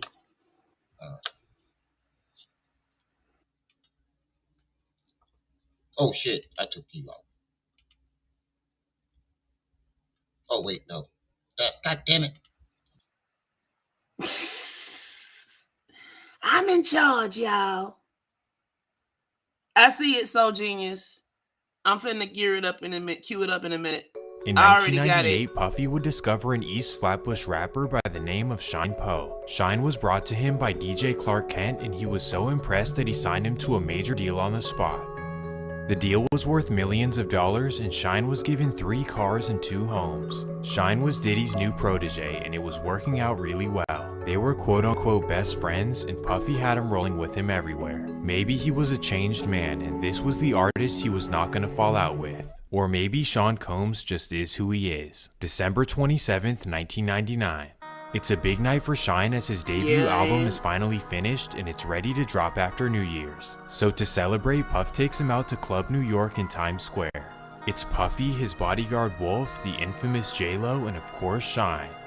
As they're strolling through the club, Puff accidentally bumps into a man named Matthew Allen, also known as Scar. This is bad because Scar happens to be a notorious street dude from Brooklyn. Well, he instantly turns around after being bumped and sees who it is. He then decides to make a scene and starts yelling at Puff in front of everyone. Then, according to witnesses, he threatens Puff and even threatens Shine as well. He then does the unthinkable. He grabs for his waistband and all hell breaks loose. Shots ring out and everyone runs outside the club. 3 people were injured in the incident, but thankfully everyone made it. But here is where things get interesting. In typical New York fashion, Scar went straight to the police. He told them that both Puff and Shine targeted him. So the next morning, Sean and Shine were both arrested. Could this be the incident that finally takes Puff down? Puff hired the 2 best lawyers in America, Johnny Cochran and Ben Brofman, but of course Bad Boy did not provide a good lawyer for Shine. Either way, both of them were facing major time in New York prison, so here's how it went. For Puffy, his amazing lawyers worked hard and he was found not guilty on any charges. For Shine though, his case went completely differently. He admitted to letting a shot off in the air, but says that he was not the one responsible for the 3 he went back the way he came victims. from and However, ran the for jury president. He is now the president of his country. didn't believe him and he was sentenced to 9 years in I prison. guess he said, fuck America. Shine felt betrayed by Puff during the trial. That's because in his eyes, he saved Puffy's life and Jennifer Lopez's. But On top of once this, he again, claims like that we Puffy see in sent the a witness to conscious testify community- against him in order to Oh, why they did that. But once again, like we see in the conscious community, instead of him speaking out, he just took the lick and kept it moving. take the blame off himself. People probably have the impression that you're just consumed with the idea that, you know, justice wasn't served here and that somebody turned his back on you. It's not a matter of, turning your back on me. Like, how do you call a witness to testify against your comrade? But I'm facing 25 years, and you looking at probation. Yeah, those are the things that, you understand, are unacceptable. You don't have to hold my hand. You don't have to do nothing, but don't try to hurt me. Where, he calling the witnesses, to do me dirty, then you understand that, well, man, if these guys is working for him, because I went to the judge like 3 times complaining about inefficiency with my lawyers, because they was just dumbing out. So now, did Puffy sacrifice Shine so he could dodge a prison sentence himself? Well, of course, Gene Deal seems to think so. And Shine know he had put people up to testify against him and all that. Ain't no way somebody gonna send me to jail for 10 years when we all could have walked away. Shine know what I'm talking about. If this is all true, then it's another example of Puffy being disloyal to those he calls his friends. It seems like everyone else is disposable when his ass is on the line. Or you could look at it like this: in his defense, he had a lot on the line and he did what he had to do to be free. Either way you look at it, this is a major stain on the story of Sean Combs. After he won his case, Puff decided to wash away his past and start with a new persona. So the first thing he did was change his stage name to P. Diddy, or Diddy for short. Some interpret his name change as him trying to leave his old ways behind. Puff represented how angry he was as a kid, and anger led to so much destruction in his life. P. Diddy would now be the level-headed businessman, or at least that was the plan. After all of this drama and loss, he wanted Bad Boy Records to restart their success. But now without Craig Mack, Biggie, Mason, Shine, Diddy needed some new talent. So of course the musical genius went out looking for his next star. Diddy's strange recruiting tactics. First, he wanted to sign a talented underground rapper by the name of 50 Cent, but 50 recalls what he believes as strange recruiting tactics, like possibly Clive Davis, Andre Harrell activities. West Coast rapper Exhibit had a similar story as well.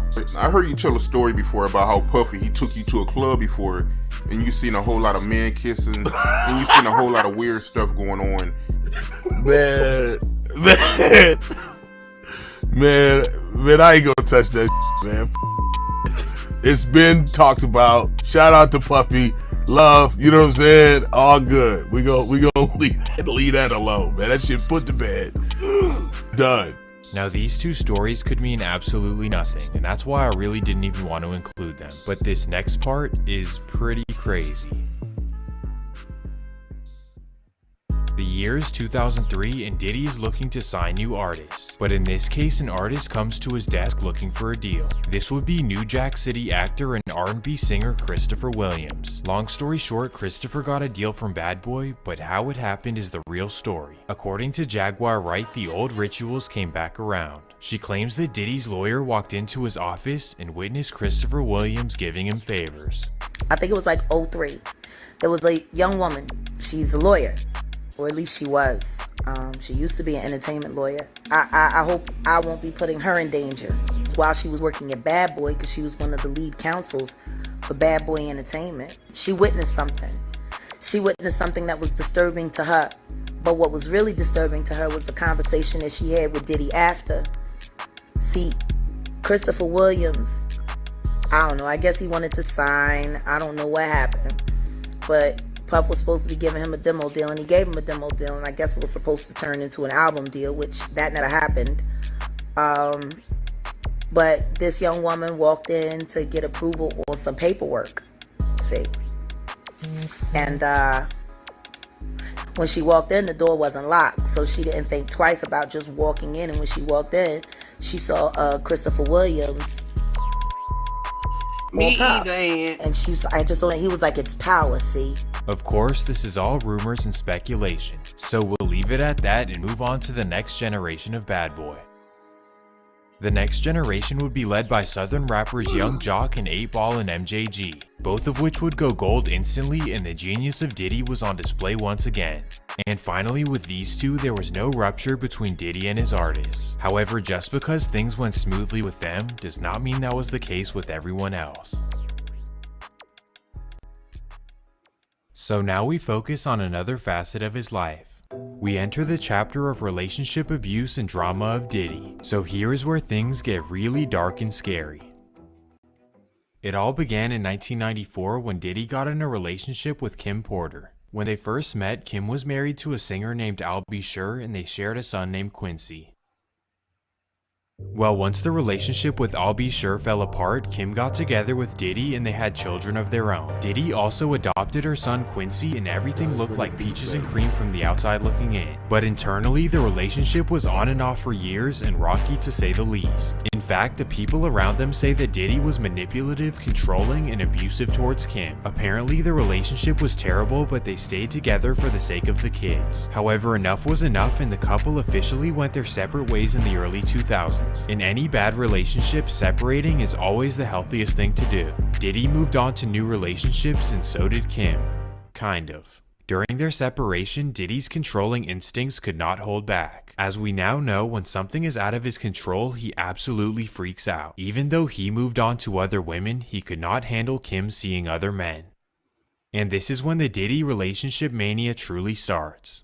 According to Bad Boy artist Mark Hurry, Diddy began tapping her phone to know who she was talking to and where she was. Anytime a man would go out his way to wiretap someone's phone or put taps in their homes just to monitor their conversation, that's a sign of insanity.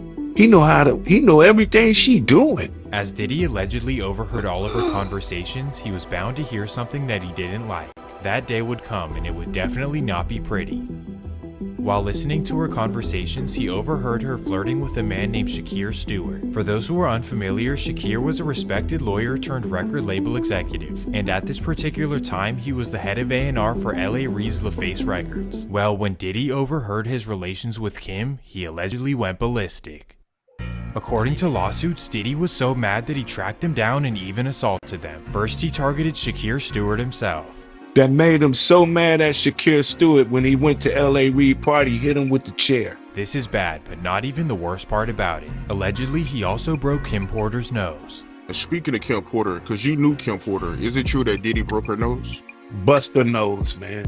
So when you see someone doing that, you can imagine everything else they do.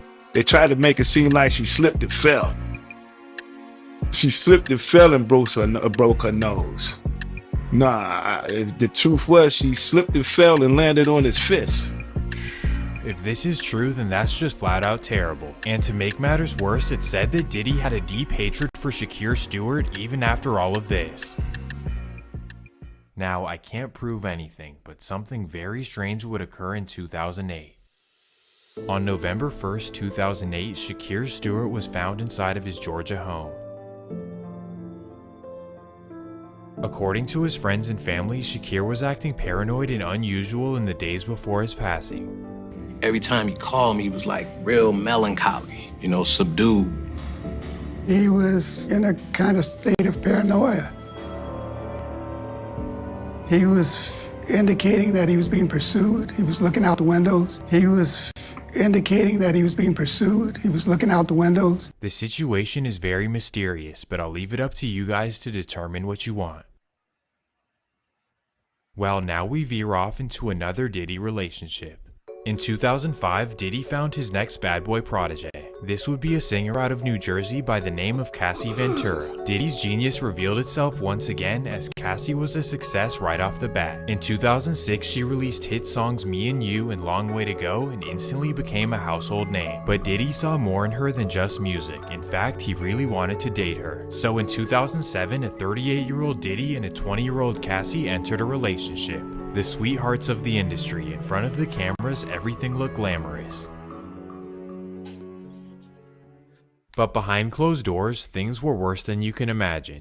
According to Cassie, this is when her life became a living hell. First, she claims that Diddy was physically violent. Of course, this is horrible, but the next part is even crazier. She claims that Diddy forced her into relations with other men, all while he watched. What the actual... Well, by 2012, Cassie had enough and decided to take a break from the relationship. As we know from the Kim Porter experience, this could only mean trouble. After leaving Diddy, Cassie began talking to superstar rapper Kid Cudi. And if you know anything about Cudi, you know that he's probably the chillest guy you could ever meet. Regardless, Diddy's jealousy and control issues ran rampant once again. According to Cassie, Diddy threatened Cudi and said that he would blow his car up. And what do you know, not too long after this, Cudi's car was set to flames in his driveway. How I know this? Well, Cudi actually confirmed it himself.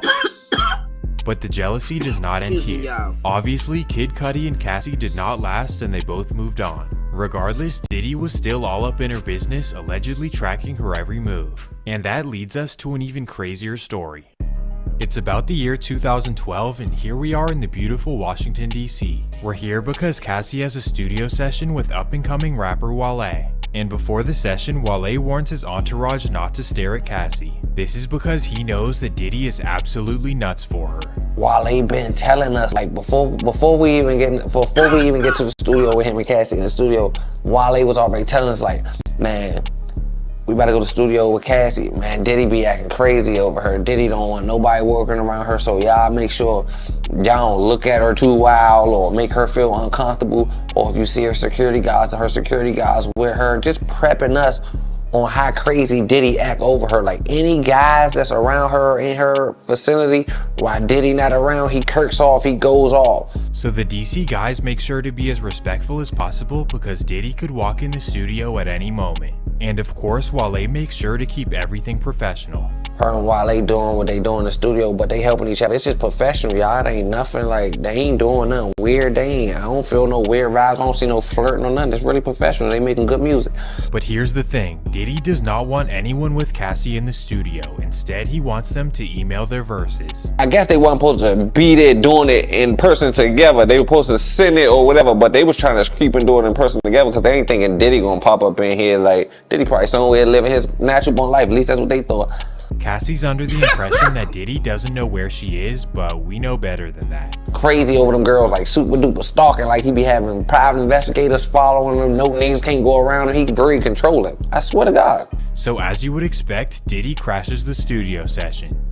But he came in with aggression, they moving, and then I looked, it was like a glance once he got a little bit past me, I'm like, damn, that's Diddy. Allegedly, Diddy heads straight for Wale and chases him around the studio. And once they get a hold of him, they hold him over the balcony. It's a balcony in the... So now he think he read from the 5 heartbeats, dangling bitches off of balconies and shit? Because they was recording a song?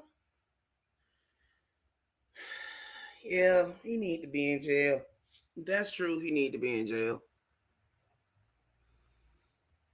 Studio, like an out balcony, you could see over the back. I swear to God, my grandmother, they got Wale over top of his feet. They got him off his feet, hanging off the balcony. Like, he hanging off the balcony, they dangling by his feet. If this is true, then it's next level insanity. Aunt Glizzy is brave for putting this out there, but I'm sure there's tons of other stories that have never gotten the publicity. Also, let me mention that Wale has never confirmed this story. Well, according to Cassie, these sort of occurrences lasted for years after this incident, and she was finally able to break up with Diddy in October of 2018. This is when the madness ended for her, but this was not the case for everyone else. Just a month after the Cassie breakup, tragic news would come to the Combs family. On November 15, 2018, Kim Porter was found in her Los Angeles home.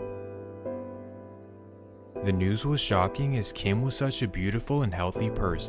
Everyone was hurt and confused as the cause of death was not announced for months after the incident. On January 25th, it was officially announced that pneumonia was the cause, but it usually doesn't take that long to figure it out. And here is where the controversy begins. Rumors state that Kim was in the process of writing a tell-all book about Diddy and her relationship. Kim Porter was working on a book before she died. But wait, this doesn't make any sense. She died of natural causes, so what does a book have anything to do with it? Well, Jaguar seems to believe that this is a lie and that they covered up the true story. Kim died from pneumonia, but there's the first coroner's report that said it was ruled a homicide and they found toxins in her body to prove that she had been poisoned. You know, they have poisons that create heart attack and pneumonia-like symptoms. Now these are some serious claims, so now let's do some investigation. Firstly, the claims that it was initially ruled a homicide have not been proven. However, the fact that it took months to get a ruling is very unordinary. And because of this, a celebrity coroner named Ed Winter was asked to investigate. So, what did Ed Winter find?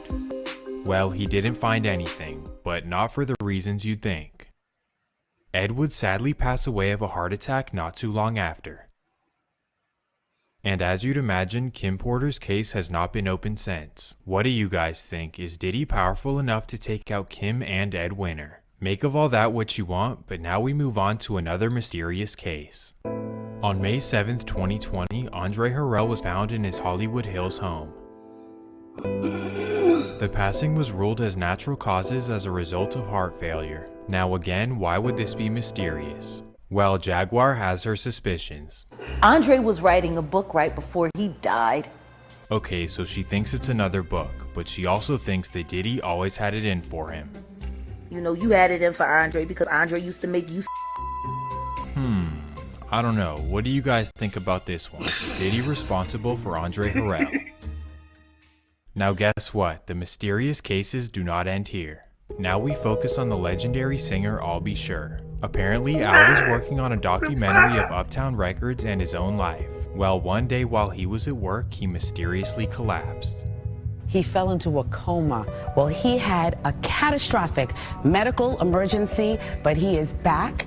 There were so many things going on to the point where they were considering sending me to hospice. And what people don't truly understand unless you've been through this type of medical journey is taking for granted breathing, tying your shoes, speaking. Again, Jaguar suspects that there was foul play. And Al B. Sure was working on the documentary of his life. And then he goes into a coma. I don't know about this one, but again, what do you guys think? It is interesting Hey, though, through all Aces. the situations, it seems like Diddy is the only one to always make it through. From Pac to Biggie to Shine to Kim Porter to Andre Harrell and to I'll Be Sure. Could all of this be a coincidence, or is it a case of surviving Diddy? You guys tell me which ones you believe. Firstly, is Diddy responsible for the loss of Tupac? Secondly, is it possible that he sacrificed Biggie? Thirdly, did he betray Shine and kick him to the curb when things got sticky? And for the rest of the list, is it because they had information that he didn't want to get out? The survivors and the late of Uptown Records, they were all writing tell-all books. And she believes that the monster was created when Diddy was allegedly victimized. See, what Andre did to you, it could have stopped with him. But you like the power too much. So all you did was emulate what Andre Harrell did to you. See, you were a victim, and then you became a victimizer. And that's what you chose. After all these years, will Diddy ever pay the price for the things that he allegedly did? Well, probably not, because he is smarter than anyone he ever encounters. Like, I will say this, Diddy is a legitimate genius. If he took an IQ test, I promise you he'd be at the very top. Regardless though, Cassie would finally come forward against him on November 17th, 2023. This is when she came forward with a major class action lawsuit accusing him of all kinds of crazy stories. Everyone was shocked. How you whoa, been, Diddy honey? is cooked. But within just 24 hours, Diddy settled the lawsuit for an undisclosed amount. Many people estimate that the payment was over 8 figures. Diddy will most likely never go to jail, but not everyone around him can say the same. In particular, after telling everything on YouTube, Keefe D is now a wanted man. It's becoming more apparent that Dwayne Keefe D. Davis likely talked himself into his own indictment nearly 3 decades after the murder of Tupac Shakur. We now know more evidence considered by a Clark County grand jury in returning an indictment against Dwayne Keefe D. Davis. It consists mainly of Davis's own words gathered over the past few years from interviews he gave. I got no reason to lie. Wow, wow, wow. You'd think that with all the crime in Vegas, they'd have other things to focus on. But in their defense, Keefe D did make it really easy. All they had to do was look on YouTube. But here's the real question. Will Diddy get arrested in the case as well? Given the fact that Keefe did say that Diddy put $1 million on Tupac's head, it's definitely possible. However, he may be saved by Eric Von Zip's decision to keep the money. Personally, I can't see him getting arrested, but only time will tell. Well, this might be my favorite video that I've ever made, and I hope you guys feel the same way too. So if you want to see me make another video like this, let me know in the comments. Nah, I'm good. Let's see. It was here. Nope. Here. Nope. Here. Yeah, this is it. And you said 58 seconds, right?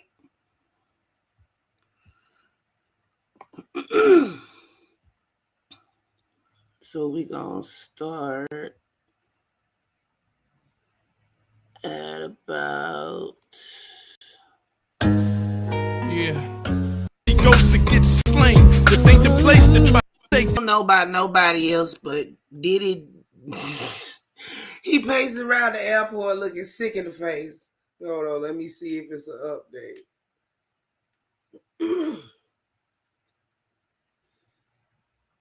Yeah, now everybody reporting that he was walking around the airport.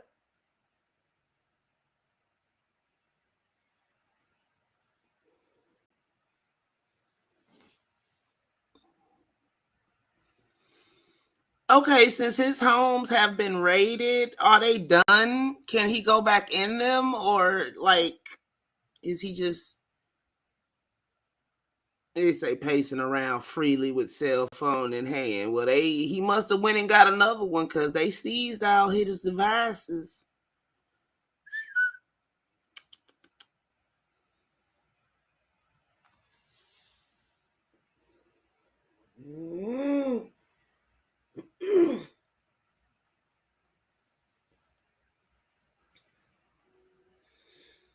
He tried to run off and leave his sons. That's goody for his ass. Yo, Remy. Oh, Lord, Erykah Badu live again.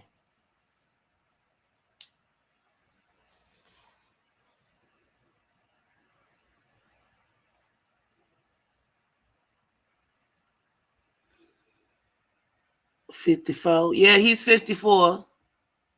They about to raid them buns. See, I ain't with y'all.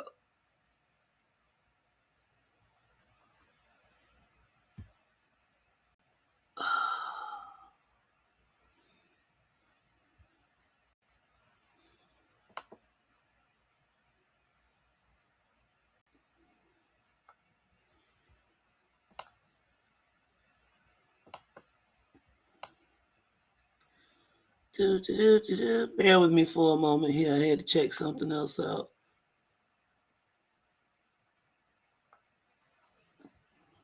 Okay, yeah, this ain't what I was looking for.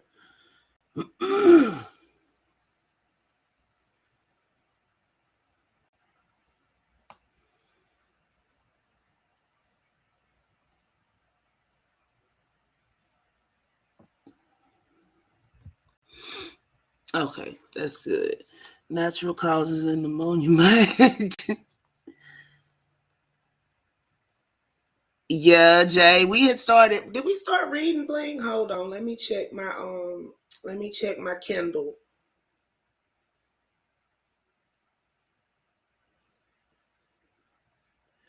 I think it was Kindle. According to rumors, I ain't with y'all. I ain't with y'all. No, I do not have Bling in my library. Let's see. It's not even available on Kindle, but is it on Everand? Yes, thank you for any donations received so far and any in the future. They go to things like the Restream subscriptions to stuff like Everand, Pacer payments, stuff like that. The book had info about them house yacht parties with a bunch of celebs, including Diddy in it. Yeah, but she wrote it like it was fiction.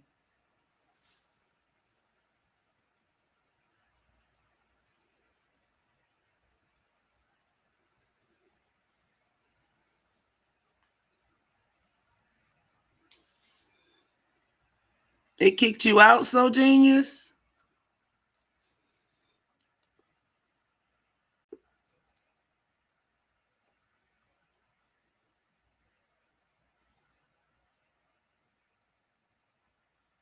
Erica Kennedy.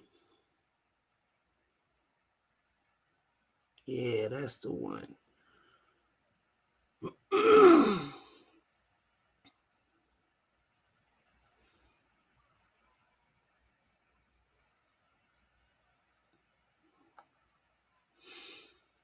And in the case I can't find an e-copy. Okay. Sometimes I have to order the real deal Holyfield.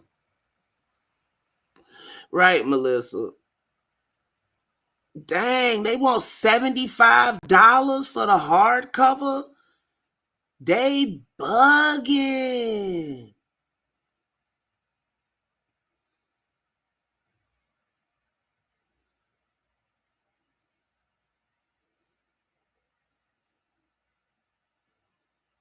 Boom. Archive.org. You better go get you a sign in. Borrow for 1 hour is 468 pages. Today is Monday. Tomorrow is Tuesday. Should tomorrow be book reading day? Yeah, he did. So Genius. Oh, creepy bastard. Can we get through 468 pages in a day? We've done it before. We might can do it again. We might can do it again. Man's it, I don't even want to. Right, Melissa, always off. Lamont sauntered into the grill room like he owned the place. Mr. Jackson, the maitre d', greeted him warmly. Mr. Green is waiting at your usual table. This is chapter 1, by the way. Lamont gifted him with a courteous half smile. Their usual table was the best one in the Midtown Manhattan restaurant where the power players converged.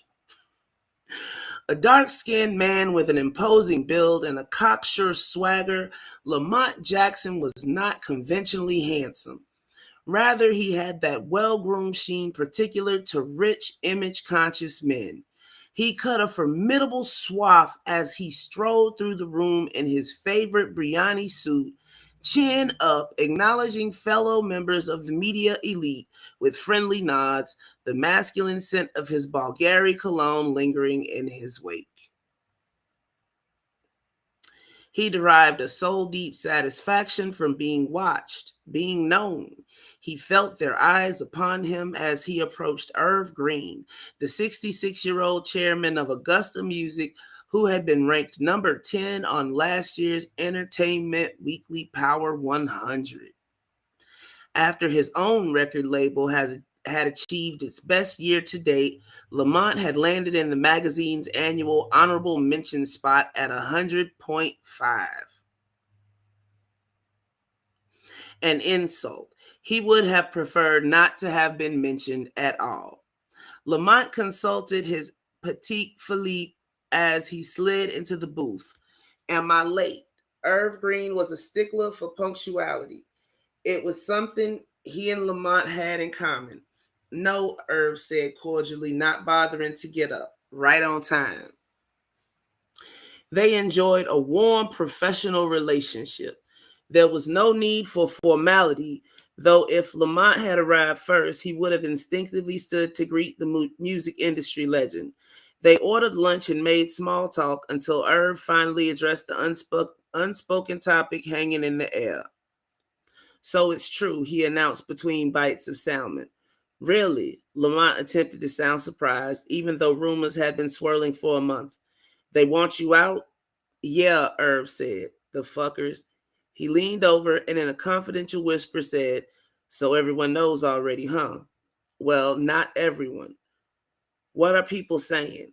Listen, Lamont said, HMG can't ask you to step down. They have no cause. Yo, I don't know, Manzit, but this is just, y'all hold on for a minute. I'm finna get some water and some ice because I need something for this. I'm gonna be reading for a minute.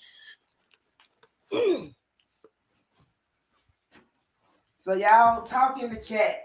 I'll be right back. Oh, my leg.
I have returned. Woo woo.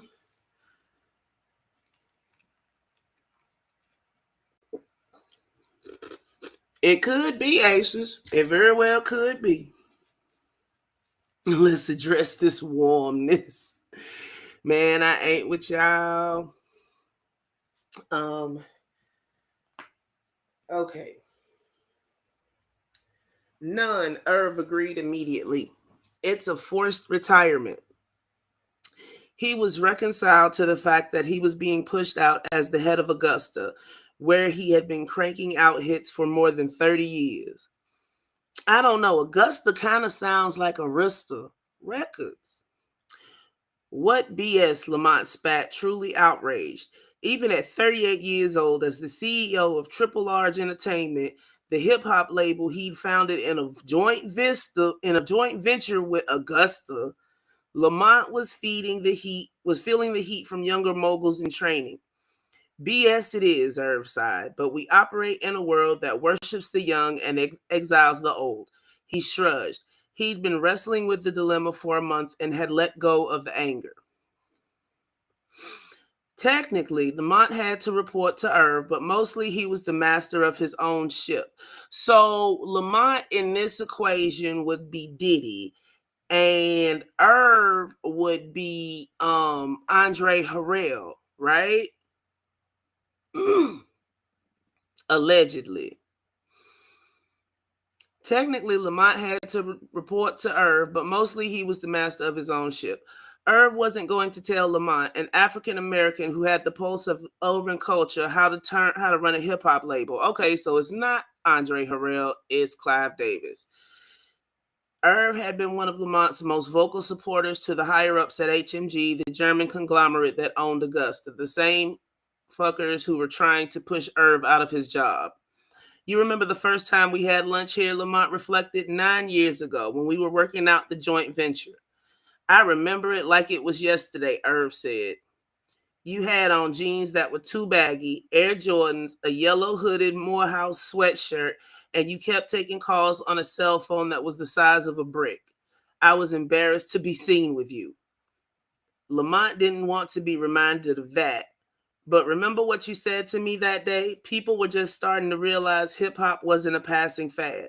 I said the Germans at HMG were racist, and the only reason they wanted to get in bed with me was because green was the only color that could blind them to my own. Irv nodded, and I said, I'm a Jew from Camp Canarsie. You think they like me better? To them, we're both niggas. Accept it and move on. They both chuckled at at the recollection. It was the best advice I've ever gotten, Lamont said. Still is. He learned so much from Irv.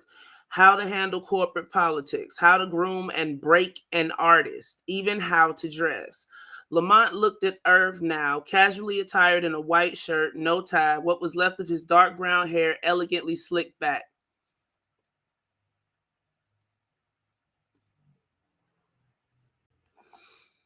Yes, well, the free internet prevails again, Jay. The shirt was so crisp, so sturdy, so blindingly white, it almost had a celestial glow. Where did you even buy a shirt like that, and how much did it cost? You also said, Lamont continued the trip down memory lane to massage Irv's ego, you make hit records, we all make money, and everyone's happy. A thoughtful pause. You've been producing hits for 35 years, Irv. You made them a lot of money. You're still at the top of your game. It's not right what they're trying to do. That's what everyone's saying. Hold on a quick second.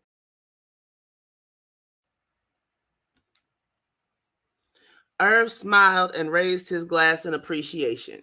So what's next? Lamont asked casually. Self-serving to the bone, he was more curious about what this shakeup meant for him than his mentor. Golf's not my thing, Irv said. Might start my own label. I can write my own ticket. A differential, of course. And they're still deciding on my replacement. The pause was so pregnant it was expecting triplets. Say it, Lamont silently urged. Say it. Irv Green looked across the table and smiled genially. If it were up to me, the job would be yours today. But I do know you're at the top of their list. Lamont leaned his considerable girth back on the leather banquet and pushed his plate of risotto away, taking a moment to compose himself so his deep baritone would not sound too eager in reply. He felt like jumping up in the packed dining room and shouting, I'm ready, but he only shifted slightly, and when he spoke, he sounded cool and calm. You know, I've been thinking of branching out, he said, doing some R&B shit. I have some things in the works right now. Wonderful, Irv enthused. That's what you need to do. Show the Nazis you're not a one-trick pony. Irv wiped his mouth with the cloth napkin. There's still a lot to be worked out before I leave. Everyone's going to be watching you. Monty, show them what you can do. As soon as Lamont hopped into the back of his Mercedes Maybach, he called Daryl McHenry, his all-purpose whipping boy. They'd already spoken about the brilliant idea that had come to Lamont last night. Daryl was just waiting for the word. Lamont had 3 for him. Call the girl.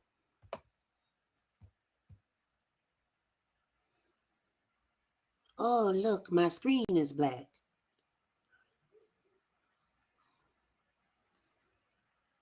Next, disc 1 on the come up. Chapter 1. Excuse me, miss.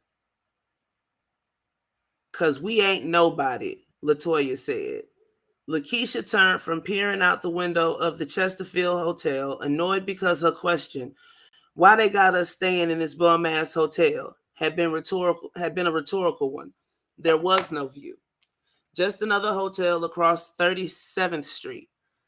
And from what little she could see, the rooms over there were nicer. I know, Keisha said, but still, we didn't even get a limo from the airport. We didn't need a limo, Mimi said, busily straightening up. They sent a car and it was fine. Why are you cleaning up Kenny's room? Keisha said, stretching out on the perfectly made bed. Because I already finished with ours, Mimi said. I can't just sit around doing nothing waiting for the phone to ring. It's driving me crazy. They were sharing the adjoining room, but they were camped out here because their manager, Kenny Hill, would get the call at the hotel since his cell phone service had been interrupted for non-payment, and they wanted to be there when he did. Let's eat, Keisha said. That'll give us something to do. She picked up the room service menu. We can order food, right? She frowned over at Toya. They pay for that? Last night, after they auditioned at the triple large offices they had gone to Planet Hollywood for dinner, hoping to spot some celebrities, unaware that it was a tourist trap populated by autograph seekers like themselves, where no celebrity would ever be caught dead. I don't know, Toya said wearily. Keisha was always looking for a free meal, literally and figuratively, and it got under Toya's skin that she was so simple-minded. You need to ask Kenny, Keisha said. She twirled one of her long micro braids. It don't take that long to buy a pack of Newports. Mimi didn't care about the low-budget accommodations or that there had been no limo yesterday. Keisha thought this whole trip was going to be like an episode of Making the Band. She was obsessed with that show. Kenny did nothing to dissuade her from thinking it was going to be limos, parties, and Cristal bottles popping, but why on earth would anyone do that for them? They were nobodies. But they had come here to change.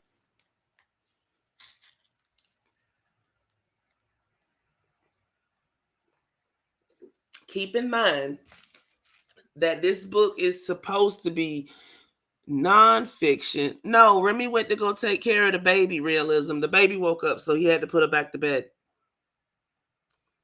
Lullaby and good night. They'd all met at Performing Arts School of Toledo. They joked they were like TLC, whose Crazy Sexy Cool album was one of their all-time favorites.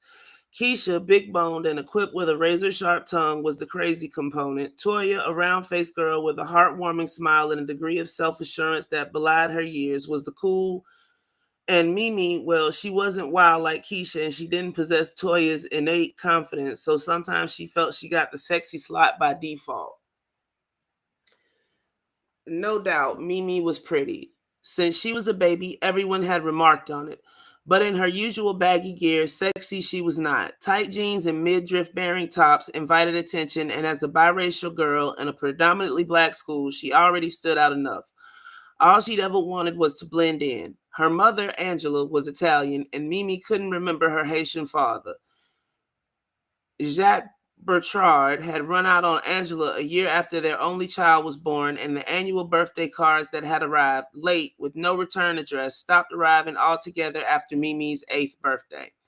She kept the details of her home life to herself, as she did most things, managing to pull straight A's while dodging the taunts of white girl and high yellow heifer, as if she thought she was better than the other girls.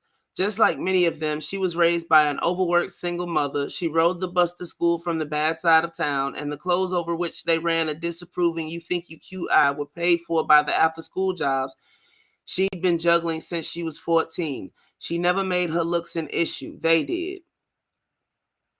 Toya, however, was different. She made that clear only 2 months in the freshman year when Nichelle Griffin had stormed over to Mimi in the cafeteria and began to lay into her for coming on to her boyfriend, even though it had been Nichelle's wannabe boyfriend, wannabe teenage Lothario, who had been coming on to a completely uninterested Mimi. Toya, who Mimi knew only casually, had calmly looked over her shoulder from the next table and said, "You just mad because you wish you had that long hair. Go get yourself a weave and shut the hell up." Keisha, always spoiling for a fight of any kind, had jumped up to enter the fray, but Nichelle had slunk away before she could. Mind your mess. Peace and welcome. Good evening. Toya, Keisha, and Mimi had been friends ever since. Later that year, they named it Heart Song. They debated endlessly about what kind of songs they should sing, what kind of group they wanted to be. Keisha and Toya were into hip hop. Mimi's taste fell more on the soul side. She idolized those female artists whose songs stirred something inside her more than an urge to dance. Her mother had harbored dreams of being a singer way back when, and music was the only constant in their unstable lives. From Aretha to Alanis Morissette, Sarah Vaughan to Sarah McLaughlin, Mimi would close her eyes and try to mimic their every inflection, pretending she was them, not a girl from Toledo who wouldn't recognize her own father if she passed him on the street. That was how she got through performing on stage. She became someone else, whoever song she was belting out. She was pretending to be Beyonce on the night they met Kenny at a local talent show.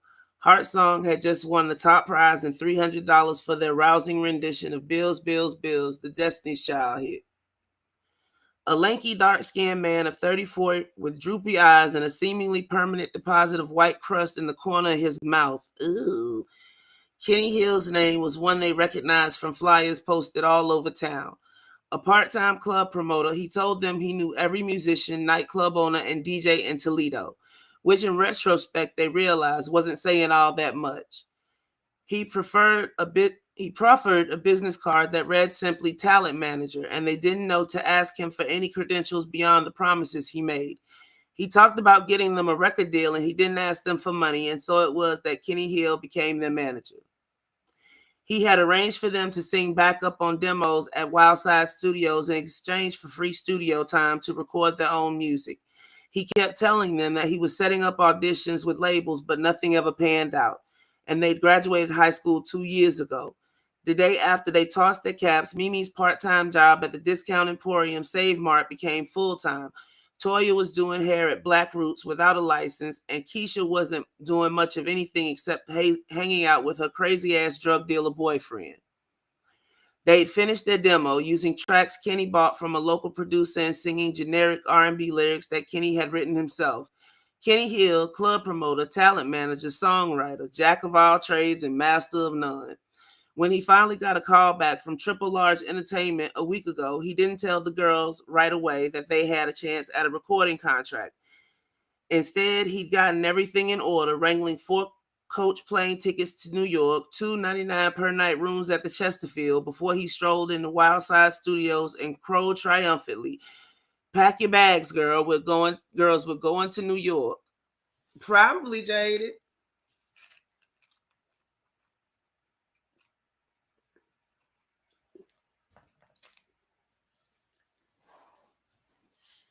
Call the girl. Why did Lamont always have to be so dramatic? Daryl wanted to call the girl, but he couldn't even remember the bitch's name. La something, Lavon? No, Latoya, or maybe that was the other one. He'd already asked Lamont's assistant and the receptionist if they remembered the name of the pretty one because he couldn't find the group's bio and attached photo. With all the groups that had come through the office in the last few weeks, no one could remember a damn thing about any of them. Now Daryl rummaged through all the useless office memos on his desk in search of the package the manager had left with him the other day. Daryl's office was tiny, so was he, but what he lacked in size, he more than made up for in self-aggrandization. Self-aggrandizement. He was 5'5" 3/4 of an inch, but whenever anyone dared to question his height, he'd pull out his driver's license. Bam, 5'7". People always took that as gospel, as if the DMV actually measured folks. His office would would later felt larger if he cleared out the half dozen boxes of demos he was supposed to listen to as the A&R rep of Triple Large Entertainment. When he first got the gig, he didn't even know what A&R stood for. Artist and repertoire, he was told. He still didn't entirely understand.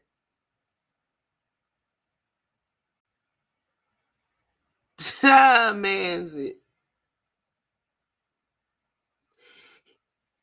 But he figured out he was expected to discover new artists and work on their development once they were signed. That he could do, although he really wanted to be a producer solely and forget the office bullshit. He rarely got around to assessing the volumes of material that found their way into the Midtown office. Most artists who got signed had already made names for themselves on the street or were affiliated with an established hip-hop clique.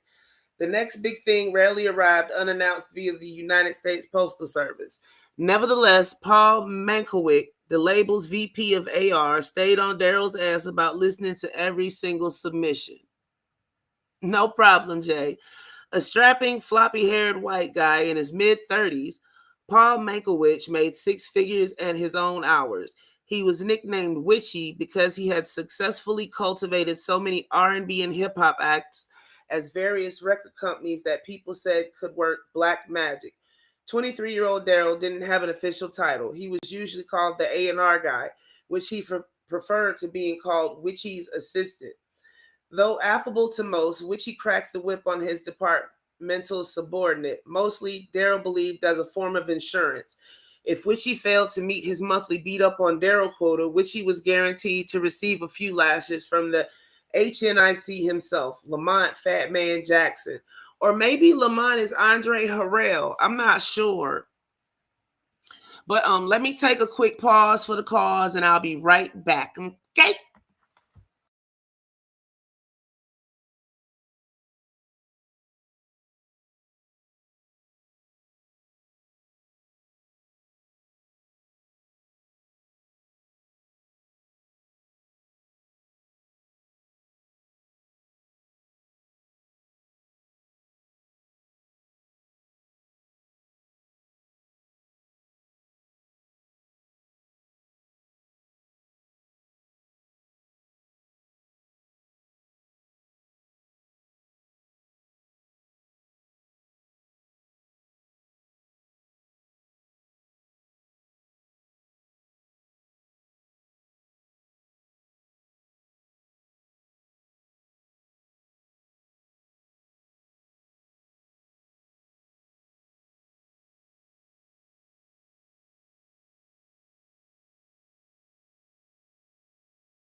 I have returned.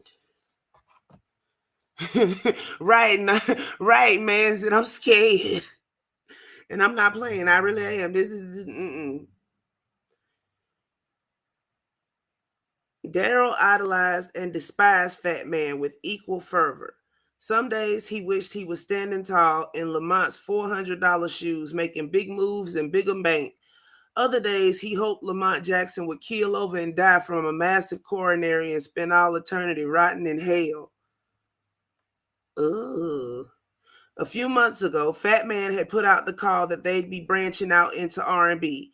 They were hoping to find the next Destiny's Child. In the past 2 months, they'd seen 27 groups. None of them got past their first song.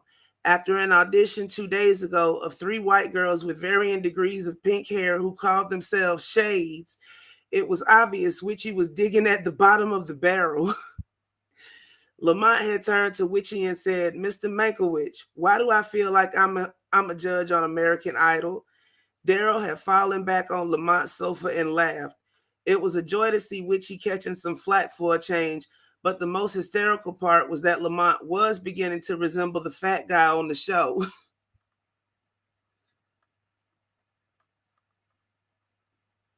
Yeah, Jay, pretty much. That's the consensus.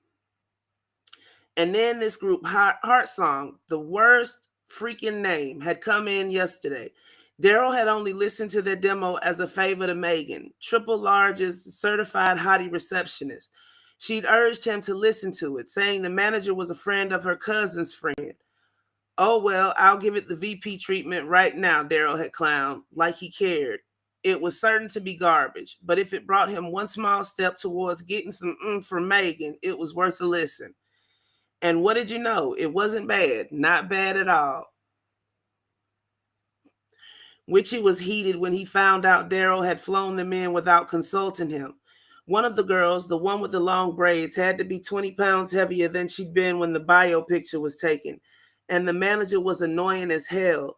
Daryl had to shove him out of Lamont's office as he tried to sell him on 2 other hip-hop acts he managed.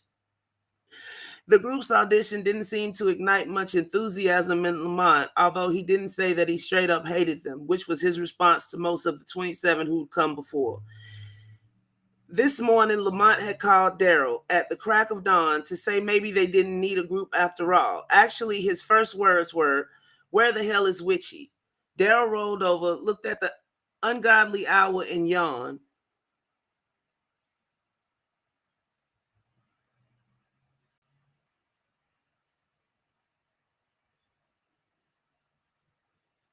Hold on.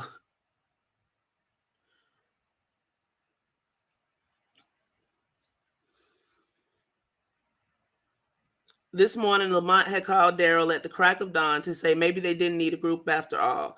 Actually, his first words were, "Where the hell is Witchy?" Daryl rolled over, looked at the ungodly hour, and yawned. At home sleeping, maybe? Lamont grunted his disapproval, then told Daryl he'd had a moment of revelation.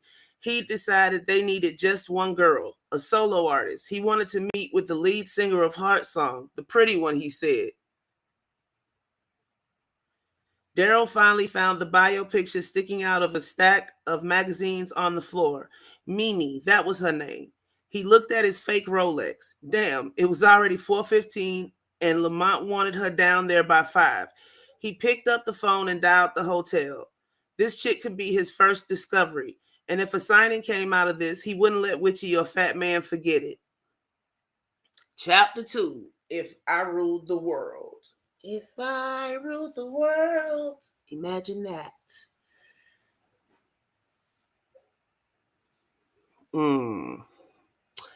Lamont climbed the winding staircase to his home gym, thinking Lamont Jackson, chairman of Augusta Music.